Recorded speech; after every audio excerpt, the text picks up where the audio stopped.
Alright guys, BLM here, back with another live stream. And we are going to be wrapping up Assassin's... Or actually, I don't know if we're going to wrap up Assassin's Creed 2, but we're going to play more of Assassin's Creed 2. And yeah, we have a lot to talk about. Quite a bit. Way more than I thought we would. Fuck me. Okay, so... Yeah, I mean, as the title says, we got BB Cam premiere. We got Amazing Race finale. We got the SA cast came out, or we got leaked, quote unquote. We actually got 2 leaks in the time since the last stream, which is funny. But again, now Redmond has confirmed a cast, which we will definitely talk about. What else is there? I mean, I guess there's a lot of like other minor things. I've been playing a lot of Horizon. I've been starting to work on the Australian Survivor script. Just finished the Amazing Race script. Yeah, got quite a bit going on. I do have some schedule changes to talk about. Some minor ones. I mean, really, it's one video that's different, but either way. But yeah, good. There's no Werner. Me too. I can't fucking believe it. I really can't believe it. Like, I really, I thought Werner was a lock. It's so weird to me that he's not there. I mean, him and Jock, I think, are the 2 bigger surprises, especially because, like, they've both been quiet on social media. So, yeah, very surprised by that. I'm not as surprised about Santoni, because something I kind of forgot about until, like, a day ago or 2 days ago, is that she's playing an org right now. Like, she's obviously not on the season. Like, I completely forgot about that. I did see this like a week or 2 ago, that she was playing an org. But like, it just never crossed my mind that, oh yeah, they're filming right now, so it's like she's not on. But yeah, so that's happening. What else? CPay again, like, I mean, like, there were rumors that she wasn't on. She was on the initial leaked cast that was earlier this week, and she's like one of the few people that was on that cast. Actually, I think she's the only person who was like listed as a lock on that cast that turns out to not actually be on the cast. So that's interesting. But yeah, I mean, I guess I might as well say it now. So obviously, I will be doing a cast reaction to the cast for South Africa. The plan right now is that that's going to be the Saturday's video. The thing is, I don't have time to put it together until Friday, so really at the earliest it's going to be Saturday anyway, so I think that's going to be Saturday's video. And with that, I bumped the Amazing Race video to next Wednesday, and now the Celebrity Big Brother 3 player ranking is going to be on Monday. So that's kind of the plan right now. What's also annoying is that something I didn't even realize until now, I'm actually going to have, what is this, like 3 weeks, or 4 weeks, it's going to end up being 4 weeks in a row, I think, of 3 videos a week. Which was definitely not the plan, but I guess that's happening. Yeah, I mean, what happened the previous weeks again? So yeah, we got the Australian Survivor Midseason Power Ranking. We had... yeah, Celebrity Big Brother 3 review, and the BB Can cast assessment, now the rumored cast reaction, then the Celebrity Big Brother player ranking and Amazing Race, so all those like kind of mixed together. And then also, again, I am nearing the end of Horizon, so I'm probably going, and that was always going to be an extra video, so that'll probably be an extra video the week after that, so yeah, that's a lot of extra videos. But yeah, yeah, I did watch Amazing Race. I did end up watching Amazing Race and Big Brother Canada at the same time, and took notes on both at the same time, which was something. Cast reaction for Survivor South Africa, Return of the Outcasts. I mean, the rumor is that the tribe is split by pre-merge versus post-merge. That's what Redmond said, is that he thinks that that's the split, which if that's the case, then Shane and Marion are going to be on the same tribe, which is awesome. I will say, disappointment at some things on this cast, but as a whole, I am very, very happy with this cast. It's like, again, like, it just feels weird to me that this is the first All-Star season. That's really my bigger issue. Like, this cast as a whole is strong. Like, it's a fun cast. I think this is going to be a cast that plays really hard. It's just that it's like, again, like, for this being the first All-Star season, to not have like Rob Bentley, to not have Graham, to not, especially now that we know that they did cast from seasons 4 and 5, to not have who else was there? Nicole Capper, and then even beyond that, not have Werner, not have Jacques, not have again Sipe, Santoni, a lot of people from last season. No Tyson, Kieran, and Nesu. It's insane. It's insane to me that like how many people they skipped out. Rainier also, Carla, even Carla again pre-merger. I don't get why she's not on there. Just again insane to me at some of the like people that aren't on there. But I'm not upset at the people that are, with the exception of like why is Pinty there? Fuck me. By the way, this is, and also by the way, this is a better cast than the initial one at least. While like most of the people are the same, the initial one had like Jason on there, who like I'm not opposed to a Jason return like as a whole, but again to have 2 first boots on your first All-Star season is a very questionable decision to me. What am I even doing? What is this quest? Oh, is this a Dante quest? Okay. Oh, well, Dante's back. That's something. Which again, kind of obvious. I mean, I guess we can run through the cast. Let's see. I'll bring up my not script, but I do have the list somewhere. Because again, I'll probably end up recording this tomorrow before work. But again, I won't have time to edit it until Friday anyway. All right, here we go. So, all right, let's just go through the cast. Might as well. Got Tejan. So happy. I've been wanting Tejan back ever since I saw the season. It's like, to me, like if you were doing a SA cast, or if you're doing SA All-Star cast, like to me, he has to be on there if you're gonna cast from older seasons. Especially considering he's still like a massive fan and still like shows up at charity events, still wants to do the show. Like. Again, I think that was kind of a no-brainer if you were going to cast from that far back. I'm surprised we got so many Champions people, though. Now, I'm not that surprised that we didn't get anyone from SAs 1, 2, or 3. Just because I mean, SA 3 is a celebrity season, so I was like, none of these people cared. SA 1 and 2 are so far back at this point. Like, that's, what, 16 and 17 years... Or, no, 15 and 16 years ago at this point. So it's like... not looking very likely that they would have gone that far back. But I mean, even Tejan, like, season 4 was, what, 11 years ago now? So even, like, just having him back is kind of insane. Like, that's the amount of time between someone. Who is it? Wasn't it Jervis? Wasn't that his layoff between Borneo and Blood and Water? Blood versus Water? Actually, I think it was a little bit more than that. But either way, I mean, like, it's a big time jump there. So it's like, again, I'm happy they got Tejan back. Again, I can't believe we got 5 people from Champions. Like, that's insane to me. And again, Shane and Marion, absolute locks. Like, I mean, I'm so happy to have them back. The other 3, I mean, Shona, I really like Shona. I'm happy she's back. And another one of these, like, big fans, been to charity events, whatever. I like, if you told me that Killarney was going to be on another season of Survivor, I get, like, that just, it blows my mind. Like, I don't really care about Killarney return. Like, I do think she got screwed over. Like, I do think she, like, got, and there was a lot of, like, racial, like, undertones to her boot, and, like, it wasn't great, but, like, it's like, I didn't need to see Killarney back. Oh, I'm an idiot. I wasn't supposed to kill him. And then Philip, I'm, like, whatever on. Like, I definitely not someone that was top of mind. But I'm not opposed to a Philip return. Like, it's fine. Like, I mean, he was, like, at least he wanted to play. Yeah, I mean, he was there. SA6, I mean, again, locks. I think I had all these people. Yeah, I think SA6 is the only one that I had all the people on my list anyway. So, yeah, Palessa, PK. Oh, no, I didn't have Seamus.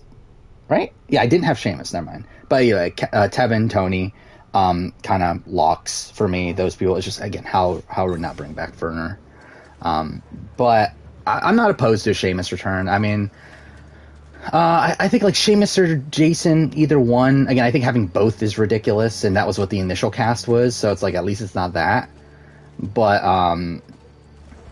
I don't know. I mean, Sheamus is a fan, so I mean, I think he has a redemption arc. It should be interesting, either way. And then we got SA7. Again, Dante was on my list. Meryl was on my list as like a maybe. Steffi, Tanya was a potential one. Felix is the mind-blowing one to me. I did not have Felix on my radar at all. I really was not expecting that. Like, I don't know why they brought Felix back. No, again, like, it's another one that, like, I'm not opposed to. Like, I think there is some potential there.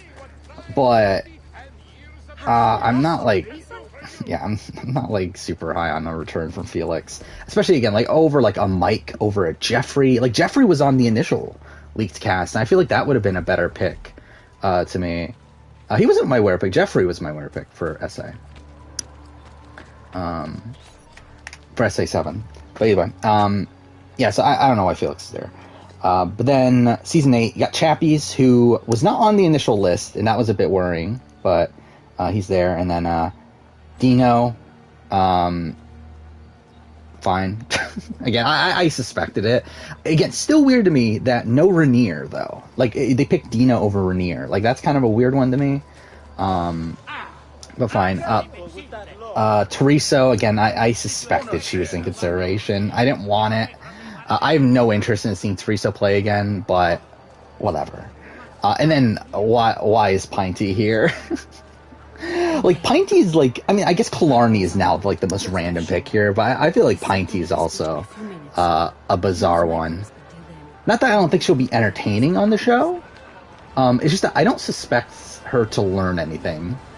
Like, I think her best case scenario is, like, a Moana from Australian Survivor All-Stars. Where, like, she probably gets to the end, but then, like, probably loses. So, yeah.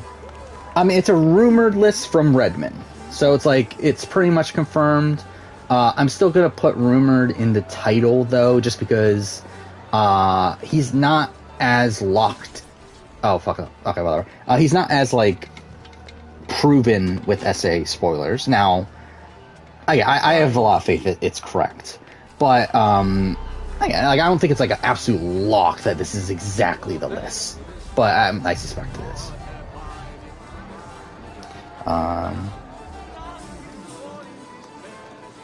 I mean, again, like, I don't think, like, according to him, it's not 18 people. It's 20 people. They're splitting it into 2 tribes, pre-mergers versus post-mergers.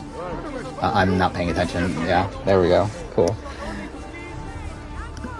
Yeah, that's why I said, like, Rainier, like, I thought Rainier was going to make it because, like, Werner is going to be there and Jock is going to be there, but, like, none of the 3 are there.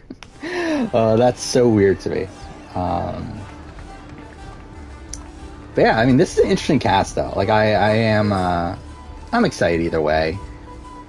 I'm just, like, again, level underwhelming. Like, I'm level underwhelming? Is that a word? Whatever. I am underwhelmed to a degree because of certain people missing, but it's still fine. But yeah, I mean, we have other stuff to talk about too. We got BB Can 10, which was fine. Again, like, it's a standard premiere. I mean, they waste a lot of time on the intros. Don't really care. Again, like, it's not really for the fans. It's really more so for the casual audience. But I did like the HOH comp. I did like how they separated into 3. I did like that it allowed, like, other targets to be, like, made in the game. What else was there? There was another thing I liked. Oh yeah, the callbacks. I mean, the phone. Obviously, callback to season 1. That was cool. But as a whole, not much there. We did see that 4-person alliance, the first 4, move in. I don't know if it's going to be real or not. I mean, it doesn't seem like it will be, but obviously it's part of the storyline, so we'll see. I am interested also that I'm interested in who's going to be the first boot, because in recent seasons, I don't remember how it was back in the day, but in the last few seasons, the eventual boot on episode 2 was present, like, a decent amount in the premiere. So that does make me worried for Helena.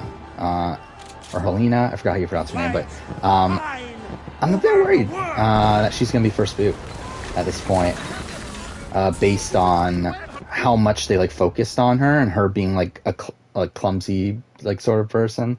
Yeah, a bit worried on that front. I mean, like I think Summer is another one that we potentially worry about, but I think they're like more so propping up Summer as like a big character, and someone that has a bit more game going on off the bat.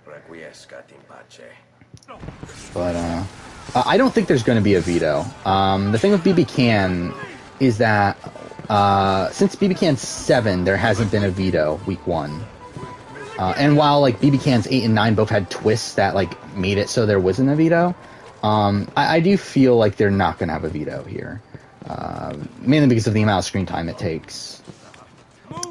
Because again, they're trying to rush everything in episode 2, which why? But whatever, I guess.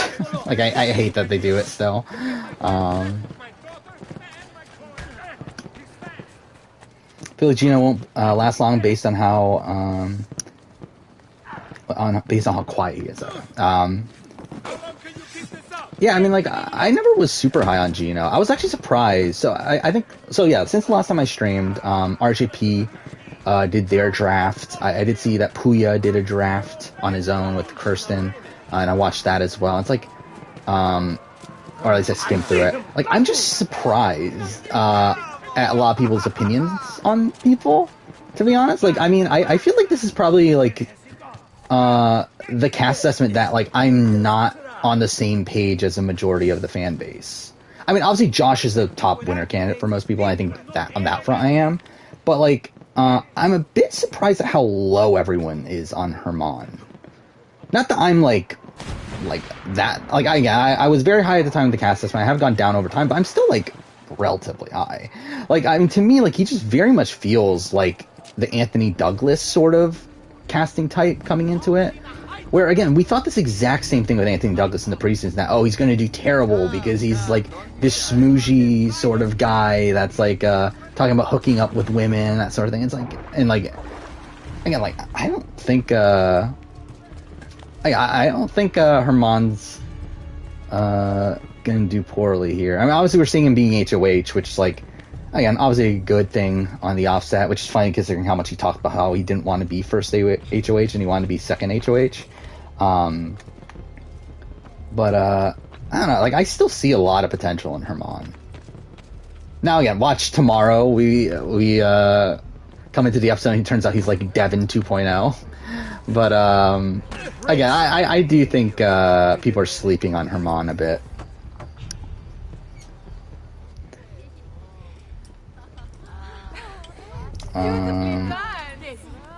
How do I feel about the crossover podcast? Is that a thing? I assume it's just like a one-off thing, right? That the Holderness and RGP are doing thing. Which, by the way, I haven't talked about Amazing Race. I don't know. I'm kind of just like, I'm kind of underwhelmed, if I'm being honest. With not necessarily, like, I'll be honest, like, as a whole on the season, it's like, I feel like it's a season that, like, individually, in terms of, like, episode by episode, I did not like a lot of the episodes this season. But when I think of the season as a whole, like, I do like the season. And I think a lot of that is because of its cast. Like, I do think it's a cast that is really likable. To me, and I feel like we got to know a lot of the people, especially the ones that got to the end. So, yeah, like, I do end up being, like, kind of positive on it. I mean, like, really, I'm, like, right in the middle. I think if I were to do a season ranking, I think it's probably, like, probably around the, what, like, 20-ish spot. But yeah, I think a lot of that is because of its cast. Oh, I think Amazing Race was definitely better than Celebrity Big Brother 3. It's not really close. I think Celebrity Big Brother, the more and more time goes on, I think it is one of the worst seasons of, definitely a Big Brother. But yeah, I just, like, I don't know. I think there's a lot of negativity surrounding it that kind of taints that as well, though. Like, it's kind of like a BB21 or, I mean, too far. I mean, BB21 had higher highs, though. But I don't know. It's like, I guess Celebrity Big Brother 2 might be near that at the time. But, I don't know. I just feel like there's so much negativity surrounding it with the Todrick stuff, with the, the other person, the Shayna, like the stuff that happened to her, like immediately post show. Ezio, Ser Antonio wishes to speak. It's like, I don't know. I just rather forget the season at this point. Okay, so we're about to get to a ridiculously long tailing mission, so that's obviously gonna be fun.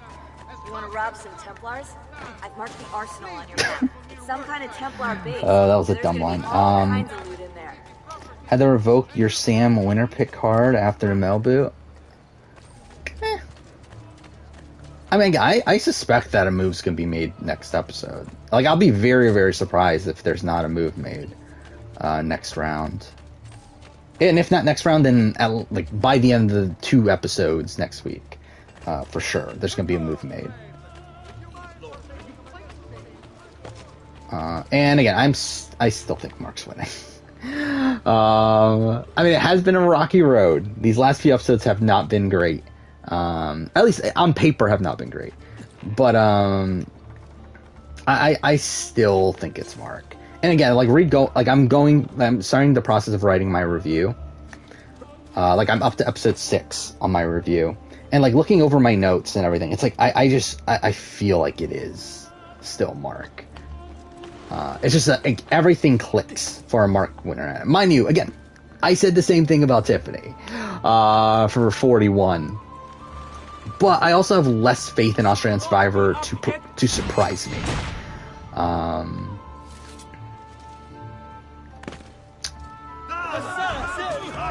What the fuck is that? Whatever.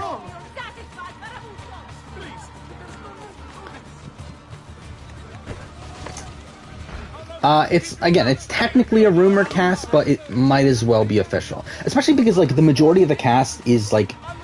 Again, these are 2 different sources. There was a cast posted on Reddit, I think it was end of last week. It was actually posted before the last stream, I think. But it was, like, not taken seriously. But then, like, the Reddit moderators, like, confirmed that he had reliable sources. So that was the thing. And then Redmond confirmed today his cast, which is, like, the majority of the same people. Like, only, like, a few people different. And I think Redmond is a much more reliable source. So it's like, the video that I am going to do is going to be about Redmond's cast. Which, again, that will be on Saturday. So, I'm still going to name the video Rumored. But I'm pretty much looking at it as a pretty locked thing.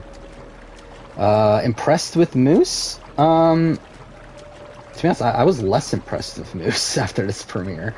I feel like. I think one thing, we got confirmation that he doesn't know Big Brother, so I mean, that's something.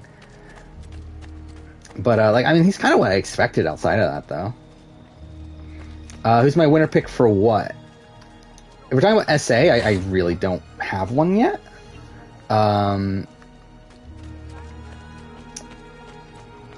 Big Brother was what, Josh, right? So that was something. Which Josh seemed to be fine here.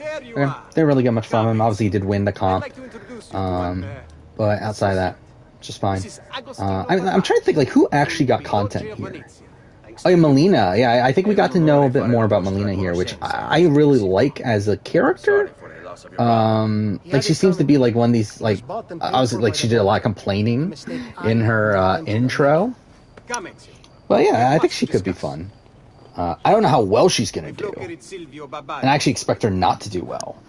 But it should be actually she very much reminds me of like someone that would be like booted week like 2, 3, 4, like somewhere in this range. But yeah, hopefully she does better. Why are there only 2 episodes of Blood vs. Water? Because a new show premiered on Tuesday that took Australian Survivor's time slot. I don't remember what the show was, but yeah. So from this point forward, there's only going to be 2 episodes a week, which also extends the season a week because. Actually, I believe technically 2 weeks, but typically in seasons that have 3 episodes a week till the end, they usually save the finale for the final week. But either way, like, I'm expecting 2 episodes a week from this point till the end. So what, 5 more weeks, I think, right? There's 10 more episodes. So that is a thing.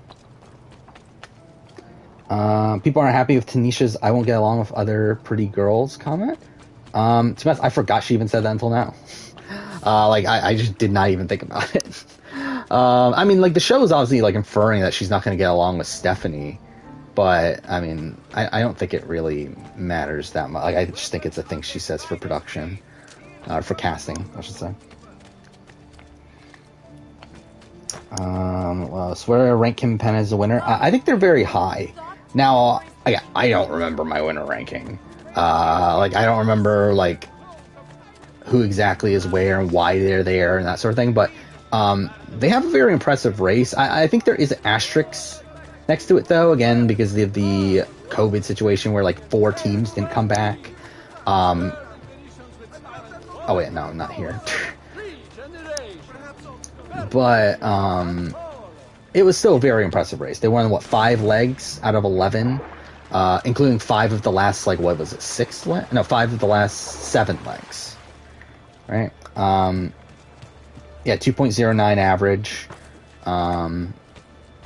So yeah, it's a very impressive race on paper. I think at the end of the day, they're kind of around where I would have Colin Christie from 31, which I don't remember where they were. I know they were high, but I don't remember how high. But I feel like this is essentially the same sort of run. Probably actually more impressive considering I believe they won more legs, because Colin Christie, I believe, only won 3 legs, right? Number 9? Okay, I thought they were higher, actually. I thought they were 5 or something. Actually, let's look this up. I genuinely could not tell you my Amazing Race winner ranking outside of who's 1 and 2. Let's see. Oh, fuck off. I got an ad on my own video. Oh, that's something. Alright, let's see. So what do we got? Megan Shea, Dave and Connor 3, Nick and Star 4, Robin Brennan 5. I mean, I think they're in that ballpark right there. I think Robin Brennan, Taimi and Victor, Bates and Anthony, Peach and Tyler, Colin Christie. Actually, they're probably higher. I mean, I said they were around Colin Christie. I think they have to be higher though, because again, Colin Christie, I'm pretty sure the reason I put him so low is because they just did not win that many legs. So it's I feel like with them winning more legs, that would place them... Okay, let's look up... I do have this list somewhere. The winners by... There we go. Okay, yeah. Winners by average placement. So, I mean, their average placement puts them at 5th. Is that right? 5th of all time? They're above Dave and Connor. So they're only behind Rachel and Dave and Megan and Shane. So that's kind of insane, actually.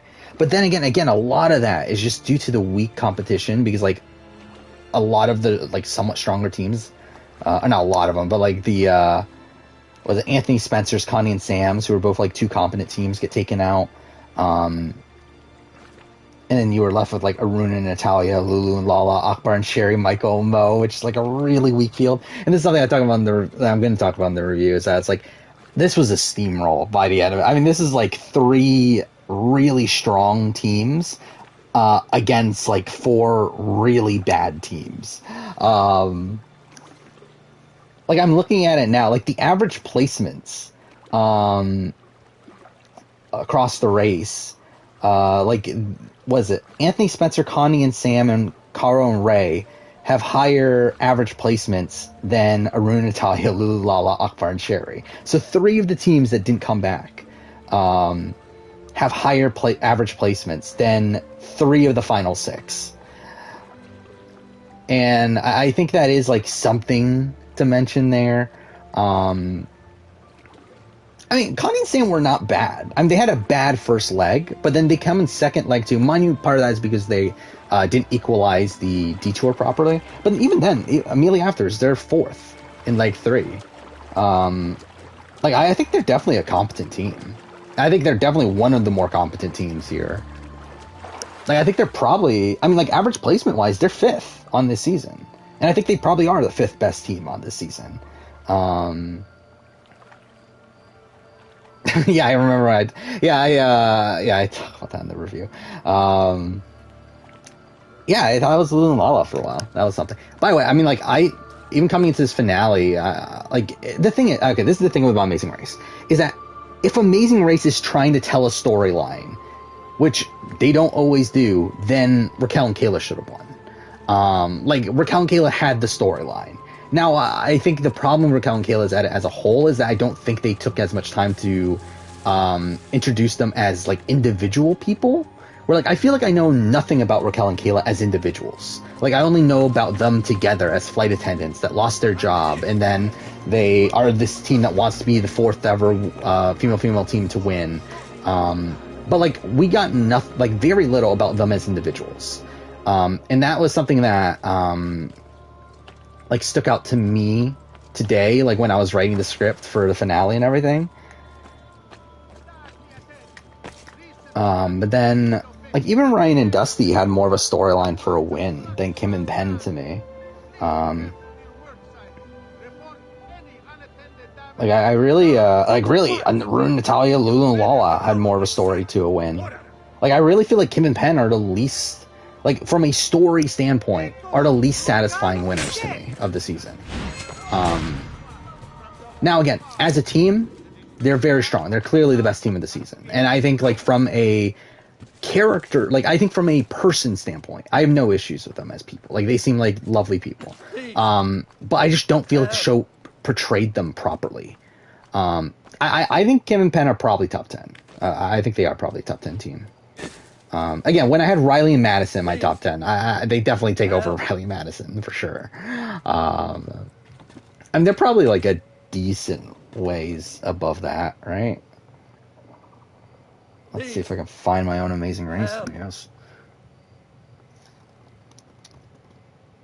Amazing. Is that wait. Is that really the case?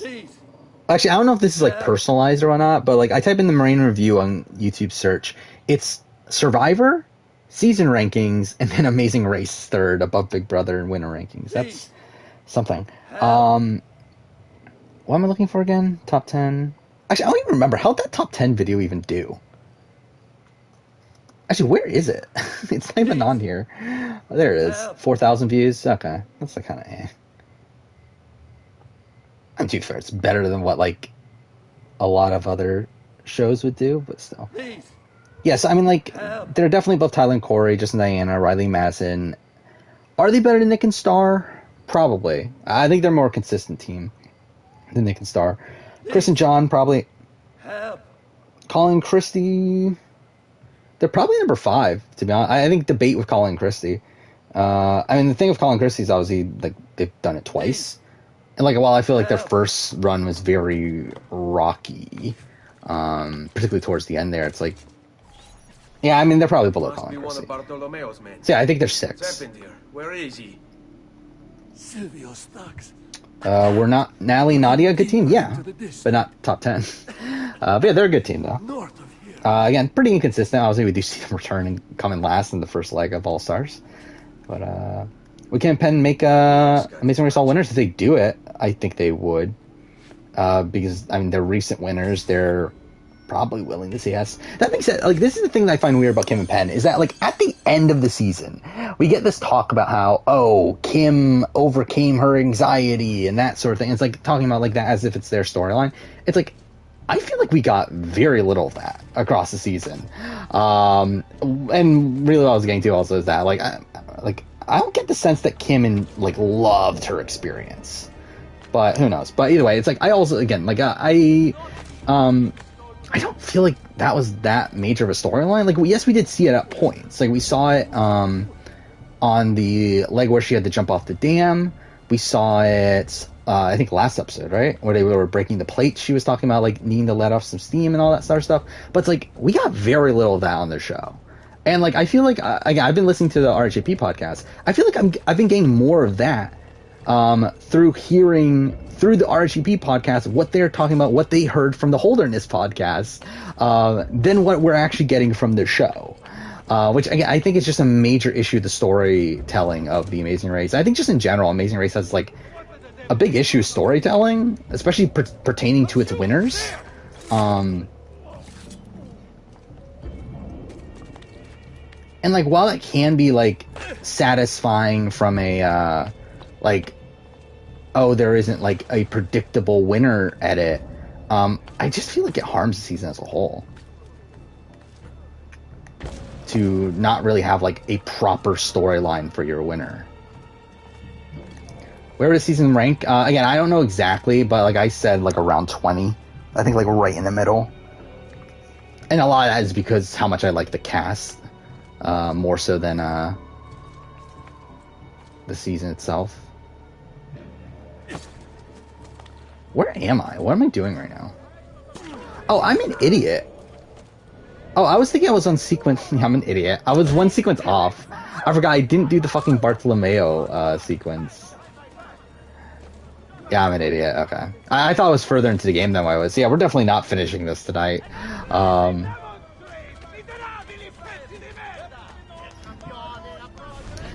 But whatever.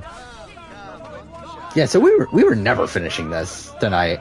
Like, even if I did go on streaming longer last stream, we were definitely never finishing this. So that makes me feel better, at least.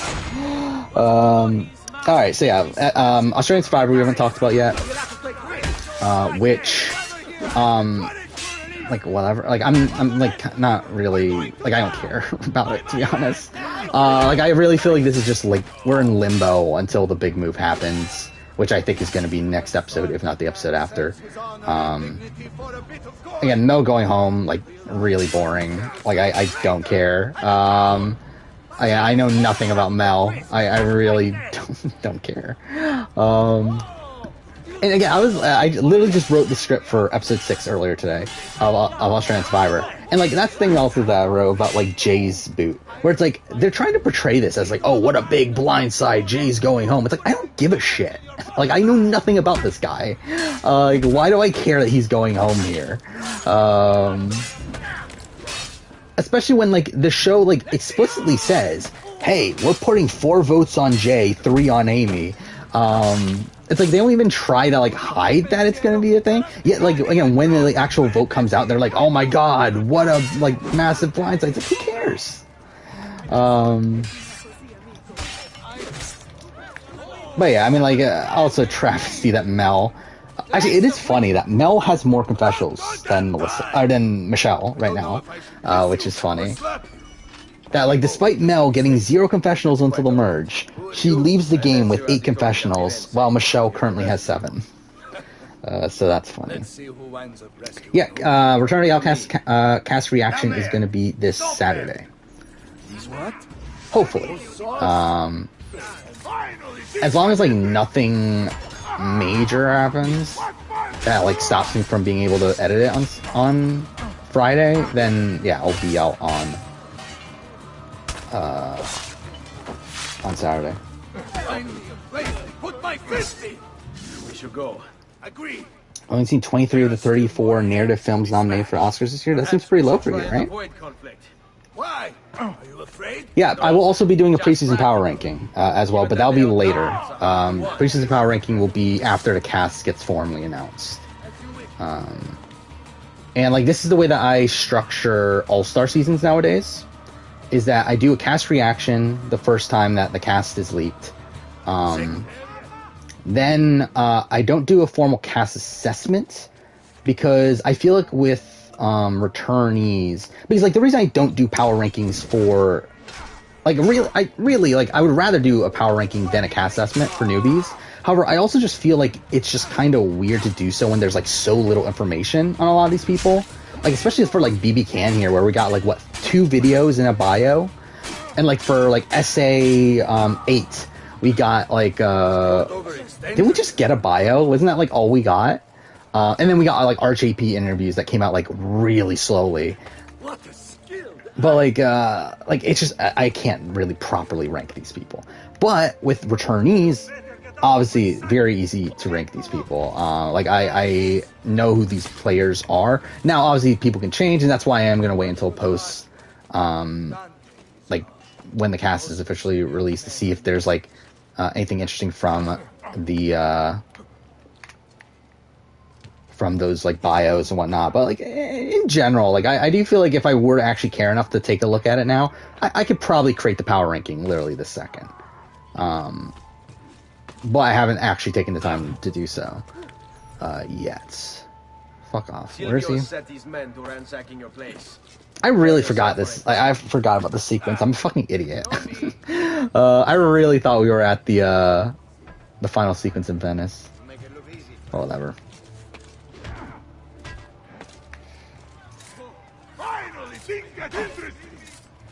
Will I do another cast assessment if someone isn't on?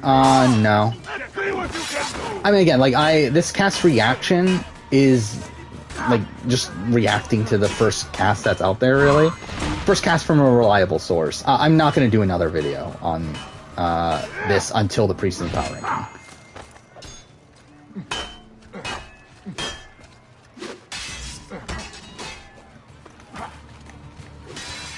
You have beta now in Horizon? Okay. Yeah, in Horizon right now, I am... so... Well, actually, I don't want to spoil anything. Even, like, minor things, I'm not...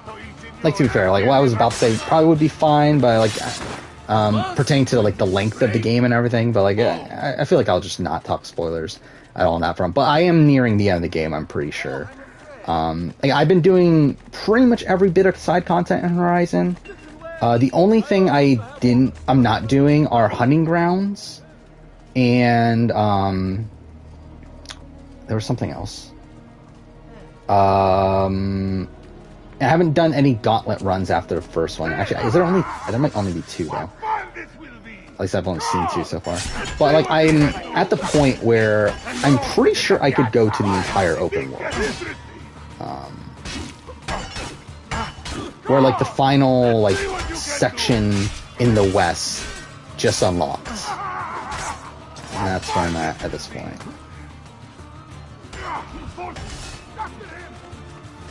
Which, yeah, really excited to see where it goes. I think there's a lot of interesting narrative possibilities. And I'm really, like, kind of getting antsy to finish it at this point. Because so many, like, I've seen so many other people, like, starting to finish it. That I just want to, like, be able to, like, look up things about it and look up, like, the lore and all that sort of stuff. But I am having to wait a bit for that, obviously. I think I'm going to have it done, though, probably by Monday. To be honest, I probably would have it done by, like, Friday if I didn't have these videos to work on. Like the Amazing Race review and the essay.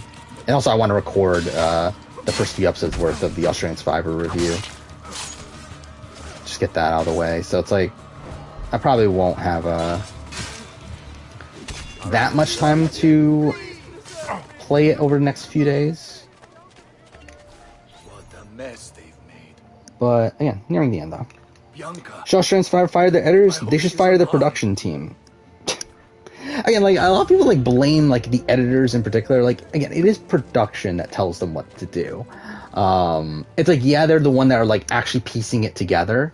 But, like, if they wanted more male confessionals, production would have told them to put more male confessionals.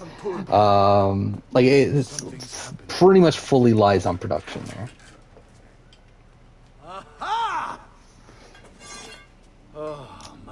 You continue Dragon Quest XI, starting to miss it? God, you're all right. Yeah, I'm not missing the game that I dropped to play Horizon. That game was Far Cry 6. Charmed. I will say, I think what we're, like, the more and more I'm playing Horizon here, I want to do a replay where I just rush through the story. Basically, I've been playing the game so sporadically, where, like, I'm going, like, 5 to 10 hours in between main story quests, at points, and I just feel like I would like to play the game more in a row. So I do think I'm probably going to stream Forbidden West, like, whenever after I finish the main game, and just, like, blow through the main story on, like, the easiest difficulty. Ideally, I would do that before I made my review, but I don't think I'm going to wait that long. But I do want to be able to, like, just see the narrative as it is, like, as, like, just one continuous piece, instead of having it so broken up like I have had to experience it. Who from SA is generally well positioned in this cast? I mean, let's look this up.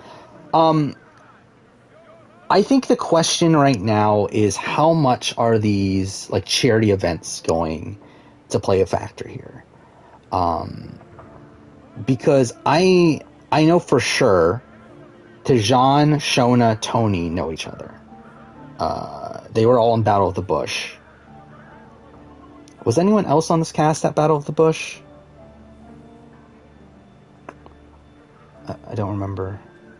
Yeah, I don't remember. But it's like, I know for sure those three know each other. So that's a thing. Shane, like, I don't know what Shane, like, where Shane is in the SA community. Because, like, I haven't seen anything of Shane. Mind you, I haven't, like, really looked. But, like, I know, like, Marion is someone that is very prominent on, like, social media about Survivor in general, not just SA. But, like, I know she's, like, still a big fan to this day and still, like, talking about the show online. But, like, I don't know where Shane's been.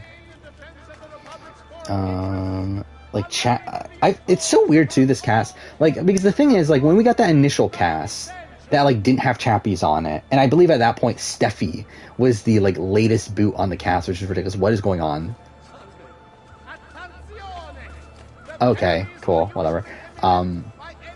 Yeah, I did see that, yeah, that Shane's son comment on my, casting video. Actually, how much did I get right there? I'm sure very little, right? Which, to be fair, I mean, I would not have predicted they would have gone with half the cast being pre-mergers. But yeah, if you look at the cast, like, the cast is perfectly set for pre-merge versus post-merge. Like, there are 5 pre-merge women, 5 pre-merge men, 5 post-merge men, 5 post-merge women. So, like, the cast is, like, perfectly set up for that. So, like, it makes sense if that is what they're doing here. And to be honest, would be the only thing that makes sense and why they cast certain people here. I legitimately don't get the Pint Tea casting choice. And even the Felix one, I'm, like, a bit confused by. And Killarney, I'm also confused by. And even Philip, why not? I'm confused about half these people that are on the pre-merge. Because, like, I mean, like, again, like, the people that, like, post-merge, I got most of these people right. In terms of, like, again, if they were going to cast from pre-champions, I got Shane, Marion, Tejan. I got Palessa, got PK, even Tevin is pre-merge, but I got him right. Got Tony, got Dante. I had Meryl as a dark horse. I had Steffi, I had Chappies. And then I had, like, Teresa and Dino as, like, dark horses. And actually, I even had Tanya, didn't I? And actually, I think I even had Shona. So, like, if we're being, like, really serious, like, people that at least mentioned in my video, like, I mentioned all but 5. Now, again, I didn't actually think, like, Tanya was for sure going to make it, or Teresa. I did think Dino had a decent shot. I did think Meryl had a decent shot. I didn't think Shona. But still, it's like I got a lot of the post-merge people right. If not all. Actually, I got all the post-merge people right. And at least considering them, but I just did not expect the pre-merge. Oh, yeah, I'm talking about my cast speculation video, not the casting. But yeah, the old casting video, I got 5 people right. That's pretty bad. But then again, I did not expect them to cast this way. Yeah, I wish we could have gone Roxy. That's another one. I wish we got Roxy. Because, again, Roxy's another one of these people that still talks about the show. I've seen her post about Survivor within the last, like, year or two. Like, she's still a prominent person, like, not prominent, but she's still around on social media. Like, I feel like she should have been someone that they could have gotten. Ace. Also, Ace is another one, too, isn't it? Yeah, like, Ace is someone. I'm surprised he was on here. Especially that they went for Sheamus almost over Ace. That surprised me. Yeah, Amanda, like, I think Amanda was the only person I could have seen being consideration from, like, the first 2 seasons. But I'm not, like, that surprised that they didn't go that far. Because, again, that is a ways back. And I feel like the only reason they would have brought her back here would have been to have, like, old school representation. Where, like, to be honest, like, outside of that, like, I'm not that interested in Amanda return. Like, she's fine. And, like, she is still a fan. I guess she was at Battle of the Bush. But, I'm not, like, dying for Amanda return. for like anything outside of just having old school representation there. Or like Amy, yeah. I mean, like Amy's like one that I would like to see her back because she has a storyline of her being screwed over. Outside of that, I don't think she's that entertaining. So it's like from like a character standpoint, like I'm fine without her. But yeah, I think she got screwed over though. We are with you, friend. Only lead the way. Oh yeah, I think I should talk about that too. So next week is Survivor 42 on Wednesday. However, I'm actually going to be busy for a lot of that Wednesday, sadly. So essentially, I'm going to be busy until like around 8 o'clock, pretty much. So I'm for sure going to miss Big Brother Canada. I won't be watching Big Brother Canada, the episode that airs that day. I won't have the time. And I'm probably going to miss like the first 15 to 30 minutes of Survivor, which sucks. But it is what it is. Like, I still plan on streaming immediately afterwards. But again, don't be surprised I haven't watched the first half of the episode, or first, like, I guess fourth of the episode. And also through that, like, probably won't have like proper like egic reads or anything, because again, like the beginning of the premiere is very important to the to who's in winter contention. So again, like if you're like, so to talk about like the proper egic related things, probably gonna have to wait until Sunday to do that. But like, I'll still be live though after the premiere, and I will definitely at least have watched most of the premiere, but I will probably miss the very beginning.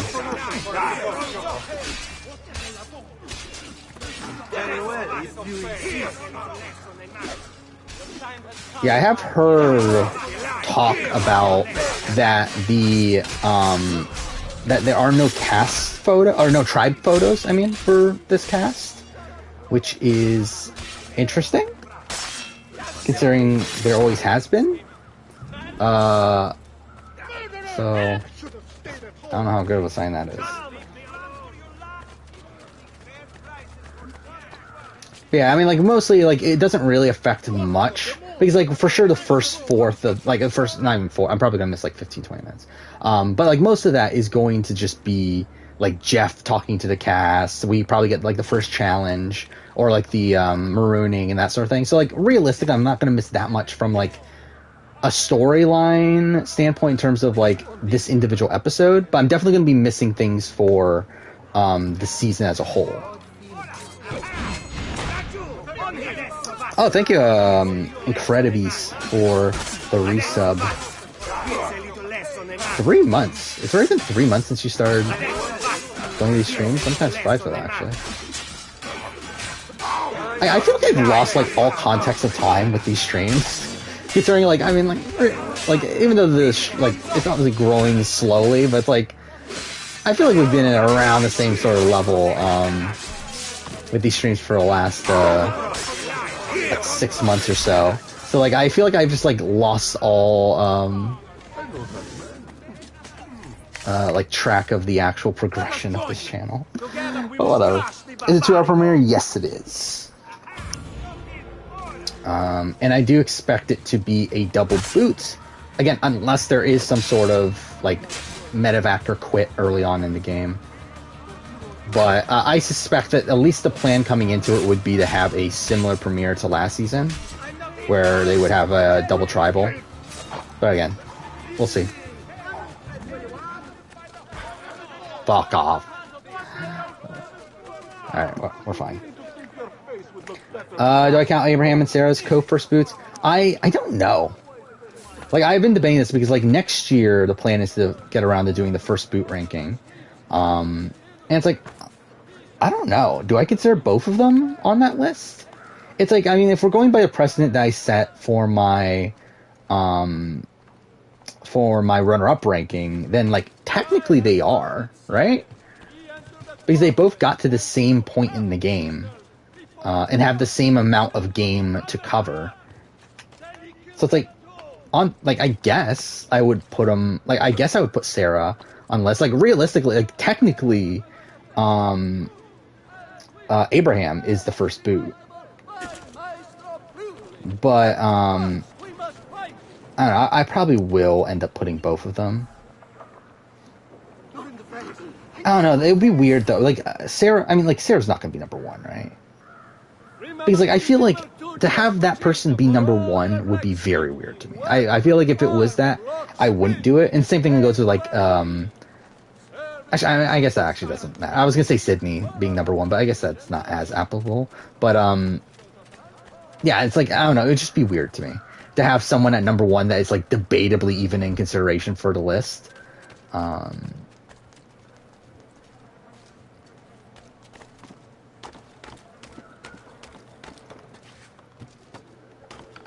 Seamus the best first boot. He is up there, I think. Again, he's someone that went to home in 5-4 vote, had a very solid grouping behind him to the point where that grouping went to Rocks the very next round. Now,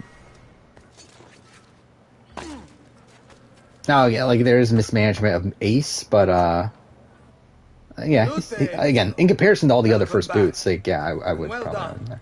I think I'm gonna put Jessica Pete because I think I'm gonna run with the criteria of every person that was the first voted out of the game at a tribal.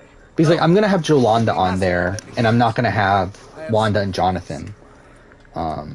Take my men and plant them throughout the district. And I'm gonna have like well, I guess Redemption Island all played out as is, right? Well, I guess Marissa would be the debatable one, but I'm gonna have Marissa on there. But even though there's the debate because Candace and Rupert and whatnot, but yeah, Don't worry. it'll be whoever is the first voted out of the game at a tribal council, and not due to like some sort of dumb twist. Let's go.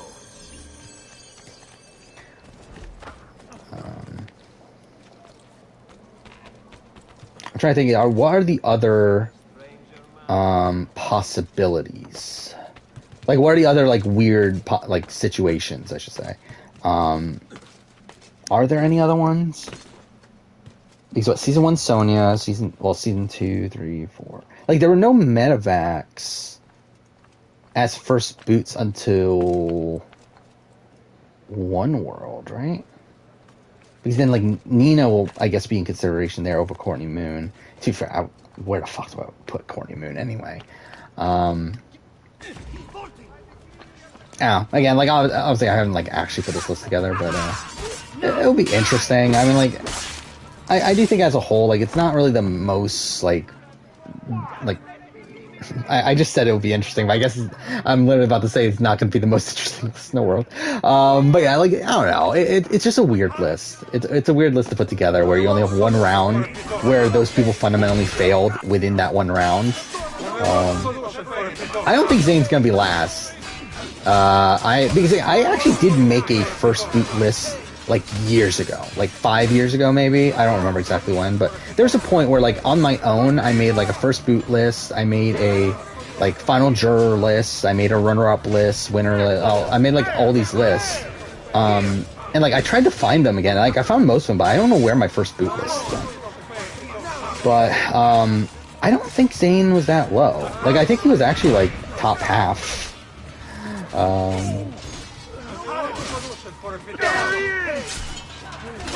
But he's like, I mean, like, even though he sabotages his game, like, he at least had people that wanted him there. Let's do it. And again, when you're comparing him to, like, all these people that, like, are also people that voted out at the first opportunity, I think I will have to include fair play. Because, like, he technically doesn't quit. He technically gets voted out. So I'll have to include fair play.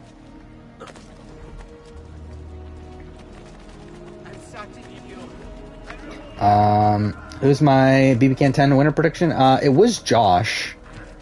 Oh, where am I going? Okay, there. Yeah, it was Josh, and I'm still feeling fine about that. I think Josh is probably like one of the few people that like my opinions like didn't go up or down after any of the like extra stuff that's come out since. So yeah. Yeah, Wendy Jo I'm pretty sure is gonna be last, right?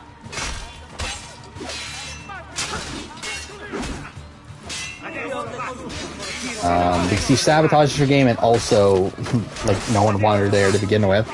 Because again, like with Zayn, it's like at least like his tribe actually wanted him there. Like they didn't want to vote him out. It's just that he sabotaged his game to where they did vote him out.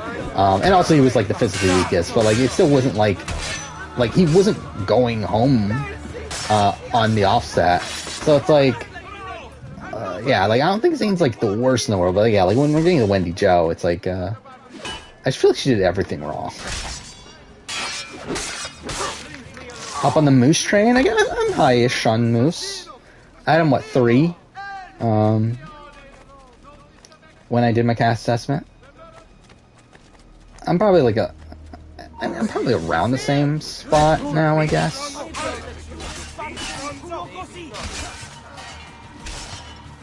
But I don't know. I think at this point, it's clear that he doesn't really know the game.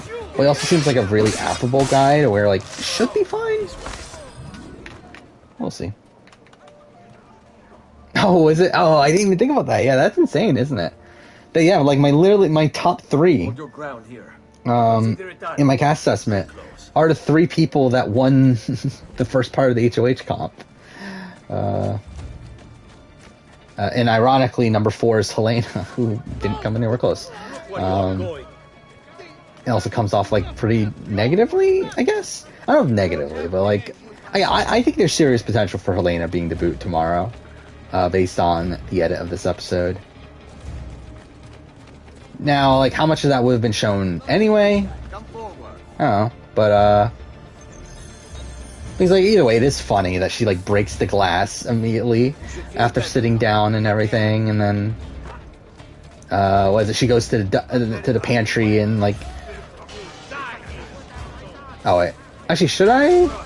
Isn't there a codex page here? Yes, there is. Okay, let's just do this then. Yeah, like, I mean, like, it's good content either way, but I do question, like, again, were they showing that because, like, they know she's gonna be going home tomorrow?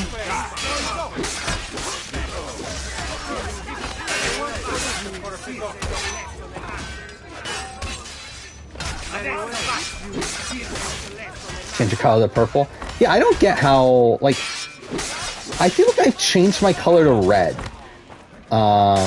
In the past, yeah, every single time I type in chat, it's like a different color every time, so I don't really get how that works, but whatever. And I feel like most of the time it's actually green for some reason, but whatever. Oh, is that a thing? They confirmed that it'll be former players? That's cool, with Wendy's. Yeah, I like that. I mean, I think the season so far, like in terms of the callbacks and everything, it's been cool. And we know that there's like that's going to be a major focus of the season. Is them doing a lot of callbacks to celebrate the 10 year, so that's cool. It would have been better if it was All Stars, but I mean, it's still cool. Now, Arissa did do an interview though, where she talked about how they're for sure going to do All Stars at some point. Which, to me, I don't know how much to really put into that. Considering I feel like that's like the obvious thing to say, when like especially because like I don't like they're definitely not secure in getting more seasons. Like it's not like a show that's like guaranteed to be renewed. To the point where like didn't we wait like a couple months before they officially confirmed season 10 was coming? And like season 9 didn't do the greatest ratings wise. I mean, yeah, I'm not super confident we'll get to that point, to be honest, but hopefully we do. Guess season 12? I think at this point... Actually, I don't know. I was thinking earlier, actually, like, what if it's season 11? Like, what if they're doing a Cambodia? Like what Survivor did for Cambodia, where like everyone was expecting, 30 will be the All-Star season, and then 30 didn't end up being the All-Star season, but then they just do it like immediately after that at 31. Also, the thing is, like, next year season 11 is actually the 10-year anniversary, because this year, like, this is the 10th season, but it's actually only 9 years since BB Can won. Well, next year's actually the 10-year anniversary. So maybe that's what they're waiting for. I will say I I kind of hope that's not the case because that'll annoy the shit out of me. Because the plan right now is still to do my ranking of every BB Can player. And if they do an All-Star season immediately after that, that'll just annoy the shit out of me, considering I would have wanted to wait until after that. And to be honest, like, even just like the consideration of that now makes me want to, like, should I hold off? It's like on paper it's like the perfect time to do so, but like I do worry that, like, what if it ends up being All-Stars? Like, that'll make the video kind of pointless, like, right away. And that kind of bothers me. I'm an idiot. There we go. I don't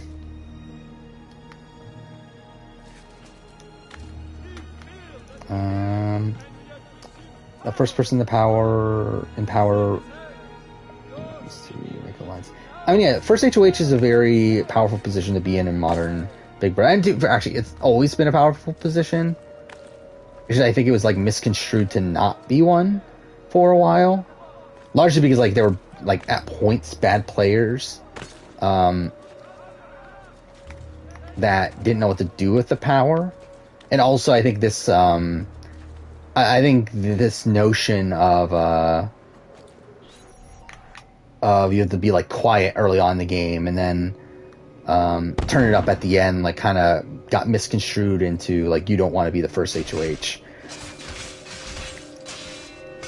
But yeah, I mean, like, the first HOH has always been like a powerful position to be in, where it always like allows you to set up the power structure. But I think it became like a prominent thing with Derek. Even though, like, technically he does it week 3, but still, it's like I feel like the way that Derek sets up his power structure is something that any person in week 1 can do if they're a capable enough player. Do I think the challenge could do the invasion concept without having the champions? So I mean, at that point you're just saying like non-winners then, right? They could. I don't think they will, though.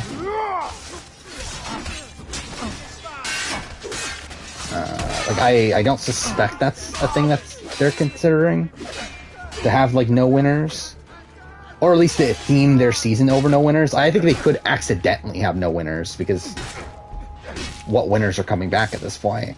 Actually, who is a winner that is coming back at this point? Like, is Casey the only consideration? Because like CT's not coming back, Ashley's not coming back. Again, maybe Bananas if he's there. Wouldn't that be funny if Bananas is the only former winner? I think that'd be hilarious, actually. That we have a season that's... Has it ever happened before in the history of the challenge where there's only been like one former winner? And like with that person being Bananas, it makes it even funnier. Bananas has been like hinting toward... Oh, yeah, Amber B. Amber B is a good... And maybe Jenny. Maybe. I think she's been in the running the last 2 seasons.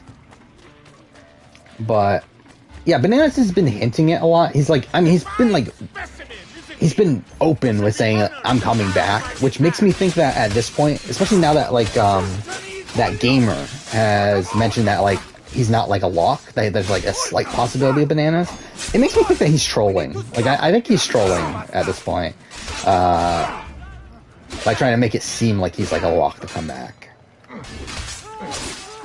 Jenny just got surgery? Well, that's disappointing. Too far, I don't know how... Again, it just seems like they don't... I don't know if it's they don't like her, or they probably just think she's too strong. I would guess.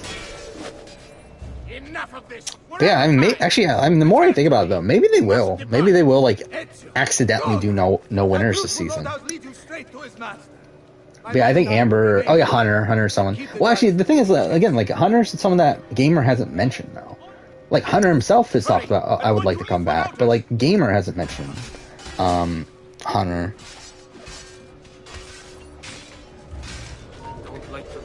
So, like, that's kind of a thing there.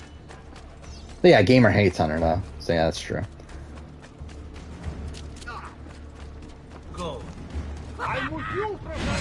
Oh, no, I almost had it. I almost had double assassinate. Whatever.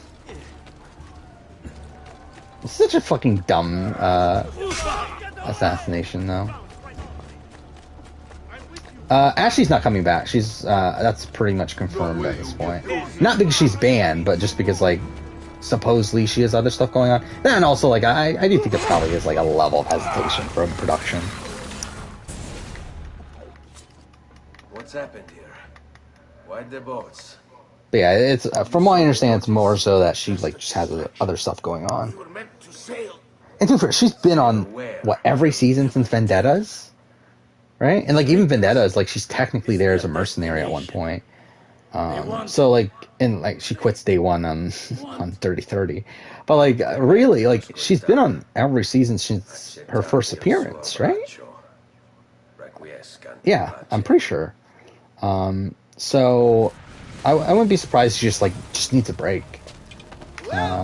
Again, it's been what? It's been like 10 seasons. So no, her first season was Rivals 3. But Invasion was like where she like made a name. Actually, I don't know. She was like a big character on Rivals 3, but she was like not that good of a competitor. Wasn't looked at as that good of one. It wasn't until like Invasion where like she makes a name for herself. And really, I think Invasion's probably still her best season. Is that hard to beat? I mean, she has 2 winning seasons. One where she joins like a third of the way in. So, yeah. I did finish Total Madness, which I don't know. Like I'm like pretty much right in the middle of Total Madness. I think I had it at number 20, is where I landed it. Which I guess is technically below like average, but still. I don't know. Like I just think it's kind of boring at points. Like it's weird because like there's a lot of like interesting storylines going on. Like you have like Bananas and Wes working together. You have this like D Jenny rivalry of D and Rogan. The problem is that obviously all the D stuff gets dropped, episode 11, and I think that's like kind of a jarring thing where like D is such a prominent character in the first 10 episodes, and then just like disappears afterwards. But yeah, I mean, I'm kind of like on Total Madness after the rewatch. I'm probably like around where I was like after I finished watching it last time. I thought it would be a little bit higher, but I guess I'm around the same. And I have started Double Agents, which I'm also, it's kind of the same thing too. Like I was hoping I was going to be higher. I thought I was actually going to be. But like I'm kind of feeling the same. And like I'm at the best part of the season right now. Like I'm at the beginning of the season. Like that's when the season was actually decent. But like knowing that like the season goes downhill after this, it's like what the fuck is the season? Like why is it so long? Like why is it so dragged out? Why is it so like I don't know, just so blah. And it's like knowing that I have to watch Spies, Lies, and Allies next. It's like fuck me, man. But I am gonna do it. I'm gonna watch both the seasons, and then it'll be time to do season ranking finally. This has been 4 months now since I started the rewatch. Over 4 months. So we're almost at the end. Go on. Have fun. I was originally going to watch All Stars 1 and 2 again as well. I think at this point I'm going to hold off. Just because, again, I'm definitely not making the spin-off video until the end of the year anyway. Because like I'm going to wait for the War of the Worlds seasons. So I think I'll just wait until then to watch All Stars 1 and 2. That and also I think canonically they just feel like very different. Like they feel like separate seasons anyway. It's not like Champs Versus where like it kind of feels like part of the meta. Because it's like the same cast and everything, or like a lot of the same cast members. But All Stars, it's like it's mostly a different cast. Like the only recurring people are what Darrell and Anissa from like that and like the recent seasons. So it's like again, like I feel like I'm okay with letting those go for a bit. I love I'm talking over this conversation, which like this conversation like blew my mind when I first played this game. Whatever. Is Double Agents and Spice Lights Now better than a Survivor season? No. I would rather watch Survivor Thailand than watch in Australian Outback than watch Double Agents or Spice Lights and Allies. When the second piece is brought to the floating city. When does Maldives get good? I only watched episode 1. Episode 1's okay. It's kind of a weird, like, it's a weird episode though, because like the format's fucked. But like I would say it's like solid throughout most of the pre-merge, and then I think post-merge is pretty good. But like I don't think it ever reaches like a super high. Like I think it's like consistently like a middle tier season. But it's never a season that like has like this like massive mind-blowing moment. Which I think like moving on to like something like Champions the next season, like there are like many like really, really great blindsides there, where like Maldives doesn't really have that. Where's it going? Oh wait, we're done. Oh fuck, I'm an idiot. Well that's just, yeah, that's something. When's 42 start? Starts a week from today. It's pretty close. Technically, like it was supposed to start.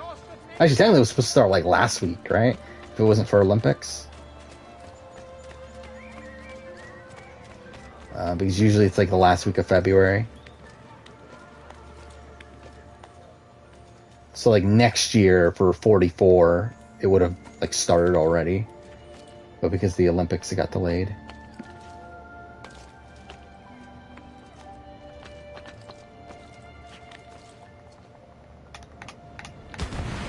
Oh, if we're adding in Survivor UK, then like, again, I still think Survivor UK Panama is the worst season I've ever watched of a reality TV show.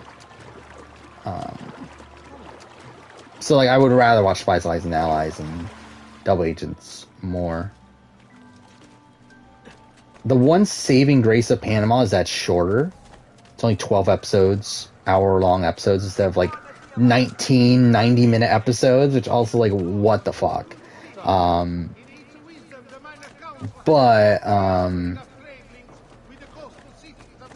Yeah, I would still rather watch almost anything else. But yeah, Champions is slow. I agree. That's my issue with Champions, is the pacing. I think it's again, I talked about this before, that like back in the day I wanted to re-edit Survivor SA Champions, because I think it's a season that if you re-edit the season and condense it down to like 60-minute episodes instead of like it's like an hour and a half episodes also, right? Or an hour and 15 maybe, like it's over an hour. But like if you condense it down to like normal length episodes, and like maybe like I mean like just cut things out. Like I feel like it's just a better season. But the pacing is like, it just really drags, especially in the pre-merge, because there's so much focus on Mark and Cornet. 90-minute episodes is a good thing until it happens. I guess. I mean, like, I never thought it was a good idea. I think I'm someone that's like, I'm like someone that very much pays attention to pacing, and like I just in general like fast-paced things. Where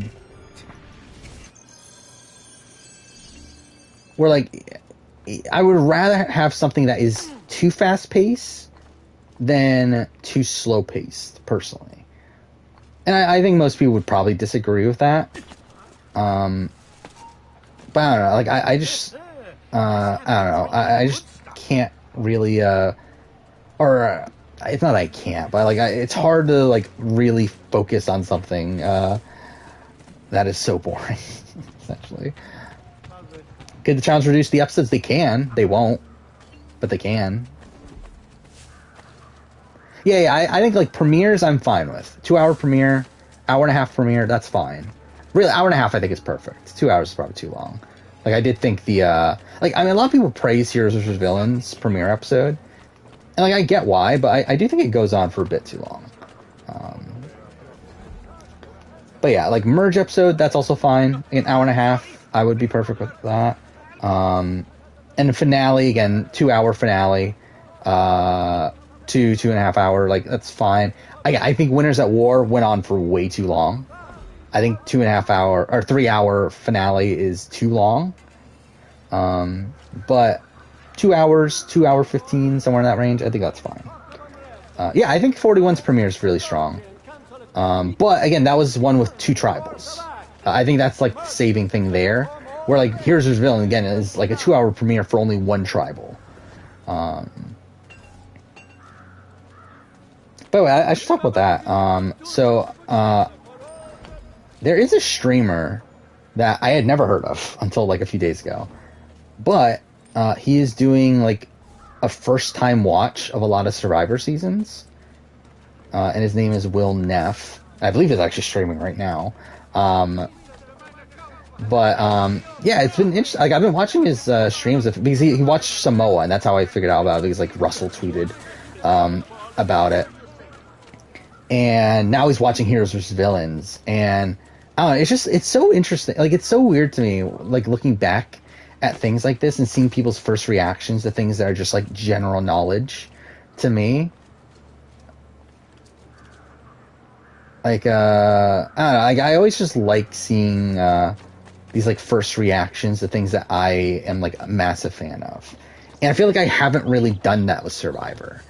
Like, I've done that in the past with like things like Assassin's Creed, with things like The Genius. I don't know. I was like really excited for like for Know It Alls do their Genius audiobook or whatever, and like I was really excited for that. And like there's been other things, but like I've never done it for Survivor.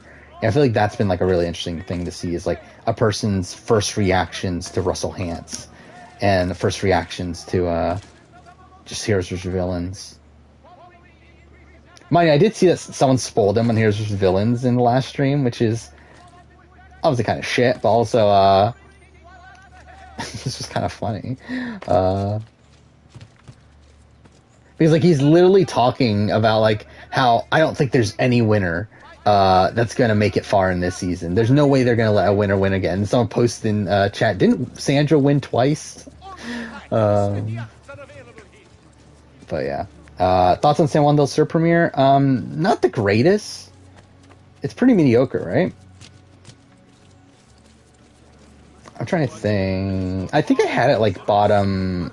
I know for sure bottom half, right, of my premiere ranking. Yeah, like it's fine. Like, it's not a bad, like in the grand scheme of things, it's not a bad episode, but it's not the most dynamic premiere. Especially because like I don't think the cast is the greatest, and I think that's probably a major reason.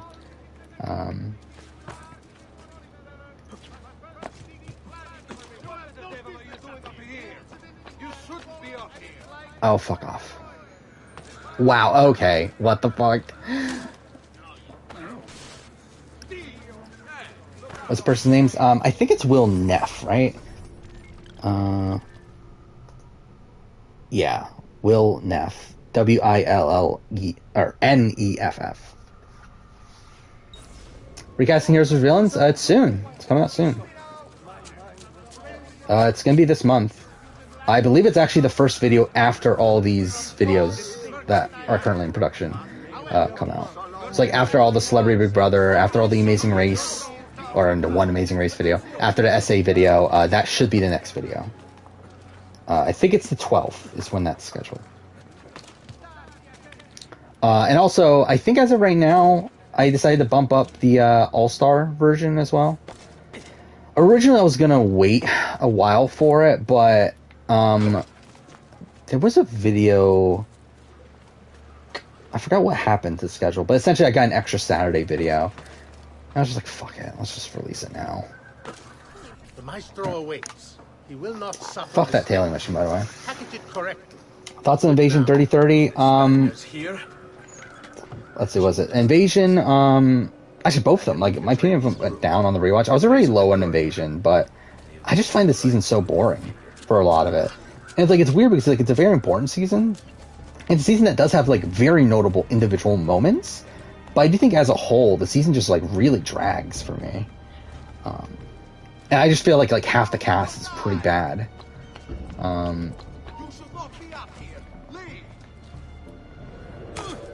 Wow, we did it first try. Oh my god, no. I almost fucked it up. Oh, whatever. And then Dirty 30, I had it top 3 before the rewatch. It's at like 17 right now. It dropped quite a bit. And I think part of it is, again, also casting. I also think the format's kind of shit. Yes, sir. This is a moment of great importance. Or at least, I mean, I guess it's not like complete. Actually, it is pretty bad though. Like it essentially takes the free agents format and then like makes it worse. But yeah, how hot a take is thinking that Nicaragua's top 20 season? Not really that hot to me. Like for me, it's like borderline, right? I think it's like 22, 23, 24, somewhere in that range. So like again, top 20 is not surprising for me at least. Again, I think if you tell like your average Survivor fan, again, your average Survivor fan like probably doesn't remember Survivor Nicaragua. But if you were to like have like a person who's watched since day one but isn't like a super fan and have them rank all the seasons, I think Nicaragua would be pretty low on those people's lists. But again, for me, not that surprising. Who on this season of Australian Survivor will be back for All Stars 2? So, I mean, I think the obvious ones are Khan, Chrissy, maybe Jordy, maybe Jesse, depending on the rest of the season. I think, again, I'm expecting Sam to not win, and in that case, I think Sam. I don't know about Mark. Again, if Mark does win this season, like, do we need to see him again? But then again, like, I do think they like him. No, Juicy Dave. Juicy Dave's been invisible. Like, Juicy Dave has gotten only 2 episodes out of 14 where he's gotten confessionals. Those 2 episodes being episodes 3 and 4. And, like, I just think he doesn't know the game. Like, I mean, I know he doesn't know the game. Like, he's literally got cast because of Brianna. And it's like, I just don't think he's playing, like, actively. Like, oh, by the way, we haven't talked about this. All the people, like, upset at the women for not trying to flip the vote because there was a split vote. Again, they split the vote in a way that the women couldn't flip the vote. Again, if you pay attention to the votes, they specifically split the vote in a way that had all the women minus Sam gotten together, they don't have the majority. They only have a 5-5. It becomes a 5-5-2 vote, where in the revote, Jordy and I forgot who the other person that voted for Michelle, but whoever that is votes with the majority there. So it's like, it's the way that they split the vote makes it so that they have to flip over one of Sam or Juicy Dave, which is very, very unlikely in this situation. Sam, because of obviously her relationship to Mark, and then Juicy Dave because he seems to be like full on board with all the guys. Now give me the apple. And I just don't think he's playing that hard. Oh yeah, Nina's a lock also. Yeah, and Christy's also determined on if she wants to come back. I think they would bring back Croc. Debatably Shay. Who else is there? Again, I don't have the list in front of me. But I'm trying to think, is there anyone else from pre-merge?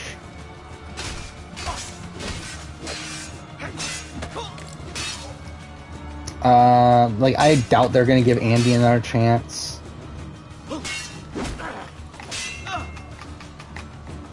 I doubt Brianna will be top of mind. I don't think Kate's there. We got Alex and Bruno, obviously. Alex and Jay Bruno, obviously not. Oh yeah, Sophie, I would have said would have been very likely had she not blown her spot of production. Oh yeah, KJ is like a maybe right now. I would no, but we'll see how the game plays out. Is this all you have? Where is the rest of your people? What people? You really have no idea, do you? Actually, I could easily finish the game tonight had the DLC not been made mandatory. Which, again, fuck that. I hate that in this game.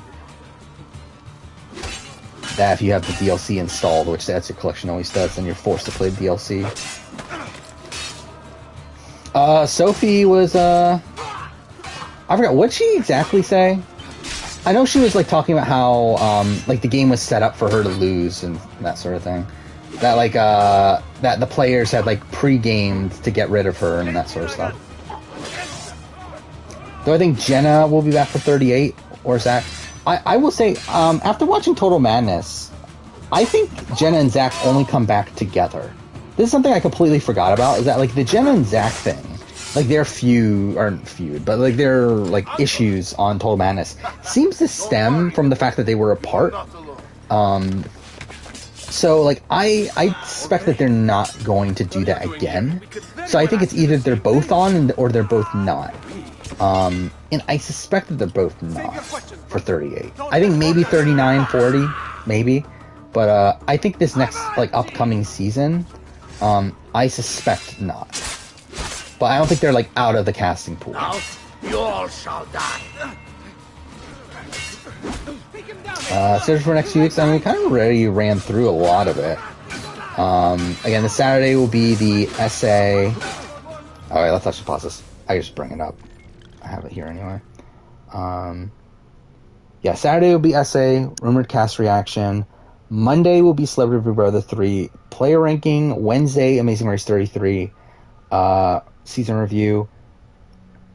And then, again, the rest of this is like, actually, a lot of this is locked in. The Saturday videos are a bit tentative, but March 12th should be here recasting Heroes vs. Villains. The Wednesday will be Survivor UK season retrospective. I don't have this on the schedule yet, but I'm thinking the Monday before that will probably be when Horizon Forbidden West spoiler review will be out. If I have it done in time. If I don't, then obviously not. But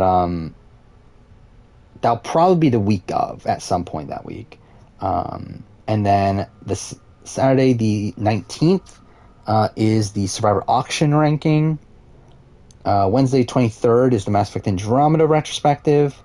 March 26th, recasting Survivor All-Stars. And then March 30th is the BB Can final juror ranking. So that is the tentative plan right now for March. Again, things are a bit in flux. But I feel like it's mostly locked in, though. I feel like I would be pretty surprised if something comes up to change all that. Because I don't think anything is coming up. Because, like, based on the schedule of BB Can, the mid-season power ranking should be the first week of April. Then Australian Survivor should be ending in April as well, like the first week of April. Survivor 42, again, mid-season power ranking will be like the second week of April, based on like the schedule of last season. So it's like nothing should disturb that, like the schedule for March, but we'll see. It should be good though.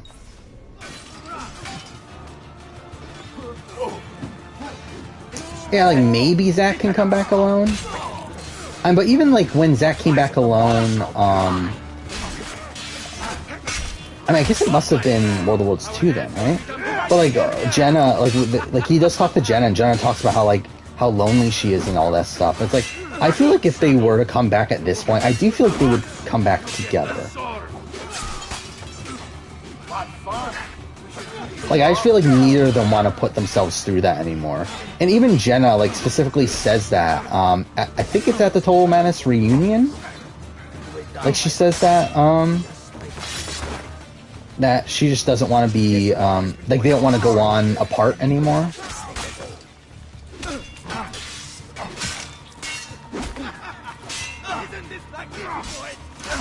Weren't Wendell and Bryce on College Survivor? They weren't on College Survivor. They were on like a fan-made Survivor, but it wasn't College Survivor. I don't remember what it was. Survivor Philadelphia? Is that what it was? Which I think that's one of those like one day, like in the park, they play a game of Survivor. I think, actually, correct me if I'm wrong. Spoiler alert for that season. I'm pretty sure Bryce came in second. And didn't he come in second to like someone that's like somewhat notable? Who did he come in second to? He's gone, but we have what we came for. No.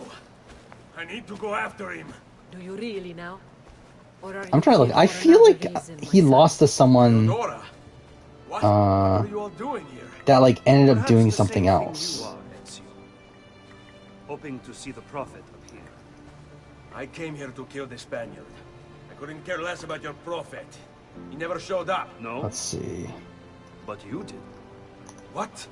A prophet's arrival was foretold. And unbeknownst to us... Oh, I forgot that Survivor Philadelphia ended up being the Black Widow Brigade. Like, it was done by the same person. Which I did watch that Who are you? a while Niccolo back. di Bernardo de Machiavelli. I am How an long ago was assassin, that now? 6 months ago. trained in the ancient ways to safeguard mankind's evolution. Just like you, and each one of us here. You are all assassins?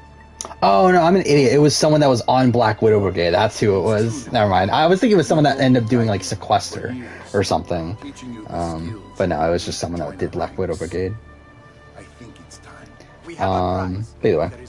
Have I seen the new Bullet Train movie trailer? I have not.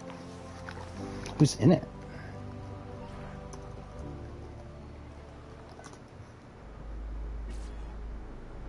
Oh, it's directed by, oh, it's Brad Pitt? Is that really? Yeah, isn't that one of the directors of, John Wick? Yeah, it is. Where other men blindly follow the truth, remember, Nothing is true. other Fuck men me. are limited by By morality or law. Remember, Everything is permitted. Wasn't Wendell cast for 37? No. The rumor was that he was cast for 37, but then he confirmed that he was never in the process for 37. It is time, Ezio. In this modern age, we are not so little. Survivor New Mexico brought back returnees for the second season. That's kind of weird, isn't it? Are you ready to join us? To be fair, like, the genius did that. But I feel like this is kind of weird. They're, like, bring back people already for season 2. benvenuto, Ezio. You are one of us now. Come, we have much to do.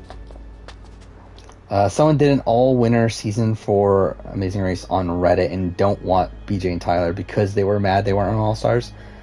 I mean, again, like, I will say, like, even though, yeah, they did act, like, a bit, like spoiled, or entitled, I think is probably the better term. Like, I get it. Like, I mean, if I'm BJ and Tyler, if I'm, like, Chip and Kim, like, I get being upset I'm not on All-Stars. I would be the same thing. Like, why the fuck were we not on All-Stars? Especially when Uchenna and Joyce are on. Which, like, I mean, no offense to Uchenna and Joyce, but, like, again, they had a great story, but we're not the best TV. I mean, I think Chip and Kim for sure should have been on there over, Uchenna and Joyce. And, like, BJ and Tyler, to be fair, like, I think it's probably, like, too overpowered of a team. For that cast, but still, I mean, like, I get it. Them being Are you upset. okay? Do you want to stop? No, I need to go back. Right now. Actually, I didn't put that part of it together.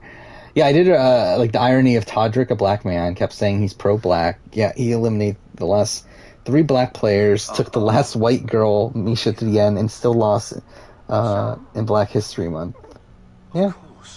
I didn't put the last part of that together, but yeah, I didn't recognize the rest of it. Yeah, it is funny. Rodrigo Borgia is elected Pope in 1492. Should replace John Vito and Joe. Again, like, I think with that, it's more so a balancing thing, though. Also the most powerful man in Italy. Or if we're talking about Chip and Kim, like, I think Chip and Kim could replace John Vito and Joe. Like, I think they're fine as, like, they're like a good team, but like not overpowered. Like, BJ and Tyler would be overpowered. It's like the same reason you don't have like Eric and Jeremy on All Stars, and like Robin Brennan and whatnot. Like, it's either you go all in on having all these really, really strong teams, or you just don't put any of them. And obviously they decide not to put any of them, which I do think is the incorrect choice for me personally. But I think at the end of the day, it's like when you're having the first All-Star season, you want to have the bigger characters. And like, I get why they went the way they did, but I don't like it. And really, I think a lot of it, and like, it's just weird because like it's season 11. There's like 10 seasons to cast from, kind of 9 because it's the family edition, but still, it's a lot of seasons to cast from with only 11 person cast or 11 team cast. Like, there just isn't much room to bring people back. Would I rather see Jenny or Casey back? I would rather see Jenny. Yeah, it's like at least she was involved in drama with Dee and whatnot. And I think she's the type of person that like is probably always going to be that sort of drama because like she is someone that is so blatantly like a massive threat in the game that I think you're going to have people coming after her at some point. Because like she's not quite on like the CT level of things yet. Where like I think she's not as well insulated to where like no one's gonna go after her yet. Like, I think there are still people that are gonna be trying to get rid of her. Who is this ally? Her name is Katarina Sforza. I'm too fair though. I'm trying to look at like I'm thinking of like the people that are still cast nowadays. I don't know who is going after her though. Because like I don't think Tori is probably going after her. Ezio tells me you travel often Like you would to need Milan. other. I guess you would need other Grand strong Villa in people. Toscana. Which You must come who visit is their modern challenge? Haven't seen Total Madness yet. Did D get D got purpled after her? So like her controversy happened right before episode 11. So what they ended up doing is that episode 11. So like she had a lot of content up until episode 10. Episode 11 forward. I think she only got. I think she did get one confessional, right? Or I think it was a voiceover. But like I think there is a confessional technically. I think it's technically a voiceover though, if I remember right. But either way, it's like pretty much invisible now. Look who it is. Madonna. I thought when we met I you were a thought bit she got special, one. but All right, let's look this an up. assassin. Can't do fucking battle Forley. Fuck me. But just like the concept of like having to do this makes me not want to finish the replay of this. Love Forley. The cannons and Architect alone go back 100 years. The artifact will be quite safe there. Forgive me, but I've never heard of a woman ruling her own city before. Yeah, according to this confessional chart, she got one confessional in It was episode my 12. before, of course. He died. Oh. I'm sorry. Don't be. I But haven't did killed get 0 on all the other ones. We discovered Girolamo Riario was D is banned. Like, she's not coming back. I don't think. locations of the remaining codex pages. I don't think. never liked Again, the goddamn sound I don't anyway. agree He was with a the lousy decision father. to ban her. Boring and bad, and a pain Especially in my like, ass. especially in the way that they did. Like, I think like completely editing her out of the show is dumb. Considering I think it severely harms the season. Especially like again, they had the episode done. They had episode 11 fully done, where she was a major character of it. And again, it turned in like an hour and 2 minutes. I think is typically the runtime. They came as soon as you left the Like it turned that into a 39-minute episode. They cut out so much of that episode to get rid of her at the last second. And the episode as a whole is just a complete mess. The same canalli I hired to kill But my then, like husband. afterwards, it's like it's very clear that she should be a big character, but then she just isn't. Like she's just not there. Before we even knew. Because they're not So here for the I don't know. apple. itself. I think just from that aspect, I think that was the wrong decision. And I think like Children are inside. to me, I think it should have been a soft ban. Like I get like not wanting to associate her like immediately at that point, and then like probably saying like okay, she's not going to be on the next like couple seasons. But I think to like outright ban her and like to do it in the way they did, I think it was probably a bit misguided. Especially because again, I think like again what she did is stupid. Like she's an idiot. But it's like also like I don't think she actually had any true like ill intent with it. Like I just think she was trying to make a dumb joke that again was not the right time to making a joke like that. And to fair, actually, probably the worst part is like her response to people calling her out on the joke more so than the joke itself. But so it's like I feel like again like I think like a soft ban like in the way that they like treated Jordan would have been a more apt way to handle it. But again, like they just like outright said that we want nothing to do with you, and then yeah, now she's like sued production. It's like she's not coming back at this point. Aspetta. Perhaps yes. There's an old tunnel under the I think she is a great villain. I'll be right back. Like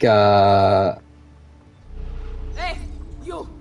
yeah, like that's the thing. It's like her. It was terrible time. Like again, she. I get the reaction of wanting to ban her because again it was just a terrible time to do it. Considering yes, it was during what blackout whatever day, I don't remember what day it was anymore, but the day that like all these like big social media people like like didn't post anything in protest, and then like she like said that she was a part of it, but then like proceeded to continue posting pictures. And then like someone commented to her, and then she responded with the joke that well, what was it, that I haven't been anti BLM since I lost my virginity or something dumb like that. And then yeah, it's like it just spirals from there. But can I not climb that? Actually, wait, I'm supposed to go under, aren't I? I think I'm supposed to go under this.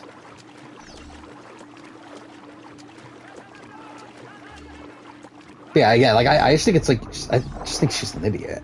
Like I really think it's like the bulk of the situation. Like I don't think she was like trying to be racist. I just think she's a fucking idiot. But again, like I think from a TV standpoint, I think she's like a fantastic villain. Like I think she really could have been like a massive character for seasons to come. And I do think it will be like a what ifs of with the like a big what if, like in the way that like with Kenny and Evan, where it's like I do wonder like how challenge history would change if she did continue to be on the show, because like she just got better and better. Like even though like she wins World Awards 2 and doesn't win Total Madness, like I think Total Madness is her best season from a competitive standpoint.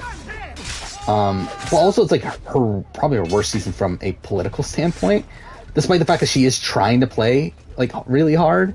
It's like she plays it's like everyone's like calling her out for being a snake and that sort of thing.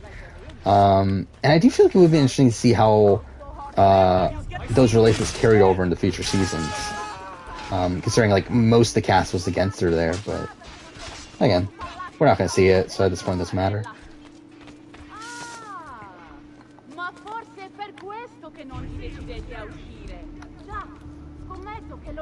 Challenge needs a new female face, yeah, and I think the problem is that they keep on turning away all the people that could be that person. And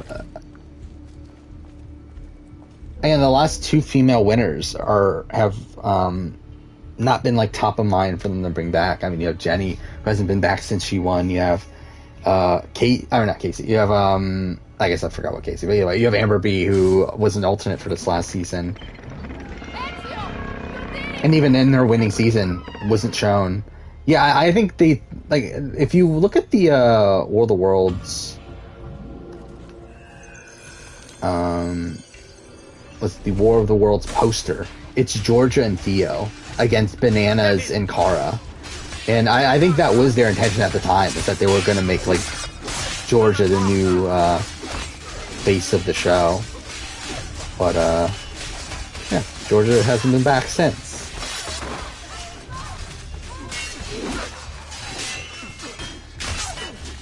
At least 3 Survivor 41 people are in contention. I wonder who. Yeah, who would be? I mean, I guess Xander, right? Wait, how did he die? I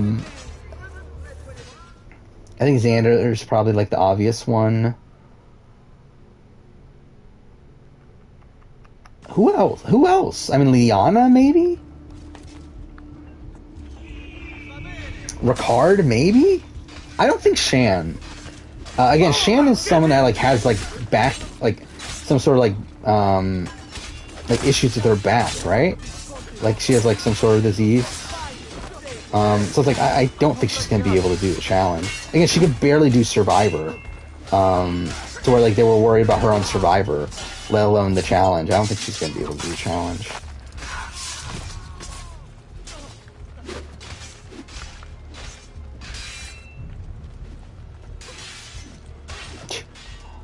Oh yeah, I guess, is it Nani at this point? I mean, like, we do know that they had her as, they used her as the cover art for whatever it was on Amazon or whatever. So, yeah, that wasn't even the right guy. Oh yeah, Sydney would be a good one. But yeah, Nani's not coming back for this next season. That's something. I mean, I really, the answer is Tori. But they haven't really used her, though, in promotional, like, content. Which is actually kind of surprising. You would think that they would have by now. But, like, she really like, considering, like, it's very clear that production really likes her. Yeah, like, they just haven't. And maybe because it's because she's, like, too inconsistent as a competitor, where she's, like in recent seasons, I mean, like, until Spies, Lies, and Allies, this is actually something I completely forgot about, is that, like, until Spies, Lies, and Allies, she was an early boot for 2 seasons in a row. And then, like, really, she's done, what, 7 seasons, and she's in, or, is it 7 or 6? 1, 2, 3, 4, 6, never mind. But she's an early boot on half of them. So, yeah, it's just kind of a weird, situation with Tori there. Like, maybe it's just because she's not consistent enough for them to promote. When do I think we'll get the CBS Challenge in terms of the airing or the cast? Like, the cast, I think, within the month. The airing, I think that... Actually, should I do a cast reaction?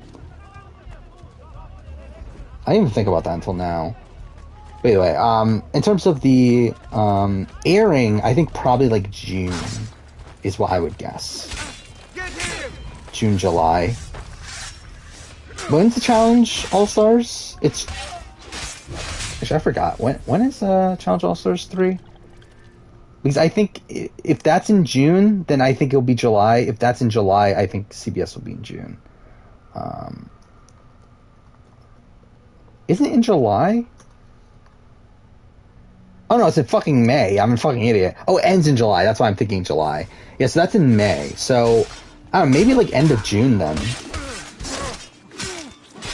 Like, I wonder, like, will it air alongside Survivor, though? I think that's maybe a question. So, I don't know, maybe it will be in, like, maybe, like, after Survivor? Maybe that'll be, like, the takeover? Like, that'll be what's, like, in between Survivor and Big Brother? Maybe that's how they'll approach it? Yeah, I'm not sure. I don't know if they'll have it done that quick, right? That's a pretty quick turnaround.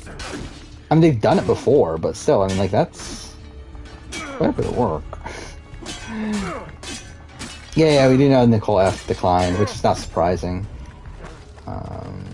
I think you could tell after All Star she was done.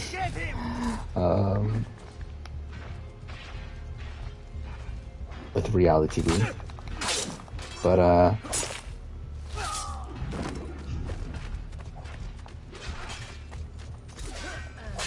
to be honest, I keep on forgetting that she was on The Amazing Race. This is something like I completely forgot about until like not too long ago. That her and Victor were on The Amazing Race and did very well in The Amazing Race. I completely forgot about that until like just the other day.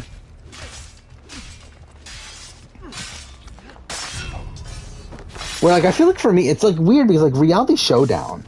Whenever I think of Reality Showdown at this point, I think of Colin and Christy, and I think of Tyler and Corey, and I think of like all the Amazing Race teams, but like don't actually think about the teams that are what make it a Reality Showdown season. Yeah, Jessica's pregnant, so she's not gonna be on.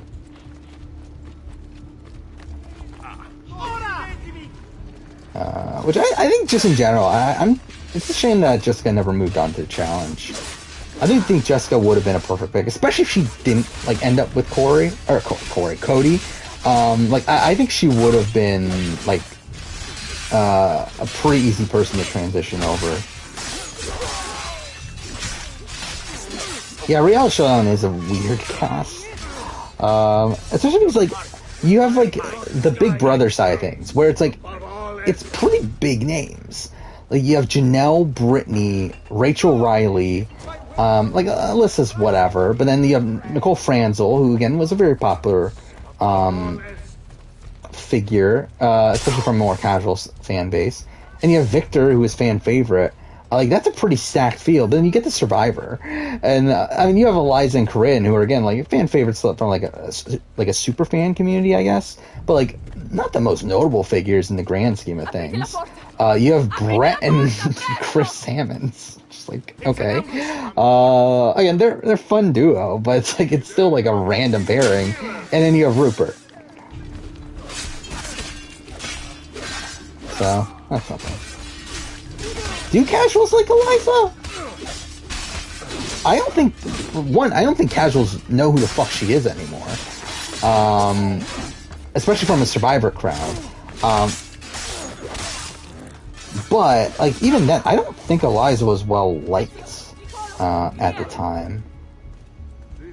Like she was never top of like popularity polls or anything.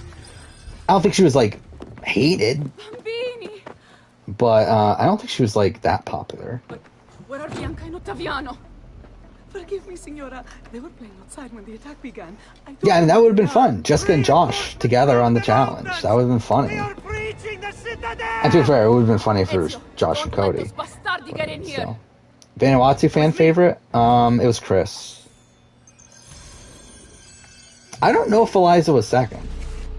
Then who would be second, though? I think that's really the bigger question. Like, was Scout popular? I don't know. I'm pretty sure I did look up popularity polls before I made the video. Actually, let's just do it now. I wonder if they're... how easy it is to find just off the bat. But I'm pretty sure I tried to look it up. But I know for sure Chris is number one.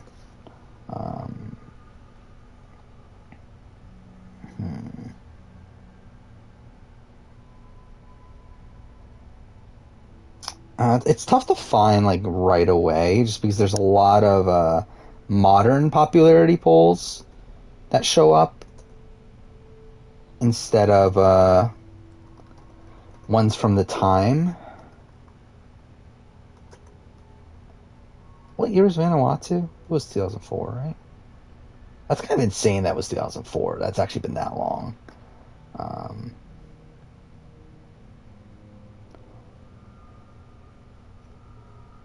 Yeah, it's kind of tough, but it was not Amy. I can assure you it was not Amy. Amy was not well liked. Amy was like the big villain of the season. Like, people hated Amy. But yeah, like, Chris was far and away number one.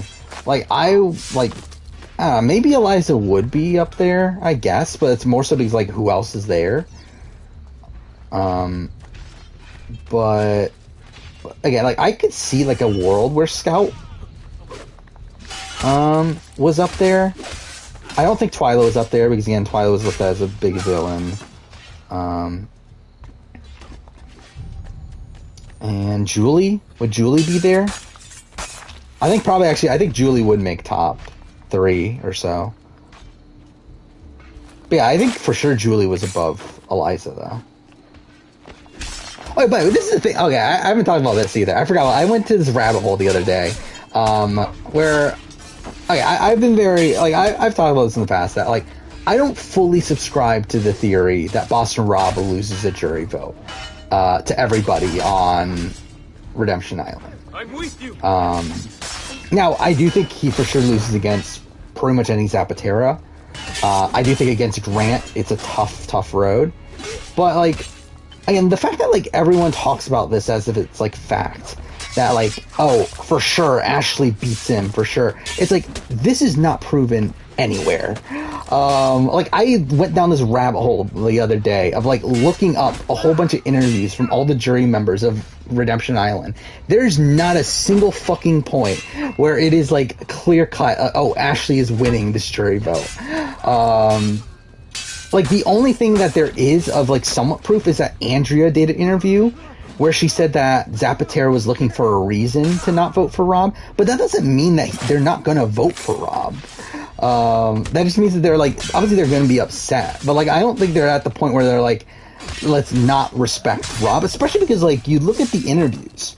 Like, Matt, again, and also if you look at the, like, also the jury votes, really it comes down to Mike Chisel and Steve. Like, that's really, like, the two main jury votes that matter. And, like, there's never a point where they say anything bad about Boston Rob in their interviews. Like, Matt Chisel is actually, like, very complimentary of Boston Rob. Talks about how he's one of the best players to ever play the game. And then, like, we get to, like, Matt Elrod, who I think is someone that you would, like, expect to be bitter. Matt Elrod also talks about how Boston Rob is the best player to ever play the game. Like, there's no, like, actual proof that, like, Ashley would have dominated jury vote against Boston Rob. Especially when, like, also another person that, like, this kind of comes from is Ralph. Where like Ralph was very close to Ashley, and for sure would have voted for Ashley. But like, it's Ralph. Like, it's the person that was on the bottom of the majority alliance. Like, this means nothing. But whatever. Basta! Where are my children? Again, do I think Ashley could win? Yes. Do I think it's a 100% guarantee? No. I really don't. Especially because, like, I do think David Murphy for sure votes Boston Rob. I do think, again, I think it comes down to Matt and Steve. To which there's no proof from them on who they would have voted for. You think you can threaten me? I'll give you nothing. Which time do I... Oh, yeah, I missed that also. I'm already doing a Road Rules All-Stars 20-year retrospective. I guess. When is that again? Is that next year? I probably will do it, by the way. I mean, like, I did say I was going to do it, and I still probably will. Yeah, it's next year. I can't ask you to sacrifice your children. I guess. Nobody sacrificed anything. Go get them back for me, Ezio. Which team do I like more, Rupert and Laura or Tramhell and Talisha? I feel like, well, Rupert and Laura like stick out to my mind more. But I mean, Tramhell and Talisha are pretty fun too. It's just that again, like it like Amazing Race teams like don't stick to my mind that well. But like definitely what comes to mind right away is Rupert and Laura.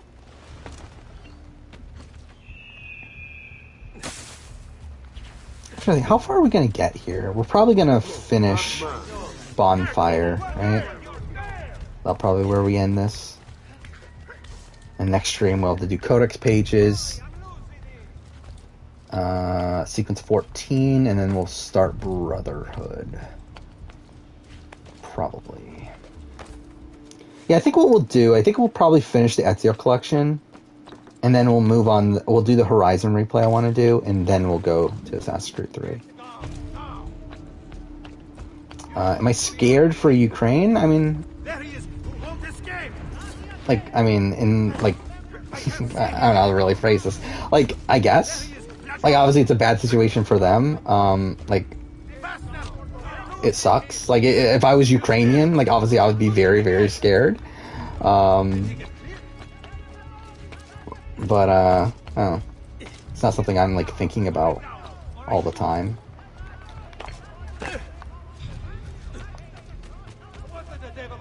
What am I doing again? I'm going all the way over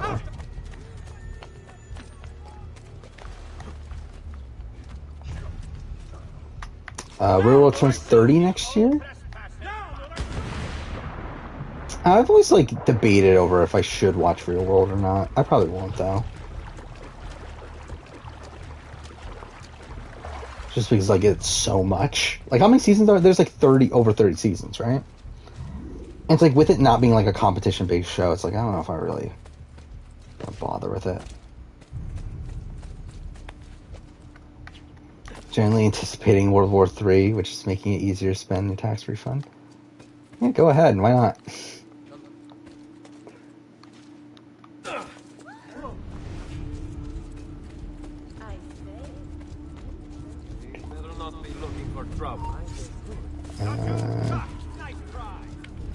Oh, I did find it funny that the other day I did stumble across my my U.S. president ranking that I did a while back.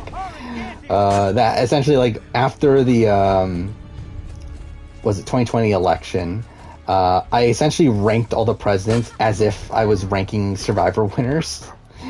It's like ranking U.S. presidents by dominance and stuff. So that's funny. I think it would be a funny video, but also like would probably be like a controversial one where it's probably not actually worth making. And to be fair, also like I would like need to do a lot of fucking research.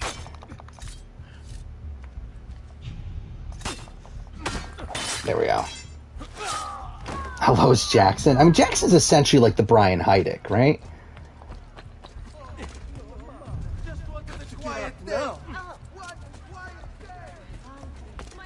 I'm sure. Yeah, should I do that video? Ranking. I mean, not ranking.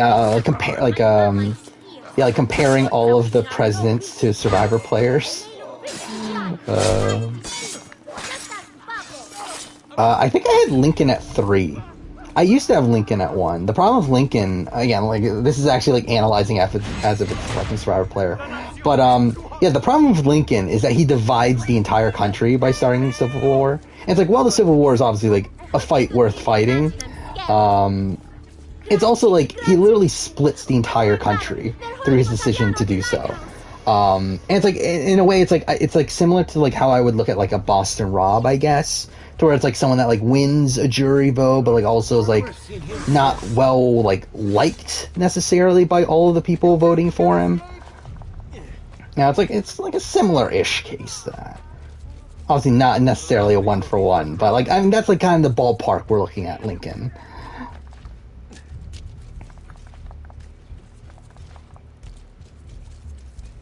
Actually, I just realized, like, under that criteria, technically Washington, I think I have Washington at 2. Like, technically Washington should be, like, a spot below, I think. Because, like, Washington's essentially, like, the Earl Cole, I feel like. Someone that had, like, a very easy road on their season. Didn't really know what they were doing going into the season. But also, like, doesn't do anything, like, that poorly.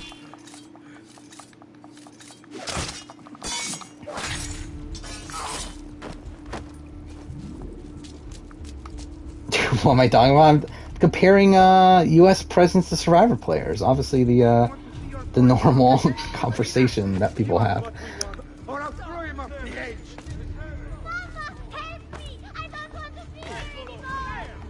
Fuck off.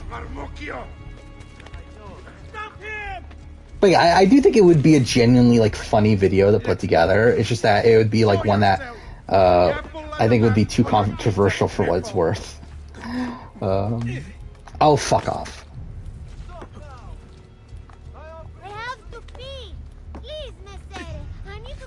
God damn it. I hate this fucking mission. Oh, fuck off. Of course. I fucking, like, lost... whatever.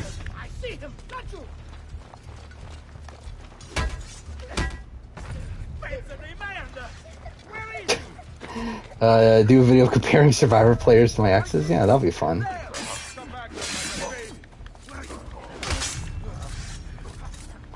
Come on. Oh, fuck off.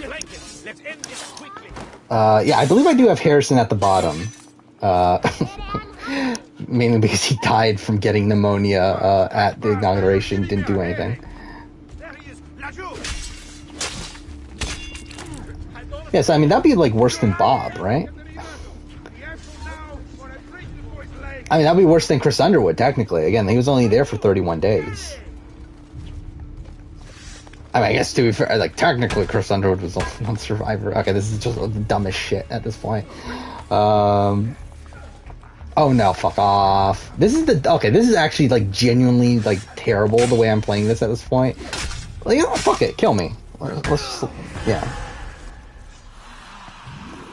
First live season I've ever watched Survivor. Again, it's like it's a tough thing because like when I was a kid, I watched the show, but like I was a kid as in like I was like 5. Actually, I guess I was a little bit older, but like 7, 8 or so when I was watching like Pearl Islands and like Amazon and All Stars. I watched Palau. I'm pretty sure I was there with my parents when like they were watching Borneo and Australian Outback and Africa, but like I just don't have as much memory of those. But really, like Amazon's the first season like I remembered watching, and I've said this in the past, it's because of the Jenna and Heidi stripping for peanut butter. But Pearl Island's like the season I remember like loving as a kid because of Rupert. And then, like I remembered All Stars and Boston Rob and Amber. I remember the Lex situation. And I remembered Tom on Palau. I remembered the Final Immunity in particular. But I didn't watch again after that until Philippines. And like when it comes to like my like current love for Survivor, it definitely stems from Philippines. Like that's when I got back into Survivor. I was like also fuck off. But the like weird thing about that though is that like I was not like I was pretty much spoiled on every season I had watched. Up to that point though, until Cagayan. And like Cagayan's like the first thing I ever watched like unspoiled. really on every aspect. Like, even when watching, like, the seasons for the first time, I already knew who the winners were. So I feel like that was, like, that's part of the reason why I do hold Kagyan in higher regard as well, is because it was, like, the first season that, like, actually, like, surprised me, in terms of how things were playing out. And also, I feel like that's when I got more, into, like, diving a bit deeper into, like, podcasts and whatnot. Like, before that, I was already, listening to RHAP and listening to know-it-alls and stuff, but I feel like Kageyama was the first season that I actually started listening to, like, the just normal episode recaps, and, probably was around the time that I started doing, like, weird rankings and that sort of thing. Katerina was a fool to send you. Or are you the fool? Why I consider Jefferson David on the list? Not really. Was it worth He's not on the list that I did make. The maestro gains his RHP's been around for that long? Yeah. RHP started in Heroes vs. Villains. Which is insane to think about. Again, it's insane to think that RCP has been around for longer than half the show's, like, runtime. And really, that was the thing I was thinking about, too. It's like, I started getting back into the show at Philippines. And it's like, that's 17 seasons ago now. That's literally the progression from Borneo to fucking Gabon. Like, that's kind of insane. To where, like, again, like, it's also almost 10 years, which is even more fucking insane to me. Like, I really cannot, like, it's weird to comprehend, I guess, just the concept of time, when it comes to these sort of things. Where it's weird I've been in this, like, reality TV bubble, I guess, for 10 years. Well, I mean, too fair, I was already a Big Brother fan before that, but, even then, that was, like, relatively, like, I was, like, a casual, like, I watched a lot of Big Brother, but, like, I didn't really get, like, super into it until, 13, technically. Which, by the way, I've been seeing that, like, this is another thing that, has been posted on Reddit a lot recently, that, a lot of people are, like, talking about, Portia, as a player. Again, like, as someone that has, like, seen feeds from BB 13, I can assure you, Portia is not underrated as a player. Like, Portia literally did nothing for the first, like, half of the game. To the point where the only relationship she had in the house was with Rachel. Like, people at this point, like to say, oh, Portia's so underrated, why'd they under-edit Portia? They didn't. Portia did nothing. Like, that is the reason Portia is not on the show. Like, she had no relationships outside of Rachel and Brennan. And even then, again, it was mostly Rachel. Like, it was to the point where, like, Jeff and Jordan had never had a true conversation with her until pretty much, like, the halfway point in the season. Despite being in her alliance. And that's why, like, they had, like, no respect for her by the time the end of the season. Where is he? We chased him out here. But the bastards escaped into the mountains. I'm going. Would I be interested in a Big Brother spin-off called Celebrities versus Civilians? Not really, to be honest. Like, I think if we're gonna do a spin-off sort of thing, just do an All-Star season. Like, or Legends season or something like that. All winners. Like, do something like that. Or just get better celebrities. But I'm not interested in a half celebrity, half regular people sort of season. Yeah, I was watching 15 live. 15 is, like, again, 15 is one of the seasons that I genuinely watch the feeds.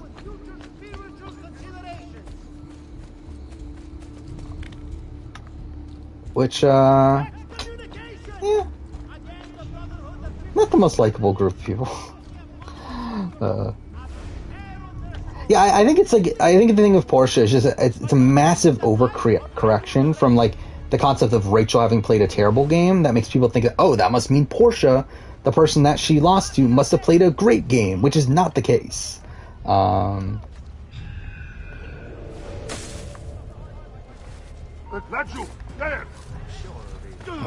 What am I doing here?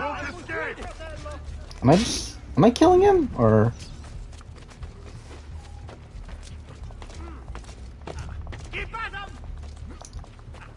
Yeah, Celebs versus Plebs. I think it's better for Survivor, though. To be honest, even with that, like, even with because like I think when you have like two teams going against each other, it's a better concept than what it is when you're just like having a group of people, where it's like you're having celebrities and normal people. It's just kind of weird. Like unless you were to do a team format with Big Brother, like they've done in the past. But also, it's like at that point, it's like why are we even doing it on Big Brother? Like why not do it for Survivor? Like I just think in general, it's like it's just a better theme for like Survivor or like the challenge with the team format than it is with Big Brother.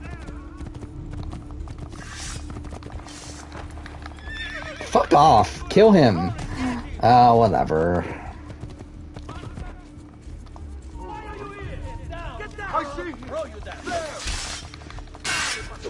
Wow, actually, whatever. So, you have your prize again. I don't think Portia played a good game, but she should have been above of Yvette and Cowboy. And again, like for me, it's like at least they were in the majority for more of the game. Like they were aligned with the person that did run the game. I guess Cowboy you can question more because like Drew wasn't in like full control for a lot of the game. Well, like at least with that, like Maggie was pretty much in full control the entire game. Even though Maggie also had her massive flaws. But it's like Portia's just kind of there. Like she's aligned, like she's very closely aligned with Rachel for like half the game, but like isn't doing anything outside of that. Like she's not building any relationships with people outside of that. And then like she decides to flip at the point where like after Brendan goes home because like she kind of like Rachel becomes kind of a pain to deal with. She's finally starts to branch out, but then she flips to the minority. Like she flips to like Kalia and Danielle, who again just so happened to win the next few HOH comps, but like they're on the bottom. So it's like she flips from a position where she's on the bottom of the majority alliance, but she flips to literally the minority alliance.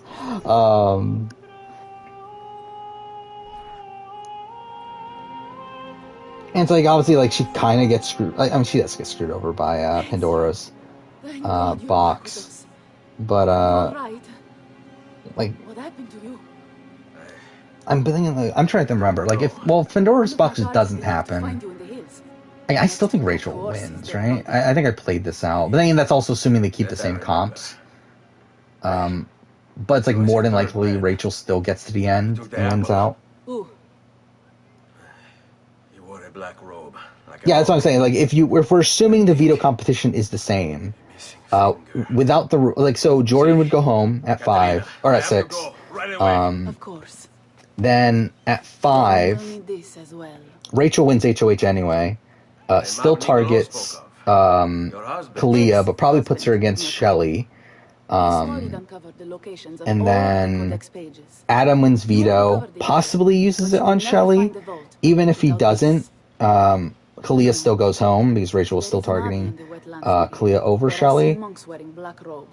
And then at final 4, you have Adam winning HOH. Now, again, would you say that Shelly beats him? Maybe. But let's just say Adam wins HOH. And I guess at that point, would you say that Shelly beats Adam in OTEV, which I don't think happens. But anyway, so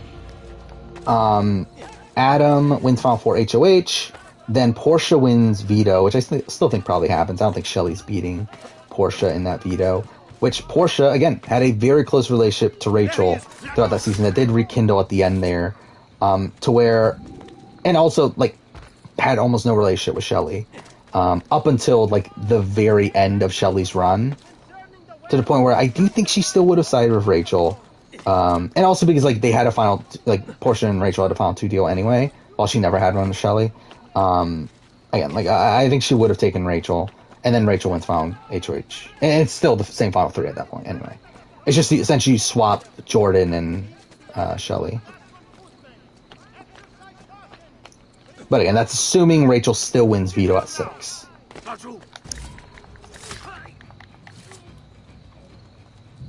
I think Portia would have sided Kalia over Rachel, but I think when it comes to Shelly or Rachel, I do think she goes Rachel. Want a Kalia return? I wouldn't be opposed to it, but it's also like it's like one of these people that like I'm not opposed if she comes back, but I'm also like not clamoring for it. Like she was a fun character. She's someone that gets in fights. She's also a fun player, not the best player in the world. Again, she is the person that like allows Lawan to go on the block and gets rid of her own closest ally. So again, not the brightest player in the world, but would be interesting on return. I don't know why am I looting this? Whatever.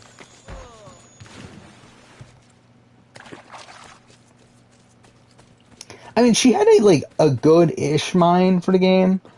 Because like at the end of the day, it's like her getting rid of Lawan. Like it's also like her being one, it's her being manipulated by Shelly. But also it's like there was a reason for it. Like essentially she was making a deal to get rid of Lawan in exchange for safety from Jeff Jordan and Rachel. So it's like, I mean, there was like at least a reason. It's not like it's like completely like ridiculous that she does so. I still think it's the wrong move. But it's like there's at least some reason for it.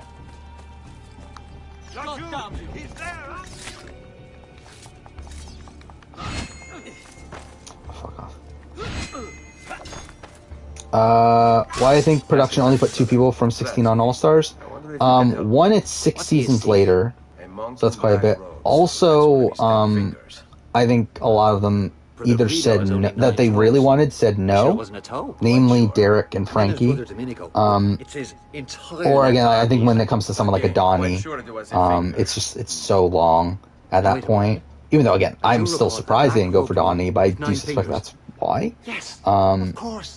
And I think they thought that like Enzo fit that mold already, and like had probably more of an interesting story for a return. And also is also more like apt to play into production's hands.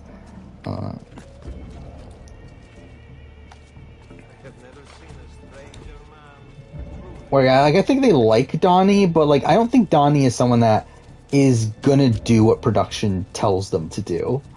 And I feel like maybe that's like was the deciding factor there. Where I think Enzo is more into the type of like DRs that production wants from him. Well, like I feel like Donnie is like kind of his own, like gonna do his own thing.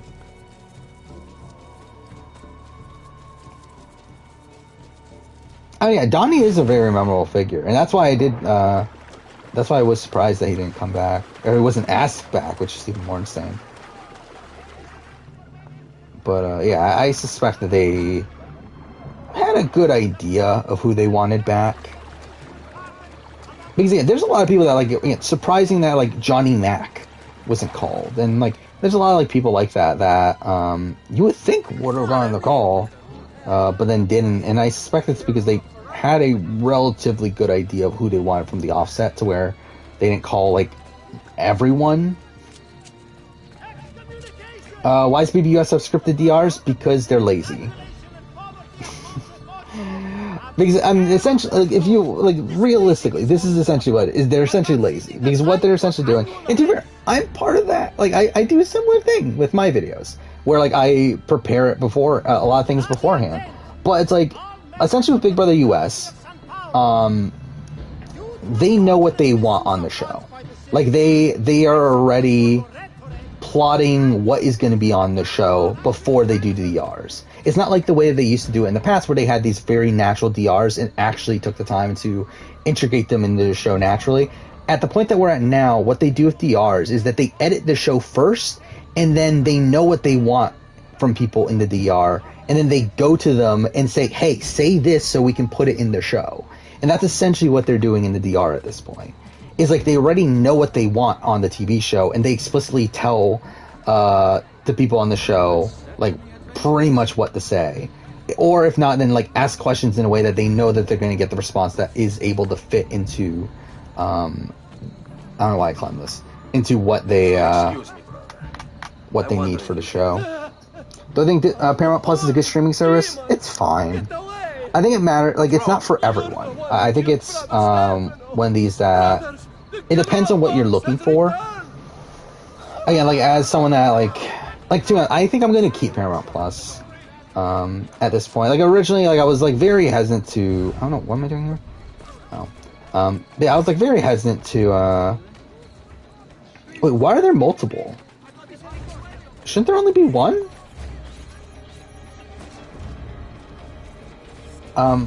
Okay. But yeah, like, yeah. What was I talking about? But anyway, as someone that like needs to have like access to Survivor, Big Brother. Right now, the challenge. Let's see, probably not that much normally, but yeah, like someone that needs like access to the shows. Like Paramount Plus is just convenient. And it's not like overly expensive to where it's like to be fair, if it was like $15-$20, I think at that point, do I need it? But like $5 to $10 right now, I do have the ad-free version. I don't know how much I'm gonna keep it for, but like still, like $5 to $10, like that's not bad, like for my needs. But if you're like not into that sort of thing, like and like they obviously have other shows, like Star Trek. All the Star Trek shows are on there, which super. I haven't watched much. Like I did watch Picard, but I didn't watch much of the other stuff. But like I mean, they obviously have their own shit. Like Halo is coming here, which looks like it's shit. But still, it's like there's stuff. They're making stuff. So like I don't know. I think it matters what you want it for. But if you're like someone that is trying to look at it as a replacement for Netflix, I don't think it's the right service there. Yeah, the app is shit, by the way. Yes, the app is shit. And to fair, the website is also kind of shit. But yeah.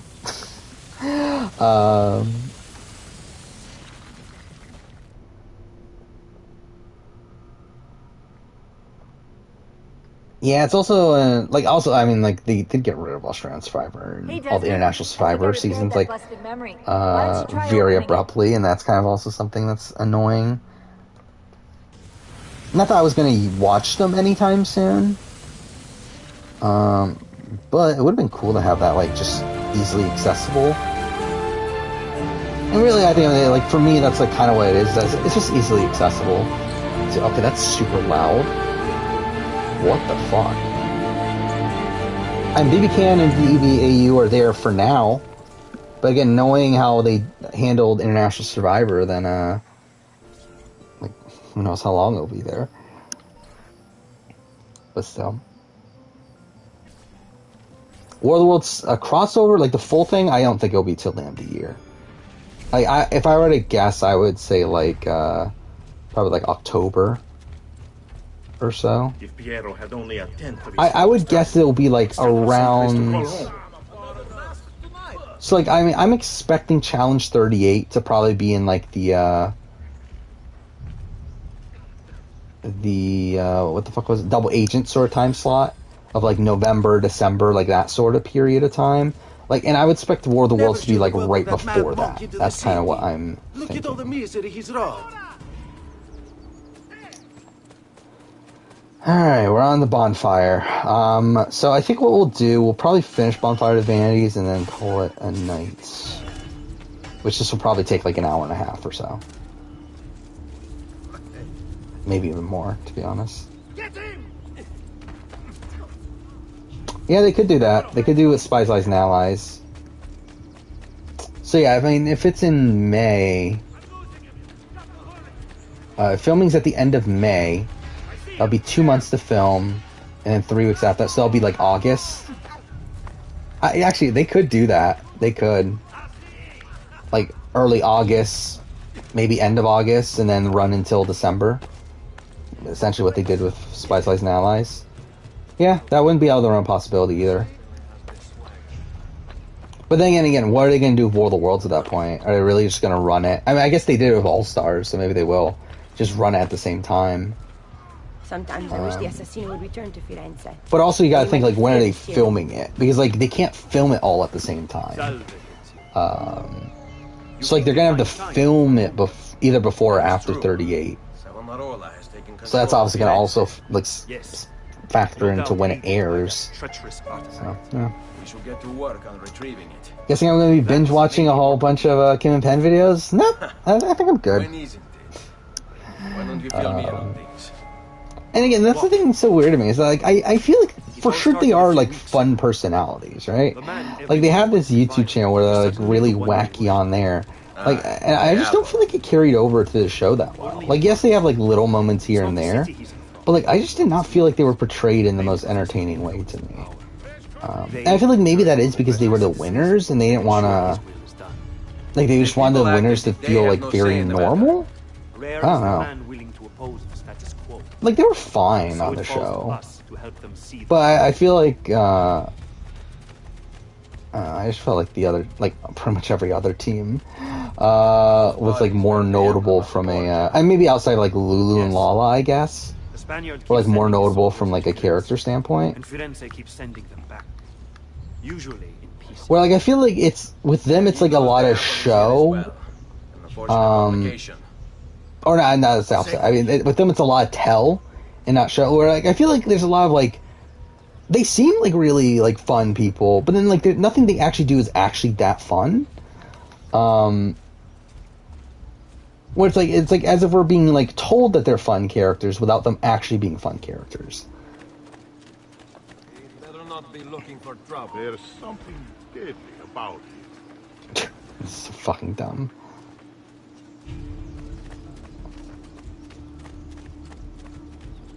Gonna be weird for a challenge. We have All Stars 3. Yeah, I mean, there's a lot.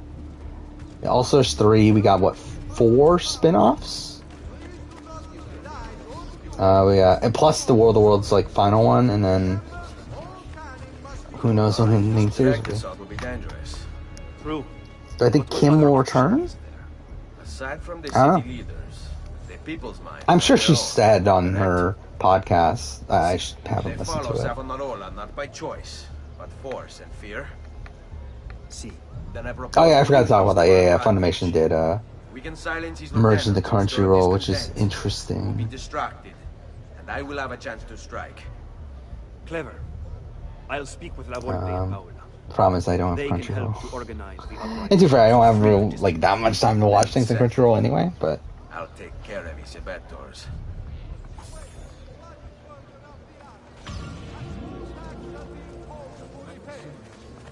I really do wish I had more time to like get back into movies and anime and comics and like all that stuff. But at this point, with the channel and everything, it's pretty much just reality TV and video games. That's pretty much the sphere I have to stay in for the most part. Do you hear me? Yeah, it's an anime monopoly now. Yeah. Oh fuck! Wait, this is the mission. This is not the mission I thought we went to. Who from Winners of War have a chance of returning again? Let's see. I mean, I think it's a lot of the people that I put on my like Battle of the Seasons video, right? So it's like it's Wendell. Even Wendell's like a bit hazy now.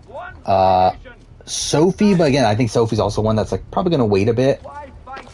And to fair, I mean, like all of them are gonna wait a bit. Like I don't think they'll bring back any of them anytime soon. But in terms of like at some point again, like Wendell, Sophie, Adam, Nick. Actually, I don't know about Nick, but like Natalie, Michelle, and that might be it. I don't know, like, does Ben want to come back? Probably not, right? I don't think Wendell's going on the challenge. And also, I mean, the thing to also mention here, Wendell's like almost 40. Like, I just feel like it's weird if he becomes a staple on the challenge at this point. I don't see that being super likely.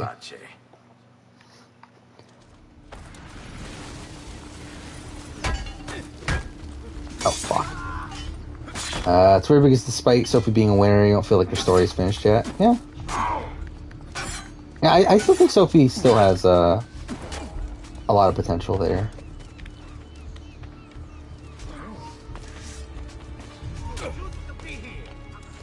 I mean, again, like, has he been in the casting pool? I think he was in the casting pool, like, for, like, 1 or 2 seasons. But, again, like, it's been confirmed he wasn't in the casting pool for 37. And they just, they got wrong information that he was in the casting pool. Now, like, I wouldn't be that surprised if he was on, like, the CBS challenge. But even then, like, he's on, the other channel. HGTV, is that what it is? And I would be very surprised if he doesn't have an exclusivity, deal there, to where he can't be on any other network. So, like, again, that's a lot of the reason why also, like, I don't think he's coming back to Survivor anytime soon.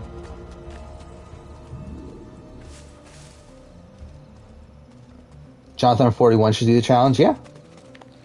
On the offset, at least. We'll see how he does on Survivor. But, based on, how he's portraying himself, in preseason and everything, and just from the fact that he's, like, seems like a massive guy, then yeah.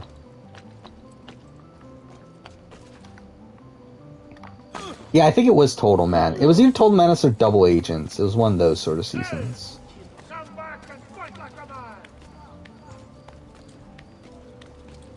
Could I see Wendell and Michelle doing X's? Not really.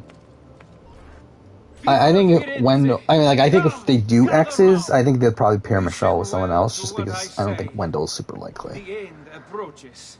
Now is the time to repent. And would I like to see it? Yes. Will it happen? No. Do I think Cindy could be a new face of the challenge? I don't know. I don't know if she could be the new face of the challenge. I think she could be like a fun character that has like a few seasons in her. I don't know if she's going to be like a massive mainstay and fine. Morgan and Jay, I think that'd be funny. Yeah, or Morgan and Johnny. I mean, Morgan, like, they're not going to do Morgan and Johnny. More so, I should say, I don't think Morgan would want to do it with Johnny. But I could see Morgan and Jay.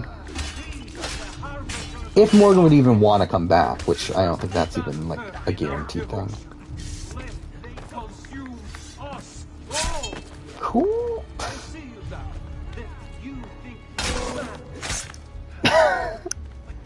That really did 3 fucking damage to my armor. What the fuck is going on? He showed me the truth. At last, my... Oh. I didn't even know you could do that. I thought if you got detected, it desynced you. Alright, well, that was easy. Yeah, I know Jay got in trouble for last season. Like, I don't know. We'll see if that affects his chances of returning here. I do hope we see him again. Again, I obviously just watched him on Total Madness. He has a really strong run there. I still think he's likable on Double Agents as well. By the way, I still love Teresa on Double Agents. Like, she's a terrible player on Double Agents, but I still love Teresa, though. I mean, really, in general, she is a terrible player in terms of the political side of things. But I still think she's fun TV.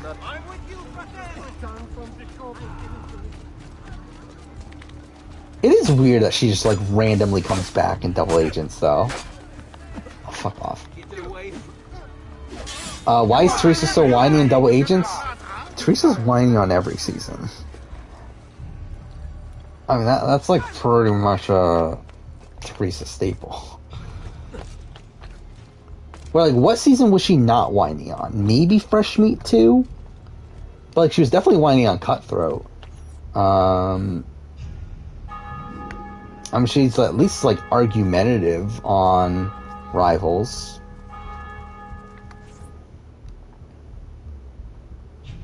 I don't even remember how she was on Rivals 2. But Free Agents, she was a bit whiny. She was a bit whiny on Battle of the Exes 2. Whiny, probably more warranted about the Exes 2, considering she does kind of get screwed over. But still.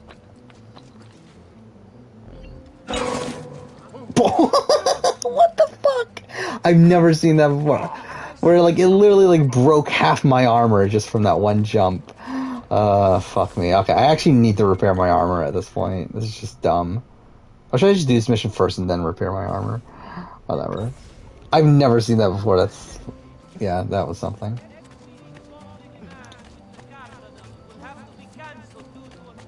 Yeah, like, I don't know. I don't expect that to be, like, a major thing with Jay.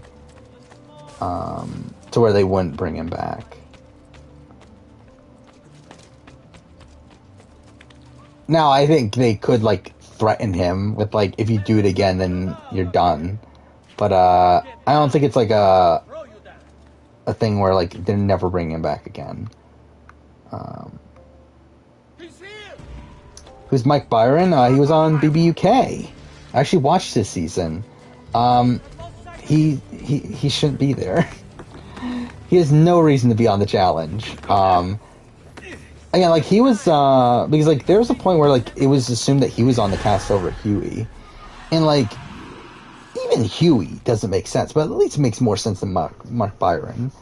Mark Byron should never be on a challenge season. Like, Mark Byron's essentially a, like, less competitive version of Huey. Oh, wait, they repaired my armor. That was part of it.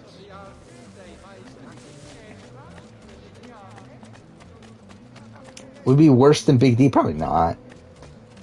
But he would be pretty mediocre.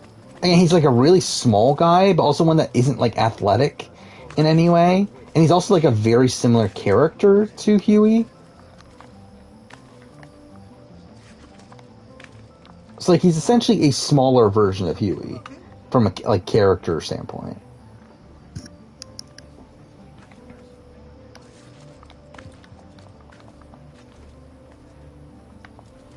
Is Jay bigger than Jordan? I don't think so. I don't remember though. But I would suspect not. And even if he is, like I feel like Jordan's definitely a lot more muscular. Than Jay, who's like a bit more like lanky. Reject the base and material. Seek salvation in the flames. I was confused as to why you're saying Mark wouldn't be good until I realized you were talking about UK Mark and not AU Mark. Oh, fuck. Fuck me, I pushed decline. Yeah.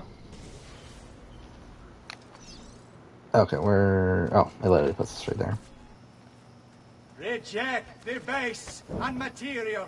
Seek salvation in the flames. Who'd you like? Who do you think from BBUK? I think someone that I would love to see is... Wasn't his name also Mark? What was the season... The guy from Time Bomb that was like the most hated, but also was like the most loved, but like gets voted out because he's... Mark. Yeah, it was Mark. Mark O'Neill. I think this is the guy, right? Is this the guy? Just double checking. Yes, this is the guy. Yeah, I think this guy should be on a challenge season. Now, I haven't watched this season forever, and for all I know, like, a lot of things that he did is, like, very icky now. But I remember loving him as a character at the time. Where he was, he was like a very polarizing figure to where like on all the popularity polls he was number one, but also on the who do you want voted out he was also number one, because like all the people that loved him, but then he also had like essentially like half the fan base loved him and then the other half absolutely despised him. But like the problem is that with BBUK, when you're up for a nomination, it's by a public vote of the public voting out someone, not voting for someone.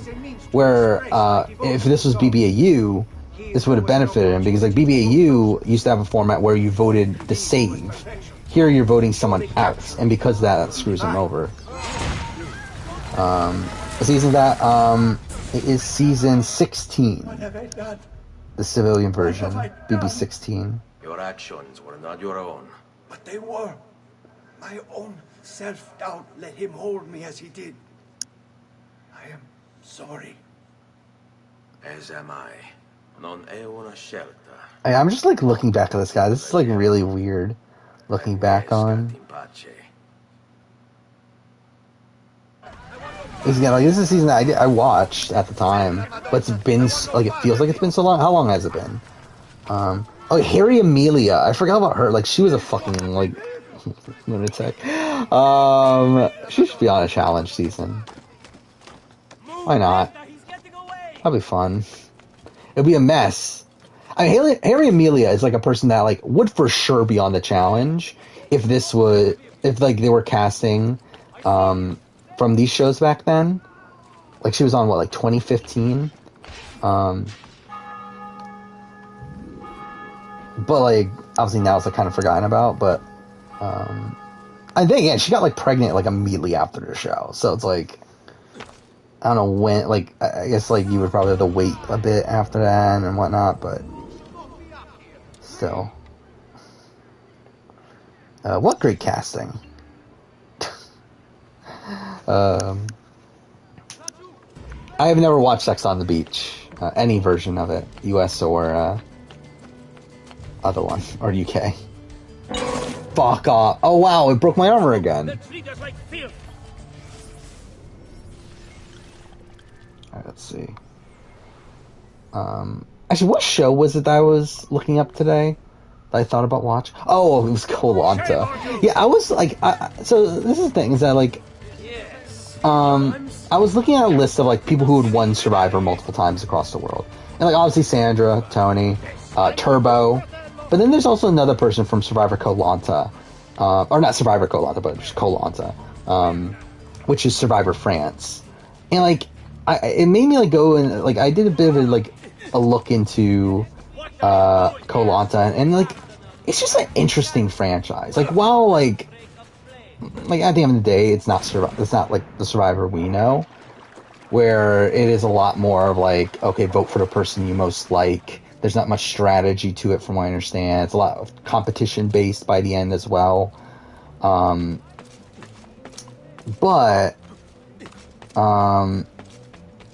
like I don't know, it seems like a fascinating show. Where like I would love to watch it if it was in English or if it was subtitled. I would love to watch the entire series. Like there's like what 20 something seasons, like so many returnee seasons. Like it just feels like a show that is like rich with like a history to it that like I like in the way that Survivor US has.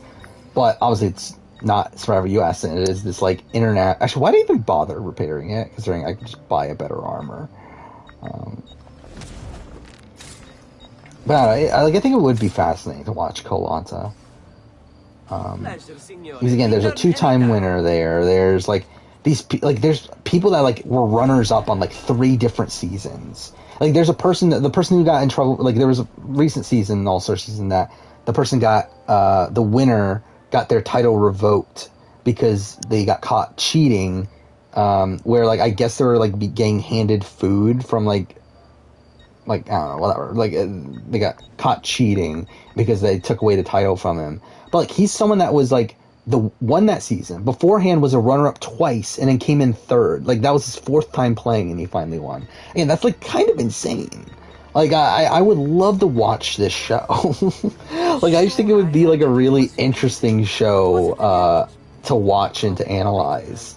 Like with this like massive history, so many like returning player seasons. These people who like played over the course of years. Like in a similar way to like that, there's like this fascinating element to watching Survivor, like Winners at War, watching heroes versus villains, and like seeing the progression of the series. I feel like to see that with Koh-Lanta would just be fascinating. But again, like I don't believe anyone has fully subtitled all the seasons, so it's like I'm probably never going to be able to watch it, but it would be cool to do so. Yeah, Turbo from the Challenge is a 2-time winner of Survivor Turkey. Mind you, Survivor Turkey is not like Survivor US at all. It's a very, very different game, even from koh where at least koh ends with a jury vote and everything. Essentially, Survivor Turkey is Big Brother original format, like Big Brother UK format, but on an island. Like, that's essentially what Survivor Turkey is. And it's a lot more, like, competition-based, which obviously, like, helps Turbo. But yeah, I believe Turbo's the 3-time player of Survivor Turkey. I think he won his first 2 seasons and then got, like, 6th place his, like, 3rd time.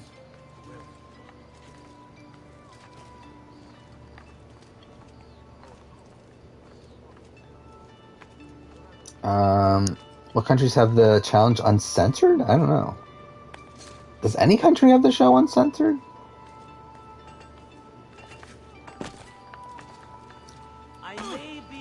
Like, I know the D episode, like the episode 11 of Total Madness, I know that got aired in other countries before D got edited out. So, like, the full cut is available. Well, not the full cut, but, like, the scenes that were edited out are available. And I did actually watch those.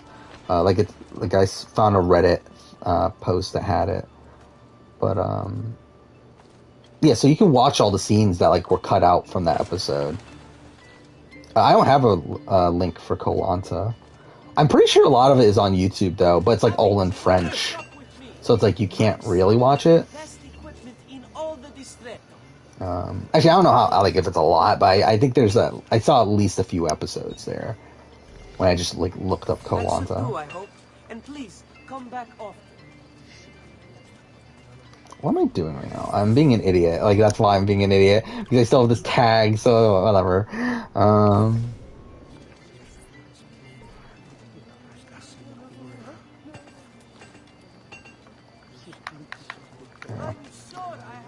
Saw a scene that showed Rogan and Dee hooking up right before she got thrown into elimination. Yeah.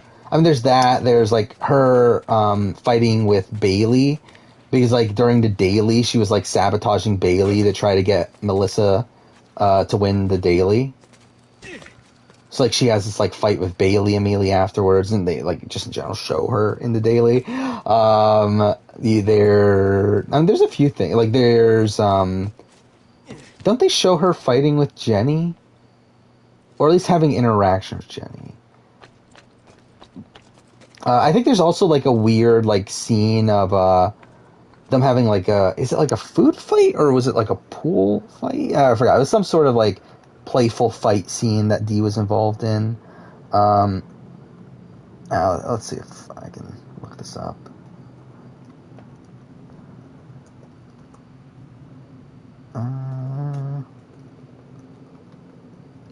Yeah, it's like 11 minutes worth, or like, is it 15 minutes worth? Whatever. Of footage. Which isn't isn't everything, I'm pretty sure. Considering, that would only bring the runtime to, like, 54 minutes when, like, it's typically, like, an hour and 8 minutes. So there's still stuff missing.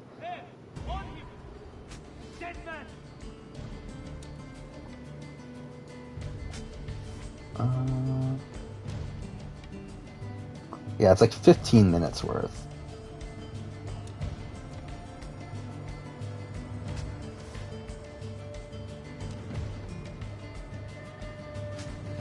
Yeah, it's like the video in that thread.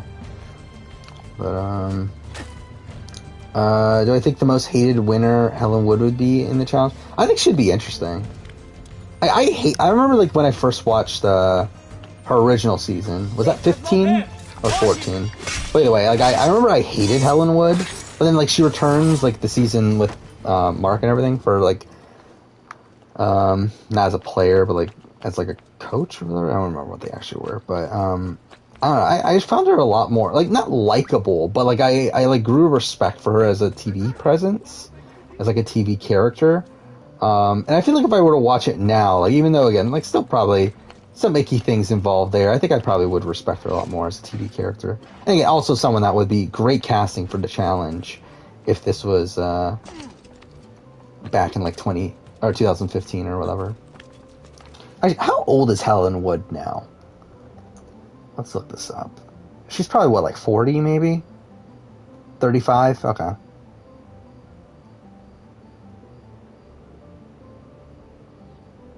Yeah, what's she even doing nowadays? Is she doing anything? Not really. She had a memoir a few years ago, had a column until 2017. Yeah, so she's not really doing anything at this point.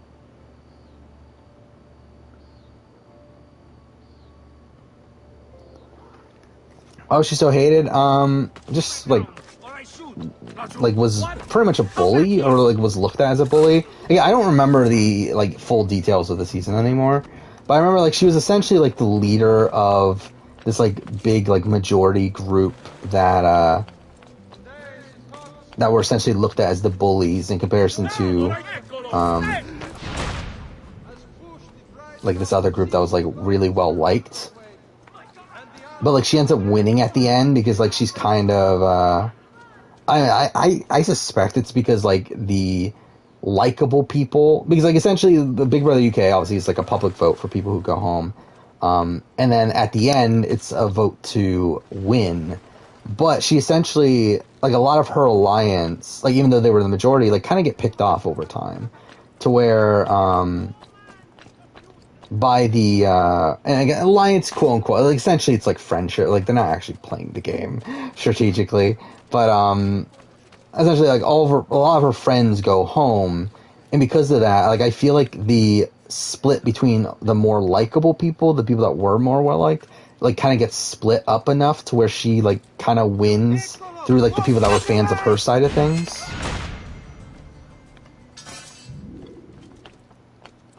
Because again, she was like absolutely hated. She's not one of these people like, if you look at a poll of like who's the most like who would you want to vote out, she's number one. But then if you look at like obviously like she wins the season, so she's the most well liked of the final six. Do I read comics? Not anymore. I used to. But like there was like a 2-year-ish period where I was like really, really big into comics. And mostly Image Comics stuff. I was never really too big into Marvel and DC and that sort of thing, but yeah, I haven't read comics in a while though.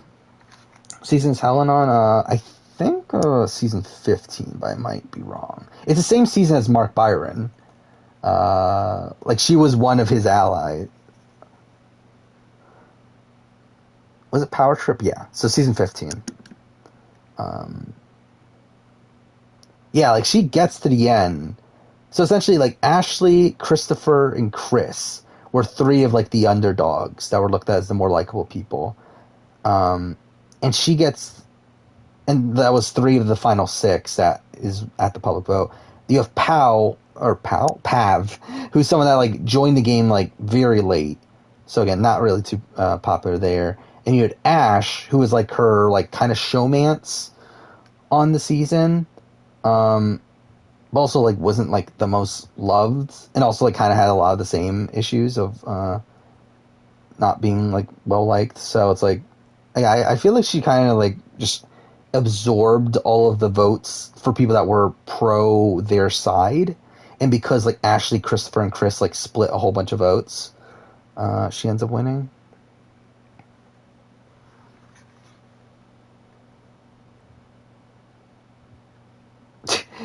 Is Image not around anymore? Is that not a thing? Or like did something go wrong with Image?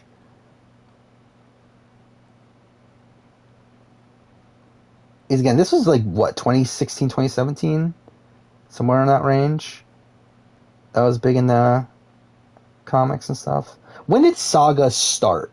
Because I think it was like it just so happened to coincide around the time that Saga started.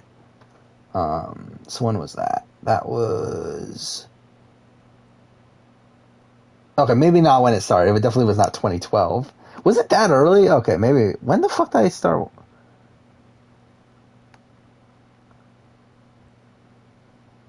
Oh, no. I think it was like, yeah, I think it was 2015, 2016. Because I think volumes 5 and 6 were out. Yeah, I think it's around that time.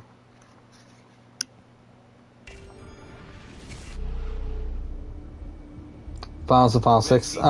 Typically. Like, not always, I don't think. But it's usually a large group of people. Because again, it's all based around a public vote. It's like they don't go down to 2. Oh fuck, this is like the worst fucking mission, by the way. Fuck this mission. Because like the game is so fucking janky here, and you have to do this undetected. Like, I've literally never heard Survivor Spencer talk. Then I saw the influence of commerce and the division it creates.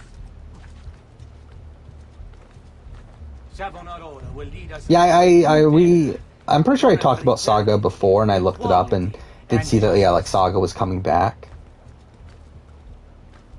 But I haven't actually looked into it myself. For us to cast off the shackles of our troubled past and accept the Lord as our Can I not climb that? Why can't I climb that?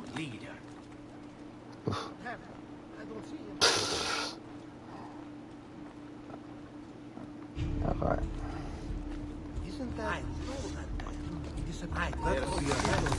Oh my god, it works. I actually got that first try. I usually don't. Do I think BBUK's format is boring? Yes. You tried to force devotion. Well, I mean, I think it's a format that is never going to be interesting from a game standpoint. No good. Which, to be fair, I don't think they're trying to be. But it's like, it's so reliant on its cast.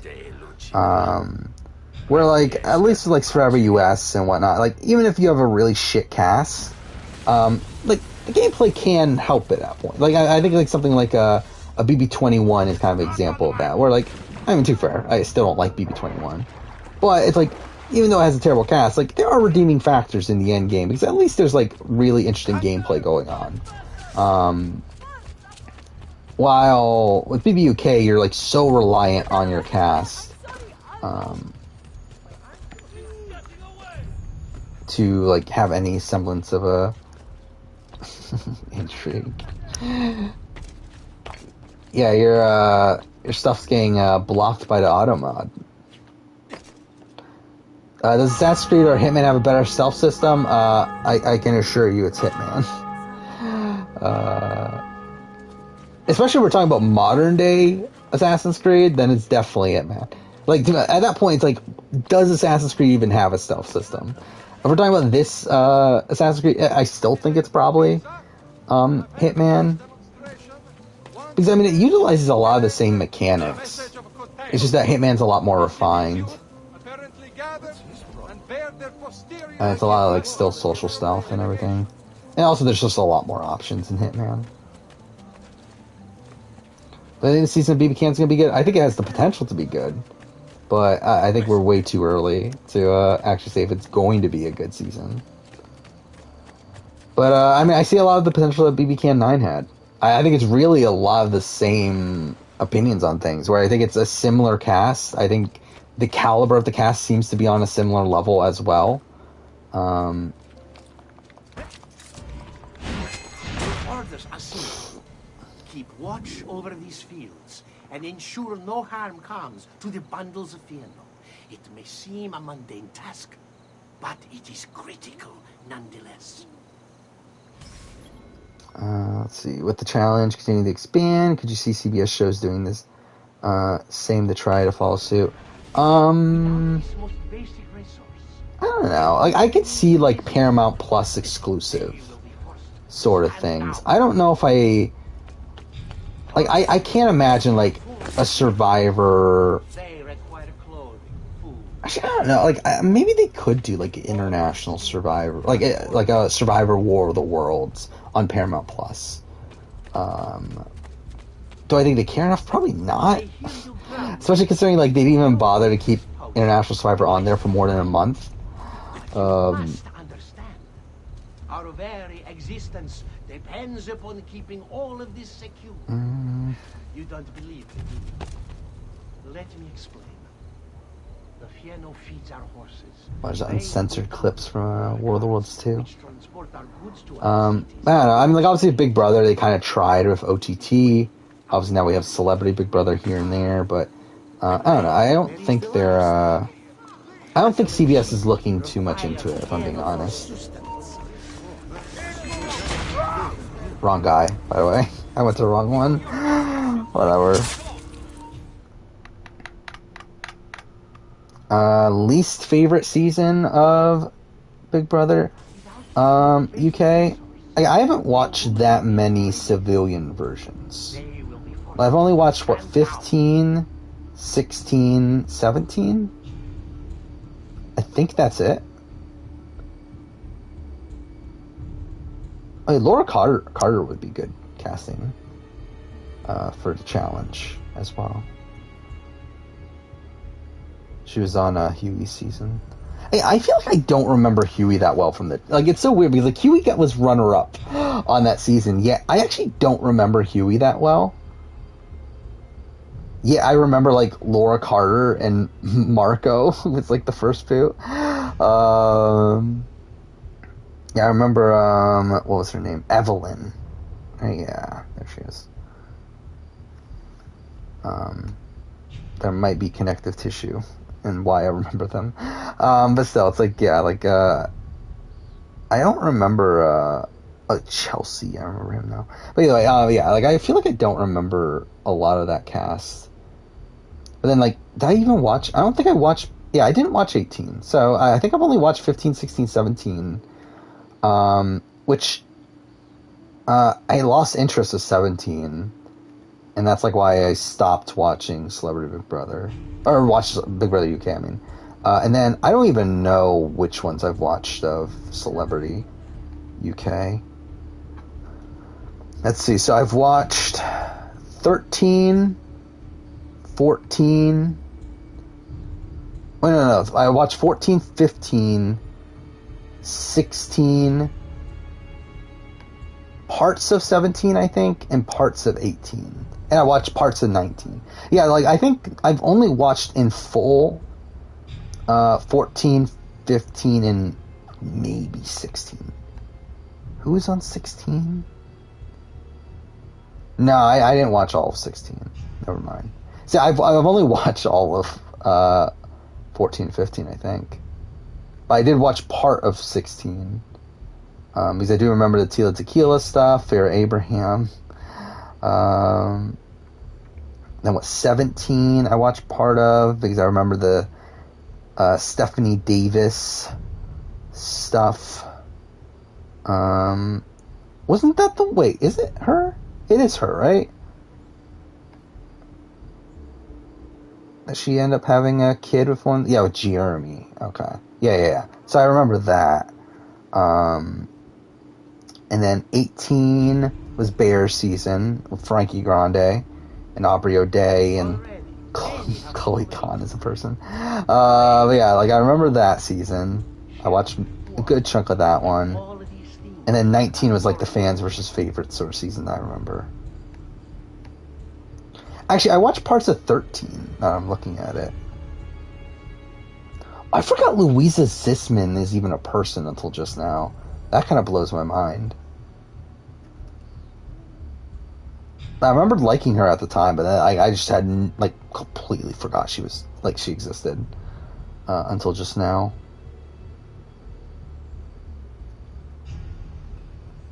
So that's something.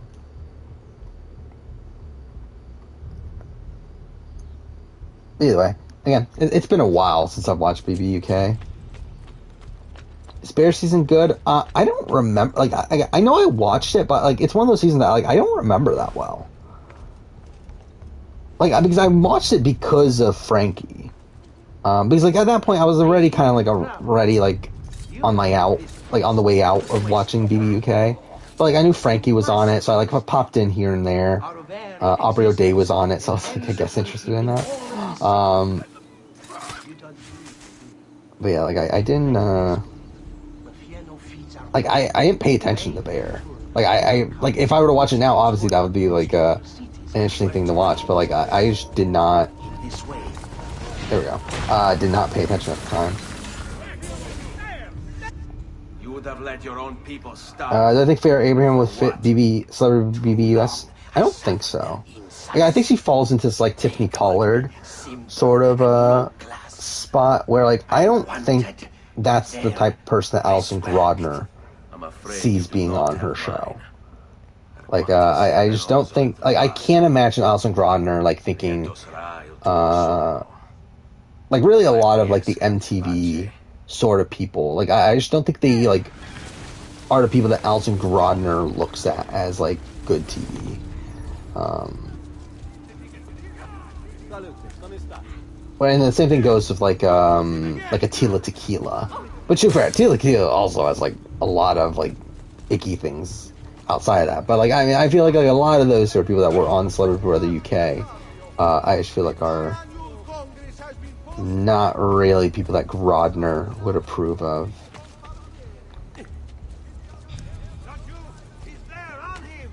You got banned on Tinder? That's a shame. Fire Grodner and replace her with Larissa and Aaron? I think Fire Grodner. I don't necessarily agree with replacing her with Aaron. Yeah, I don't agree with a lot of the things that Aaron does either. Specifically in how the seasons are structured.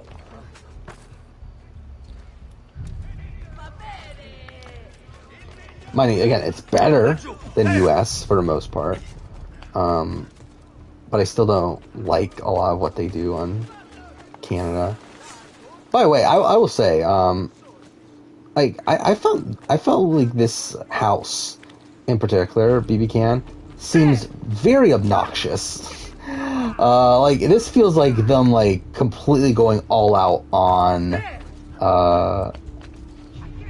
like trying to make the house like as like colorful as they can, I guess. I don't know, like they're trying to like, it's like as if they're trying to like show off at like how like futuristic looking they can make it look.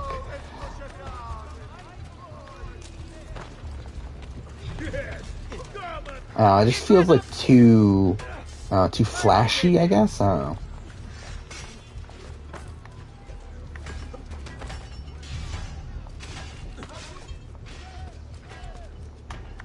You got banned because you created when you were 16. You got reported. I mean, did you tell people you were 16? Like, who reported it? Anyway, how dare I compare Farrah Abraham to Tiffany Pollard? To be honest, I've never seen a clip of like Farrah Abraham like outside of that, like outside of like Celebrity Big Brother. So it's like I don't know anything about it. And even then, I don't remember that well on Celebrity Big Brother. Like the only thing I know about Farrah Abraham is that she was on Teen Mom and that she did porn one time or whatever. Like that's pretty much like the only thing I know about Farrah Abraham.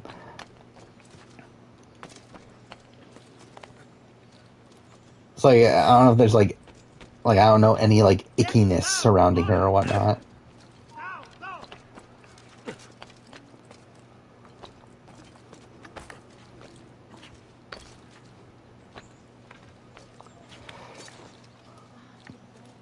Yeah, like I also don't actually get the theme of this house. Like I mean, I get that they're like, oh, we're the greatest game show, and like they have like multiple doors and like that sort of thing. But like again, it just feels like they're just like being like very flashy for the sake of it.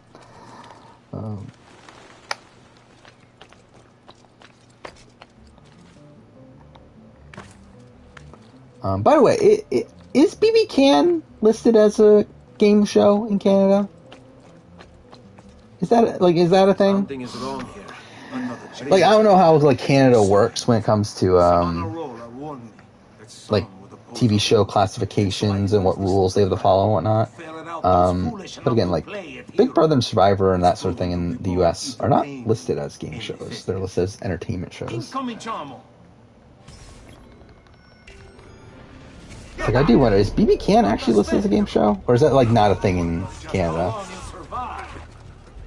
A few days back, I did over 3 dozen of my men. Oh yeah, I mean like, again, BB Can for sure has better house design than US. But that's like largely because like, okay, well that was bullshit. That's because like US doesn't care at all. Well, I feel like BB Can cares too much. Like BB Can cares like way more than I care, at least. Where like it's cool, but it's also like kind of inoffensive. Like it doesn't matter to me that much. Like it shows that they care, and that's cool. But what is going on? What the fuck? I thought I got that. I thought I timed that perfectly. Wow.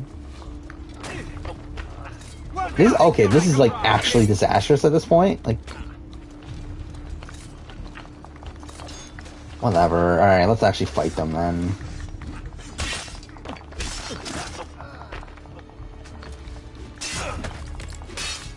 Sarah Spencer's supposed to release the video of him slamming RHEP in the afternoon.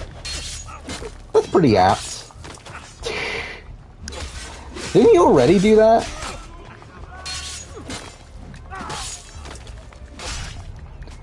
What was BB19's house? Like, I genuinely don't remember BB19's house.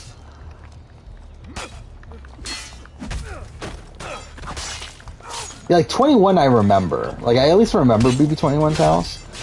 You know, having like the like what was it? It was the BB Camp, right? Theme? Oh, the Temptation one, right? Okay. Yeah, I remember now.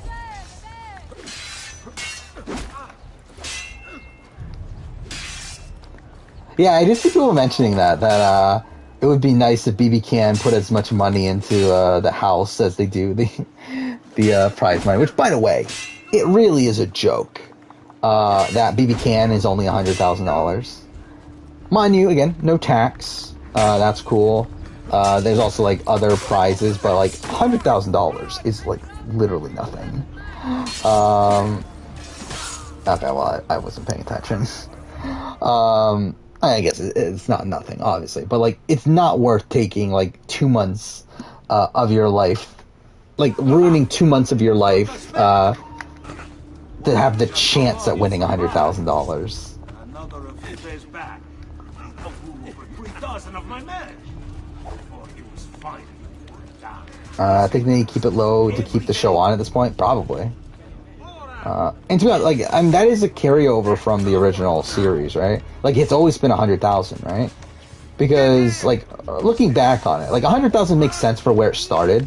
Because, like, it did start on Slice. Like, it wasn't even, it was on essentially, like, a cable network, right? It was like a Bravo or like a MTV or like, it was like one of those sort of channels, right? Like, it wasn't even on, like Global was, like, essentially, like, one of the big channels in Canada, right? While, like, again, like, Slice is, like, just, like, a nothing channel. So it's, like, I mean, yeah, $100,000 would be nice. I wouldn't be opposed to it. But, I do think, like, to play the game of Big Brother and, like, take that much time out of your life to play the game Big Brother, it's, like, I feel like 100,000 is, like, not much at all. I mean, like, again, Khan won $60,000 on Australian Survivor this week just for winning a fucking challenge. I mean, how much is 60,000 Australian to Canadian? Actually, US-wise, it's not that much. It's 43,000.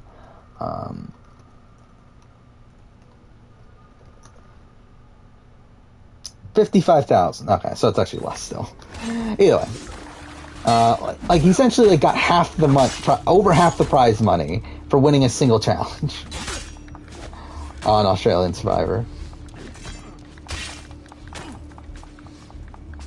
I mean, the stipends, from what I understand, are very, very small on BB Can.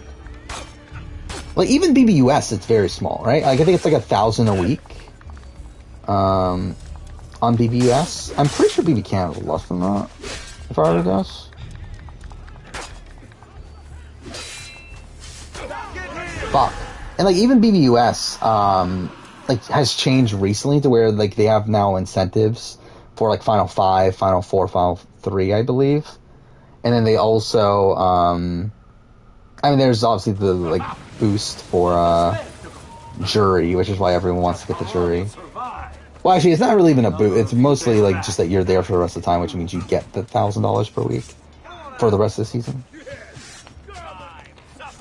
Oh yeah, yes. Do you get a lifetime supply of Wendy's? If that's the case, then obviously it's worth it at that point. Imagine if someone went on the challenge because they wanted to win Wendy's more so than they wanted to win the prize money. That'd be kind of funny. Okay.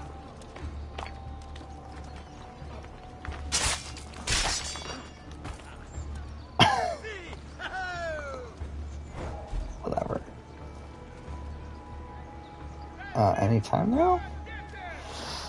Whatever. Now, again, this is shit. No, he won 60K. He won 5,000 for, what was it? 5,000 a week for, like, or was it 6,000 a week for 10 weeks? Something like that, right? It was like something amount a week for like a certain amount of weeks, but essentially it totaled the 60,000.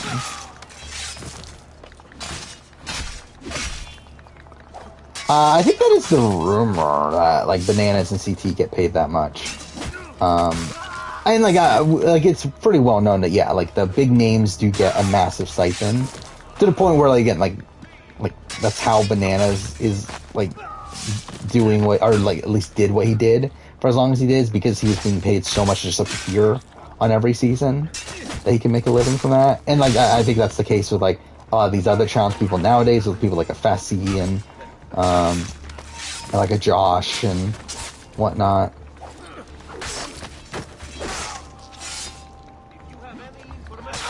How's 21 game ranking going? It's completely on hold until I finish Horizon.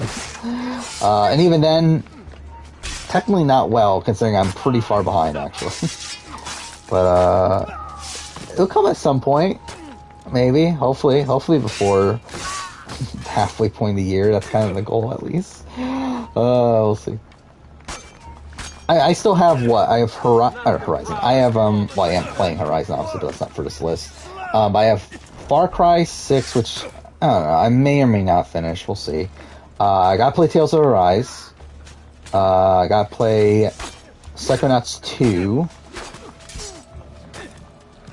What else was there? The Medium, I'll probably play. I don't think it's that long, right? So, yeah, I'll probably play it.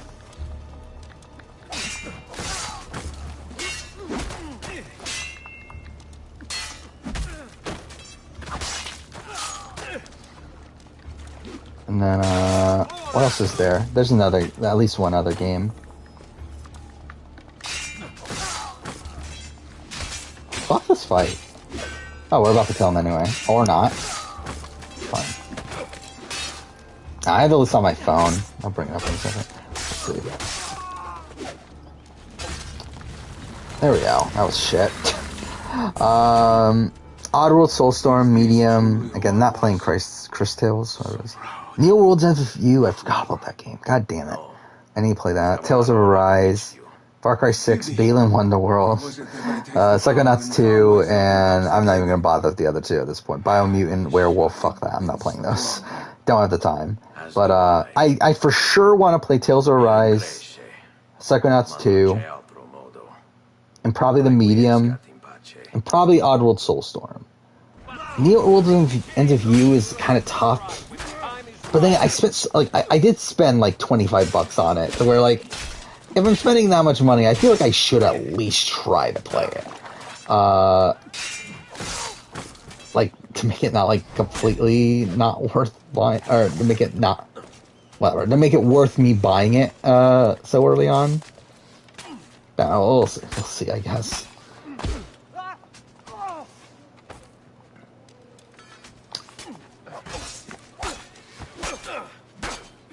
Is the mission... Wait. Is the mission done? Like, if the mission's done, I'm gonna let myself die. Ah, shit, it's not. Well, then... Yeah, okay, I need to survive then. Shit, I thought the mission was done. Alright, whatever. I don't know if Josh declined, but Josh isn't gonna be on the CBS Challenge. Like, the question is, did they not call? Like, did they not want him? What is going on? Let me fucking leave. What the fuck? Yeah, like, we know he's not on, though. Okay. Really? We're really doing this?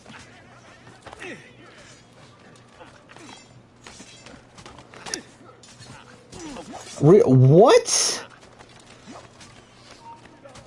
What the fuck is this section? Ugh.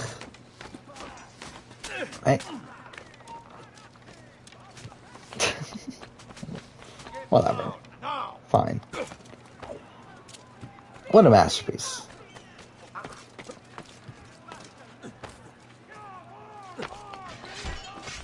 Yeah, I know I'm being shot by arrows. I just think it's fucking dumb that I'm being shot by that many arrows. Like, I get what's happening. I just think it's fucking dumb that it's happening. There we go.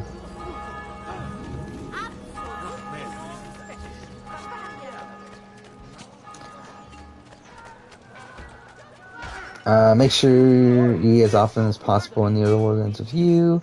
To up your stats. Don't make the mistakes I made. I'm sure I'll remember that by the time I get to it. Hopefully I do. How long is... Okay, let's actually... I want to look this up real quick. How long is World Ends With You?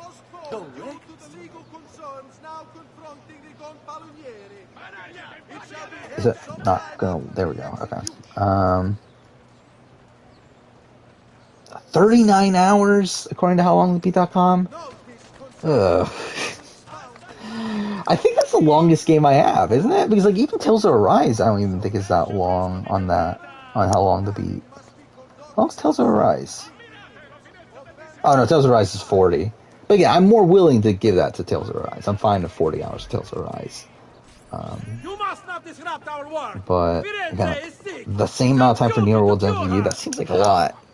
By forcing her people to follow a madman? Why was Twitter taking Bailey's side in the Casey fight? Yes. Well, that is about to change. I don't know. Like, I get Bailey's point of view. To be fair, I think why they sided Bailey's because I think BB Twitter's just more, like, likes Bailey more than Casey. But, like, I also, like, I get it. Like, I get Bailey is hurt.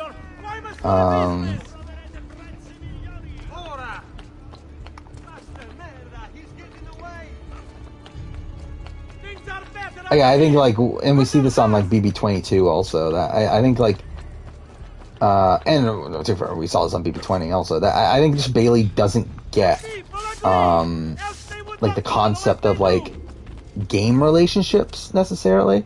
That I think she thinks that because you have a personal relationship, that automatically, like, translates to a game relationship. So, like, because, like, her and Casey...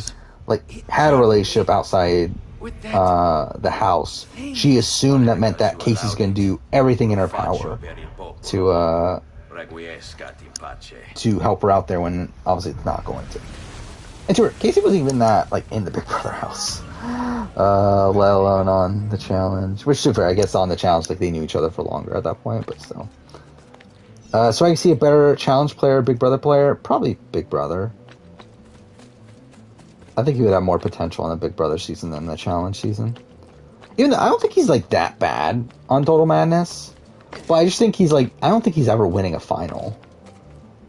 I think he's someone that, like... I could see him making a final. I don't think that's out of the possibility. But, like, I just can't imagine him winning one. Where, like, I think Big Brother, like... Yeah, had his alliance... Like, I mean, like... Had he not been on the cast with Tyler, he probably steamrolls that season. Where again, like, level 6, like, didn't know what the fuck they were doing without Tyler. And, like, Swaggy did get the upper hand on level 6. Like, he did have 7 out of, well, I mean, I guess they had 7 votes, so they had more people than that. Technically, they had 8, I believe. Is it 8? Yeah, he had 8 people in his alliance. Then level 6 had level 6 plus JC, and then Sam was in the middle. So it's like essentially Swaggy wins, like, the battle of that first round in terms of getting the outright numbers. It's just that Tyler, like, outplays him in, like, flipping over Caitlyn and later convincing Caitlyn to backdoor him. But again, I mean, actually, when's that video coming out? Because I may talk about Swaggy C in a future video. I don't think it's coming out for a while, though. I think it's, like, around time Big Brother... Oh, fuck, I hate this mission. This is, like, one of the worst missions here. Yeah, what list is that? I think it's pre-jury boots? Yeah, it's gotta be pre-jury boots. They talk about Swaggy.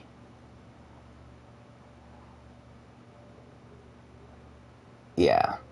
I forgot who was number 1 on that list. Fuck me. Whatever. But, yeah, Swaggy might be someone I talk about. Alright, I hate this mission, but let's do it. Hopefully I can do it first try. I did the other one I hate first try.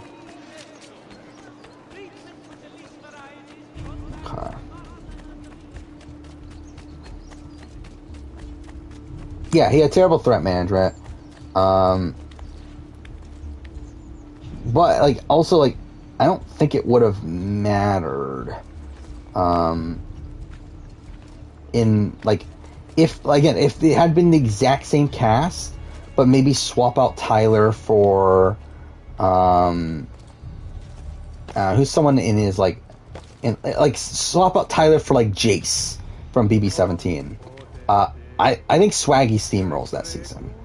Or if not, then like at least holds control for a good chunk of it.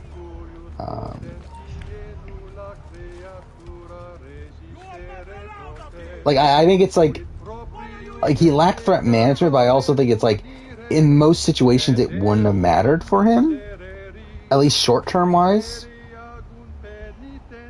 And like the main reason it becomes fuck off. The main reason it becomes this issue is because Tyler is like as good of a player as he is, and is able to like flip the entire house to give level 6 numbers.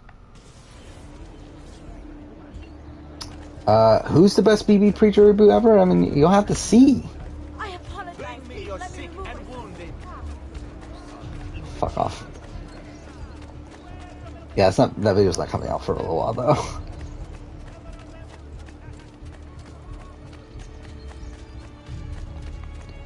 Yeah, I have a good chunk of Big Brother rankings coming out around the time of Big Brother 23. Or Big Brother 24. Kind of similar to what I did for Big Brother 23. And that is one of those. So yeah, I have that. I have worst players to make the jury. Oh, I have worst players of all time, which will be next month. And I have worst players to make the jury, and then pre-jury boots.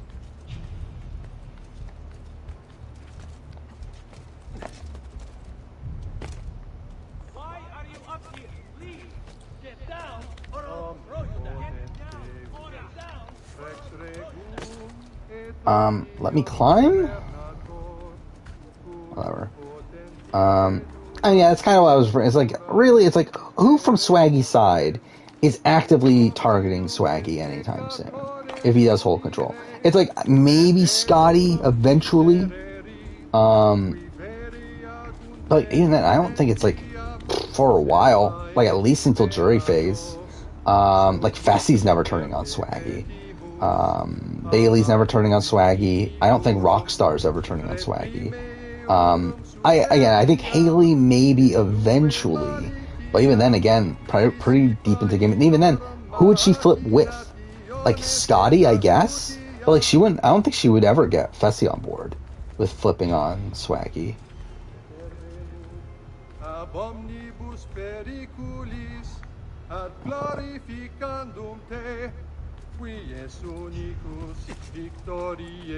You got it. There we go. Does James Miller made the merge? Yeah, it'll be fun. I think James Miller's like one of these like all-time great pre-jury characters. I led my flock astray. Again, not the greatest player, but again, no one from Oolong was. We all do. Yeah, would have been fun if we made it further. Does Caitlyn end up flipping if Tyler's replaced with any random? Because yes, Tyler does good work, but Caitlyn is also volatile. I mean, the thing is, like, I don't think most people make the move Tyler makes. Like, I think the problem is that I don't think most players make that move. Like, I think Tyler's one of the only people in the history of Big Brother that would have been willing to make that move. In, like making up a ridiculous lie that, like, makes no sense. And Caitlyn shouldn't believe it. But she does. But again, like, I think, like, while it's, like, something like, oh, it's Caitlyn and, like, she's gonna believe anything, it's also, like, no one's gonna actually bother doing it outside of Tyler. And no one's even gonna, like, actually bother creating this plan to even try. Yeah, like, it's, like, I just think Tyler's, like, one of the few people, possibly in the history of Big Brother, to even, like, bother doing a plan like that.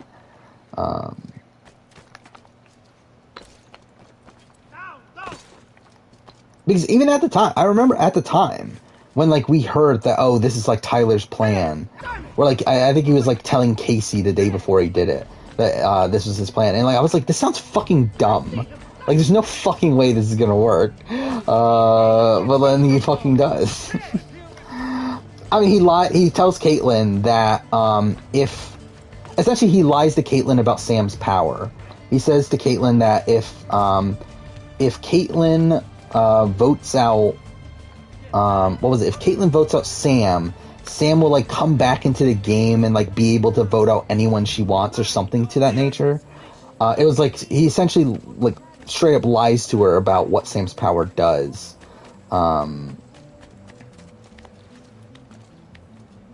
That, yeah, gets Caitlin to flip her vote. Because, like, at that point, she was flipping to protect her alliance.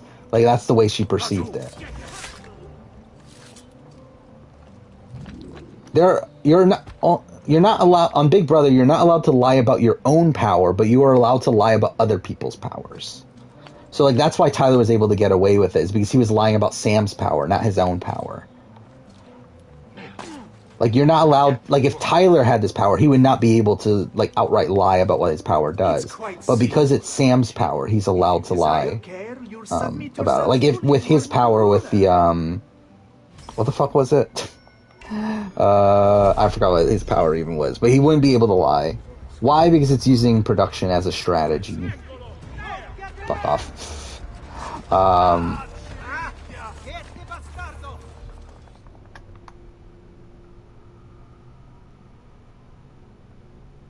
Again, you can do it on Survivor. Survivor, it's fine with, is fine with you doing it. We see Tony do it on Cagayan with the Tyler Perry idol. Like, lying about it being good until Final Four.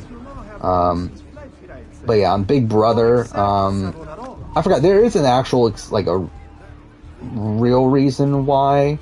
I forgot what the actual thing is. I mean, it's essentially like, strong of character and morals. He seeks to save us from ourselves. I forgot, actually. Like, I know it's something to do with, like you can't, because essentially at that point you're banking on, Before Savonarola came to us, we were mired like, production. I don't know, either way. It's essentially using production as a strategy. I forgot the exact rationale for it. We cared overmuch for earthly things and because that is against the rules in Big Brothers to use production as a strategy. Where, like, you can't say that, oh, the DR told me this.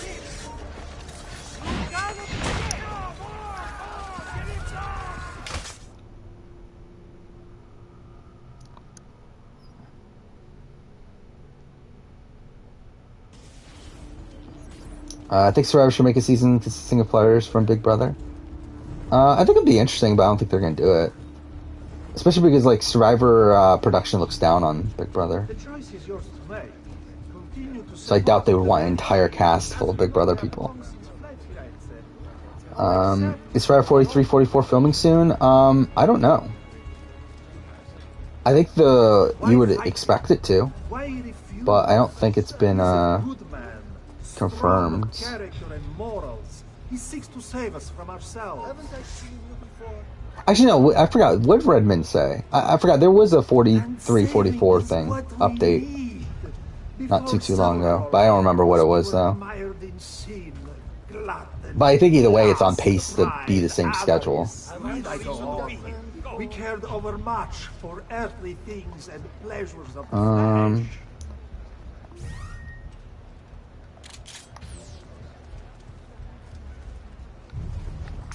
There he is, Yaju! Fuck off. Alright, whatever. I guess that didn't work.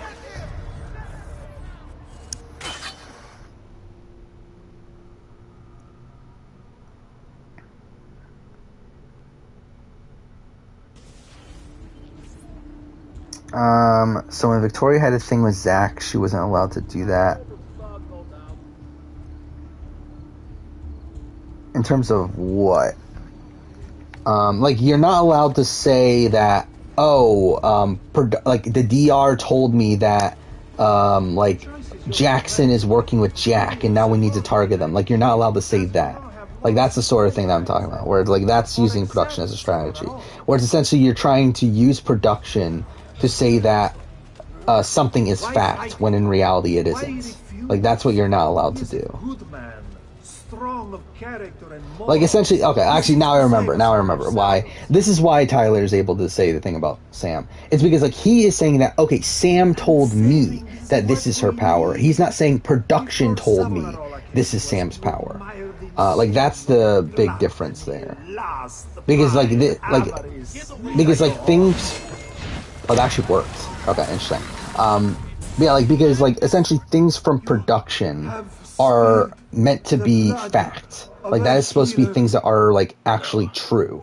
And if you're lying about what production is telling you, then it won't allow the players to trust what production is saying. So it's like you can't... So, like, Tyler is not allowed to say, production told me this is what Sam's power is, but he's allowed to say, Sam told me her power is this. Requiescat in pace.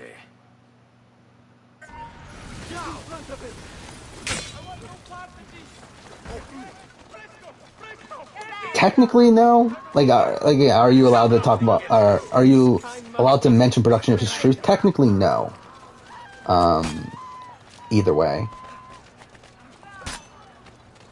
Like, that's why if you talk about the DRs in the house, like, they play the message, like, they play the Big Brother announcer guy saying, please stop talking about production.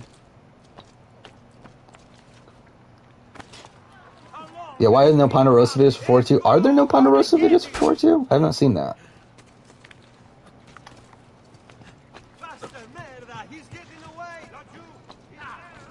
Yeah, there's technically a rule in the Big Brother rule book that you can't tell someone that they're going to be nominated. Like, you can't directly tell someone they're going to be nominated. You can say that, I'm thinking about nominating you, or that it's looking like you're going on the block or whatever, but you're not actually technically allowed to say, you're going on block. But again, like, this isn't enforced at all, and 100%, this is, like, just one of these things that, like, the fan base likes to bring up whenever, like, someone does something they don't like, so that they can, like, say, hey, they broke the rules! And also, it's also another thing that the players themselves like to use in excuses where, like, they didn't, or they blindsided someone, and then they, pretend like the reason why is because, they told me I couldn't tell, people who I was nominating. Dreamcast, Forever Cast with Big Brother people? Maybe. I think I have that on my list of video ideas. And same thing vice versa.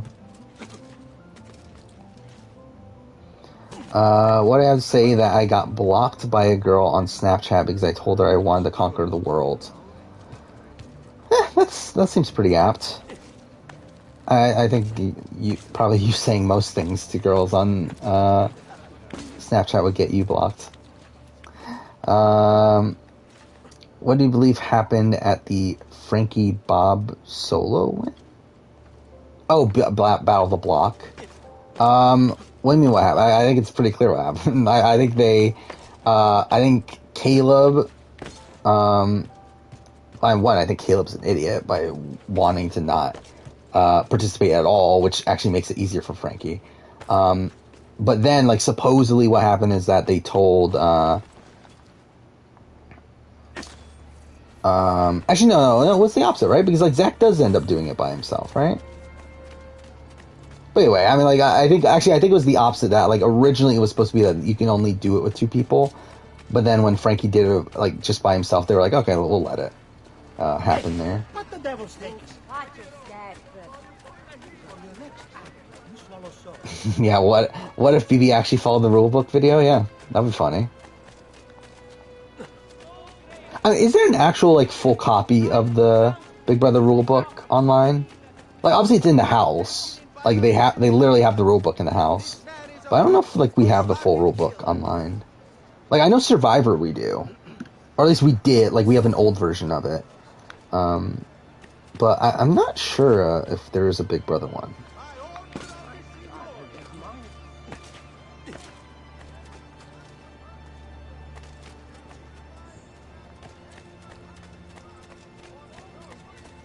I think Big Brother is a better host than Sonya. Not really, because Big Brother's just, like, a weird voice thing. Then again, I don't think Sonya is a good host either.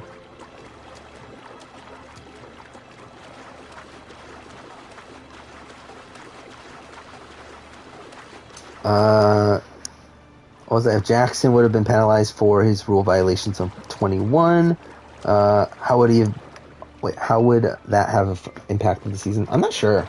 I don't know what would they do to him? I guess it would just be penalty nomination. Well, probably be penalty nomination and also like penalty vote against him, right? But like, would that have been enough for him to go home?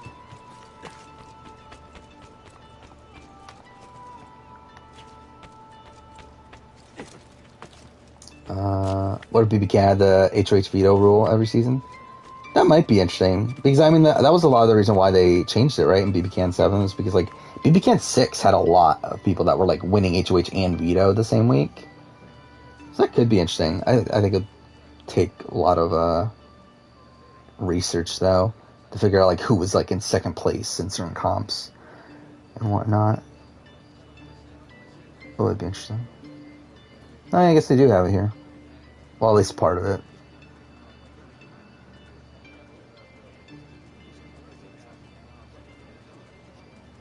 Yeah, what version is this?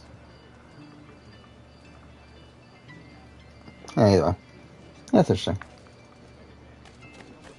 When's Circle Season 4 coming out? I don't know. I thought we would have news by now, to be honest. I mean, dang it, I think last year, like, we didn't get news until, like, a month beforehand. I'm pretty sure Season 2 started in, like, April or so last year, right? So, maybe soon we'll find out. Because, again, like, from what I understand, we're supposed to get 2 seasons this year. Which I don't even, to be honest, I don't really even want. Oh, are we about to finish it? Oh, I didn't realize we were about to finish Bonfire. You've done well, officer. Okay. What happens now?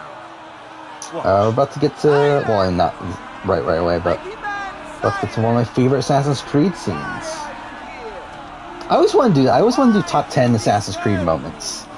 And I never did get around to it. And like, dude, at this point, I don't think I care enough to. But I always did want to. There are bonfires to see, prayers to be said, penance to be done. You will do as I command. You will submit. Find the ambulance, you. It can't be far. Okay.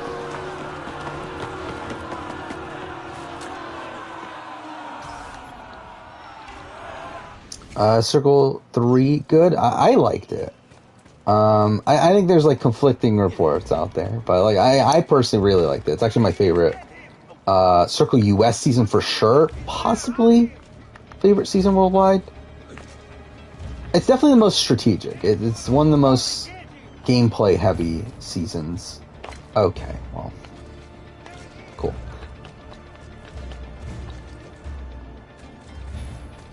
Mass Effect moments. Yeah, that'll be interesting. I did I still have one more Mass Effect. Well, I mean, I think I have Andromeda retrospective, but I did do the squad mate ranking, which who knows when that'll actually come out.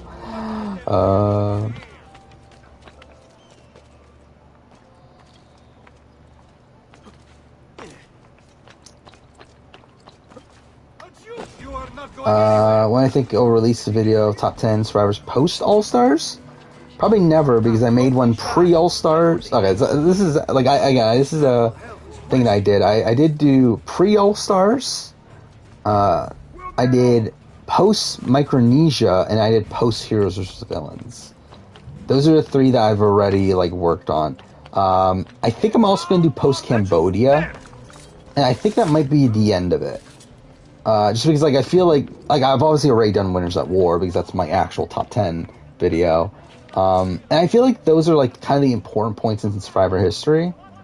Like, obviously, pre-All-Stars is important. Post-All-Stars, really, like, not much changes outside of Boston Rob being added. So, like, that's why I didn't do one post-All-Stars. That was kind of shit. And then... And also, like, obviously, like, adjustments here and there in terms of placements, but, like, nothing too major.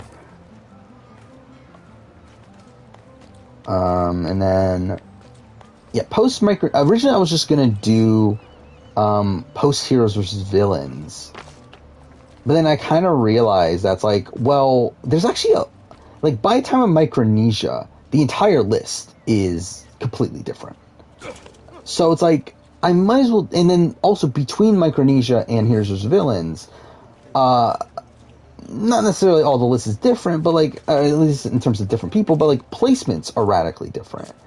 And then also there are a couple new people, so it's like, why not just do both there? Why not do after Micronesia and after Heroes vs. Villains? Do I think 43 and 44 could be All-Star seasons? No, because Redmond and Ray confirmed that they're not. And also, even before that, I would have expected them not to be anyway. I think 45, 46 is probably the first... Like, I really, I should say, I think 46 is probably the next likely All-Star season if we are going to have one before 50. Because I would be very surprised if they don't do All-Stars for 50. Mind you, again, I was surprised that 30 wasn't All-Stars, but I really do feel like 50 feels like a weird one to not do All-Stars on. But if we're going to have one before that, I think 46 feels about right. I mean, to be fair, 44 would have felt right, but I don't think they're doing 44. Actually, we know they're not doing 44.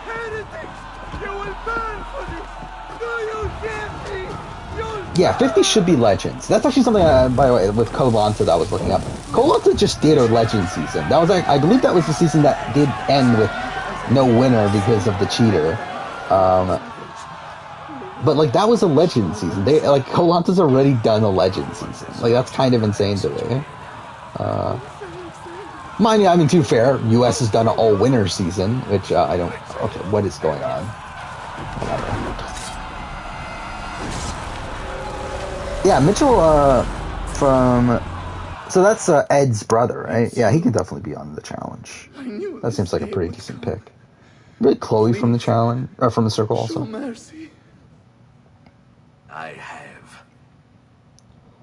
Yeah, I personally do like the HOH not playing in the veto. Now, I get the ramifications of it, where it does lessen the threat level of the HOH, to where it actually allows these comp beasts to potentially steamroll even more because they don't have as heightened as a threat level, but I do think it shakes up the results of the week itself because I like it. This is one of my favorite ones on Assassin's Creed. Speech here. I have this thing memorized still. It would have... Oh, the fuck. Okay, never mind. I fucked up the line. It would have consumed me then. Chloe begun the challenge, but I think she's too big at this point, probably. I mean, she's doing other stuff at least. I think she's busy. Never preached answers, but guided me to learn from myself. We don't need anyone to tell us what to do. We don't need anyone to tell us what to do. Not Savonarola. Is Chloe... I think she was on, like, one episode of Love is Blind, right? I don't remember. But I don't think she's, like, actually on it, right? Nick would be interesting on the challenge. I don't know how well he would actually do. But it is our ability to choose what we think is true that makes us human. That makes us human. Yeah, she was on Too Hot to Handle at first, but then I think she went on Love is Blind after, though. For like one episode or something. Do not follow me or anyone else. Ugh.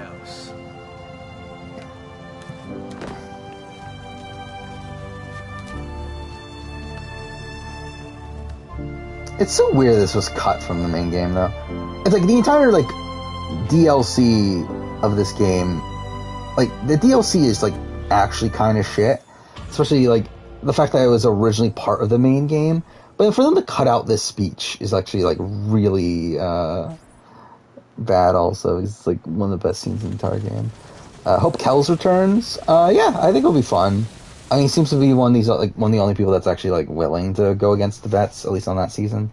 Again, it seems like he's, like, trying to build this, like, rivalry with Fessy and Josh. I think there could be some intrigue there. Alright, we need colors pages. Okay, it's 3 o'clock in the morning. I'm debating over, like, should I finish the game? It's like, we probably could in, like, another hour. But, like, I don't know if I want to go 5 hours. I don't know if I want to go to 4 o'clock in the morning. Especially when I plan on recording videos tomorrow morning, and I also gotta go to work, so... I don't know. Probably won't. But, like, I probably could if I really, really wanted to. Kells was beat Fessy and Hall Brawl. I think he would have a chance. How big is Kells? Like, in terms of, like, height-wise and everything.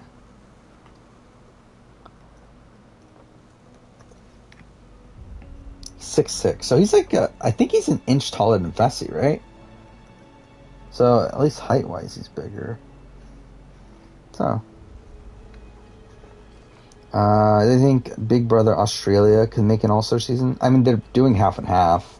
I think, really, that's the best you're going to get from modern BBAU.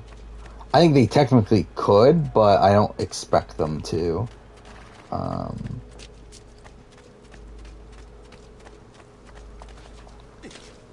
I think Nick will be on next season? Probably not. I don't expect too many Circle US people, really. I'm kind of annoyed because, like, I feel like I could go another hour, realistically. But I also, like, don't... I know I shouldn't. Like, I know I can finish the game tonight, but I really shouldn't. So I think we will call it here. I'm trying to think. So next... I'm trying to, like, if I can do this in, like, what, 4 more streams, finish that joke collection? I think that would be ideal. Because I think I can do Brotherhood. Actually, dang it, I thought I would be able to do this in 3 streams, which I guess Tooth Fairy almost did. And that was after, like, a really bad first stream of this game, because I wasted all of it. Or wasted, like, 30 minutes of it doing BB Can. First impressions. Oh. Did I see Jackson was... Like, his favorite player was CC from Millennials vs. X? That can't be his favorite player, right? Is it anyone's favorite player? I feel like CC is one of the most forgettable, like, recent players. Or, like, really, like, who remembers CC? Yeah, it seems like a lovely person. I'm sure there's, like, nothing wrong with CC as a person. But, also, like, why was she there? I mean, she was one of these people that, like, was applying for, like, years to get on the show. Like, that had, like, been applying since, like, the early days of the show, and then, like, finally got on. And, like, it's funny because, like, I feel like those sort of people are usually, like, duds. Like, these people that are usually, like, I mean, Heather was one of these people, right? From 41. Where, like, she was applying for, like, a really, really long time and then finally got on now. Like, I feel like a lot of the people that ends up happening to usually end up being purpled in the edit. Which is humorous. Then Russell Swan was one of those people. I think he's probably one of the better ones from, like, a TV standpoint. I guess Dan Foley is a great TV character, but obviously, like, not a super likable person. Will Allie Anderson come back to the challenge? I don't know. I don't know what their stance is on her at this point. Oh, yeah, I guess Christy was a good one, too. You have, like, her, you have, like, a Rick Nelson. That's his name, right? Okay, is that his name? From South Pacific. It is his name, okay. Yeah, like, he's one of those sort of people. Jimmy T, which I guess Jimmy T's a fun character. But obviously not the greatest player or anything there. And not, like, super notable unless you've, like, recently watched Nicaragua or you're, like, a massive, massive fan. Yeah, Rick from South Pacific is a, like, really big fan. Like, he had been applying for years, and, like, he got on through Sears having a, like, video submission contest, and he won it. Like him and like Sophie also applied through there and got cast through it, but like Rick beat Sophie in the actual competition, which is funny. Yeah, Lucy's forgettable too. She's definitely up there. 2022 games I'm looking forward to. I mean, like, is God of War coming out this year? Because if it is, then that's my number one. I mean, for Horizon's really my number one, but it's obviously already out. So I'm beyond that again. God of War, if it comes out this year. Final Fantasy 16, if it comes out this year. I don't know. Like, what else is actually? I want to look at this list. I'm scrolling through now. The games that are like confirmed for this year.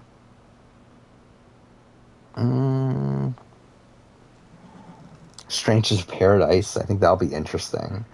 I don't know how good it'll actually be, but it'll be interesting. Forspoken. There are rumors that Forspoken's getting delayed, which I'll be fine with, but I'm interested in Forspoken. It's not like like absolute hype for it or anything, and I don't know for sure if I'm going to be buying it right away, but I'm interested. Yeah, I mean, really a lot. Oh, Plague Tale Requiem is definitely up there. Will I do All Stars 3 cast reaction? Not really. I kind of did one on stream back when the cast was originally released. God damn it, I'm starting to slur my words. But yeah, I mean, I don't think there's a point at this point. I thought about doing one at the time, but I forgot what was going on. But there was like other videos going on, and I was like, "Fuck it, I don't have the time." What was I think it was around the time that 41 was wrapping up, wasn't it? Or was it before that? Maybe it was like VIP, like BBVIP and all that stuff. I don't remember. But anyway, there was other stuff going on, and that's why I didn't do it.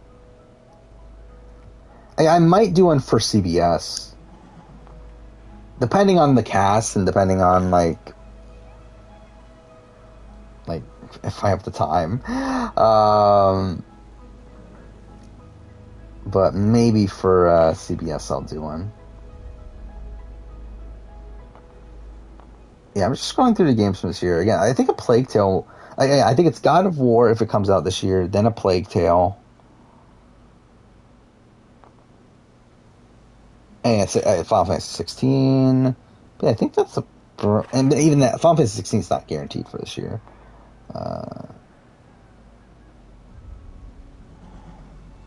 I forgot Life is Strange Remastered came out.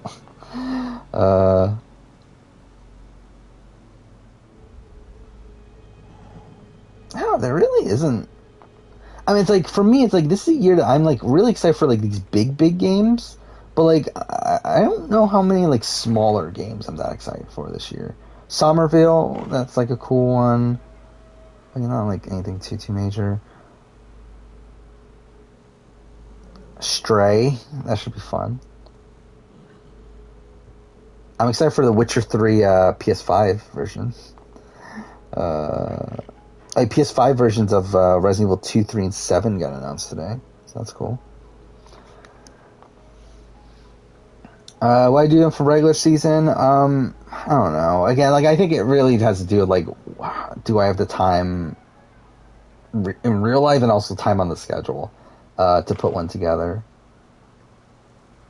But I'm not, like, not dying to do it.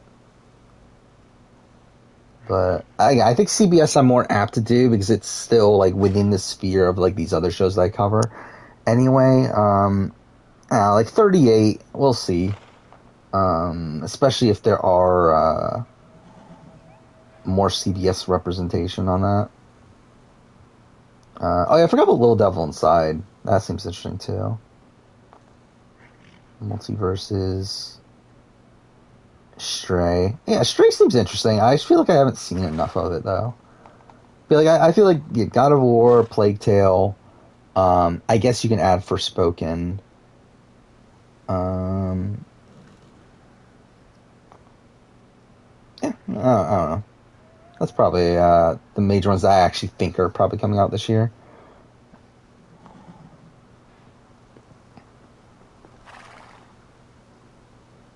I doubt Cody is going on with Jessica being pregnant.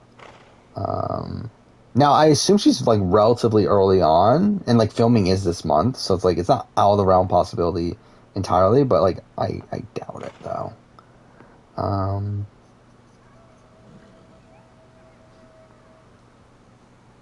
Maybe this year can be the year I play Danganronpa. I would like to. They're installed. I have them all installed on my PS5. I just, again, haven't gotten to it. But anyway, yeah, so I think we'll probably call it a night here. Again, next time well, actually, I was going to say next time will be after the Survivor premiere, but it won't. So yeah, next time we'll be on Sunday. We'll finish this game, start Brotherhood. I don't know what I want to do with the premiere. Like recently, so what I did with the premiere and finales of Survivor last time was that I just like did like kind of a separate game, just kind of like a one-off sort of stream. I don't know if I'm gonna do the same thing here though, especially because like I don't really have anything like to like do a one-off stream. I mean, like unless it's like Horizon. Like doing side content in Horizon, but like I don't know how. Like I would rather get footage of a lot of the side content. So I don't know. We might just do Assassin's Creed, I guess. We'll see. Yeah. So wait. Why does Challenge Production think Big D would be good on the show? I don't think they do. I mean, if they did, then I think he would have been on CBS. Like, he is supposedly in the running for 38, but, like, I don't suspect that they're, like, super high on Big D. Because, again, if they were, I think he would have been on CBS Challenge. I don't know. Get the people hate Josh, but at least Josh is good at dailies. I mean, I really don't care about that thing, personally. I don't care about a lot of like how good people are at dailies and that sort of thing. But I think Josh is good TV. Like I think he is even though like some of his conflicts feel forced and feel fake, like at least he's trying to bring drama to the show. And also now he is at least trying to get into shape to where he's not like a complete joke in competitions. So again. Did Xander accept the CBS shows? I don't know. Maybe. I would suspect he is in consideration. I'll be very surprised if he's not in consideration.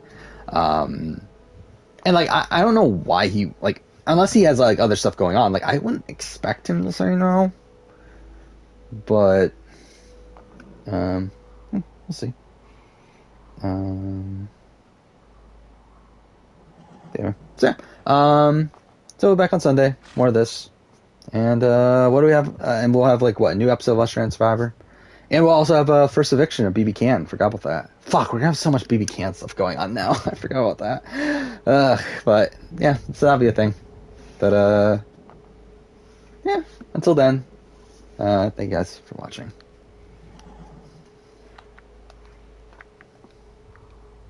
I pushed the wrong button. I'm a fucking idiot. Thank you guys for watching.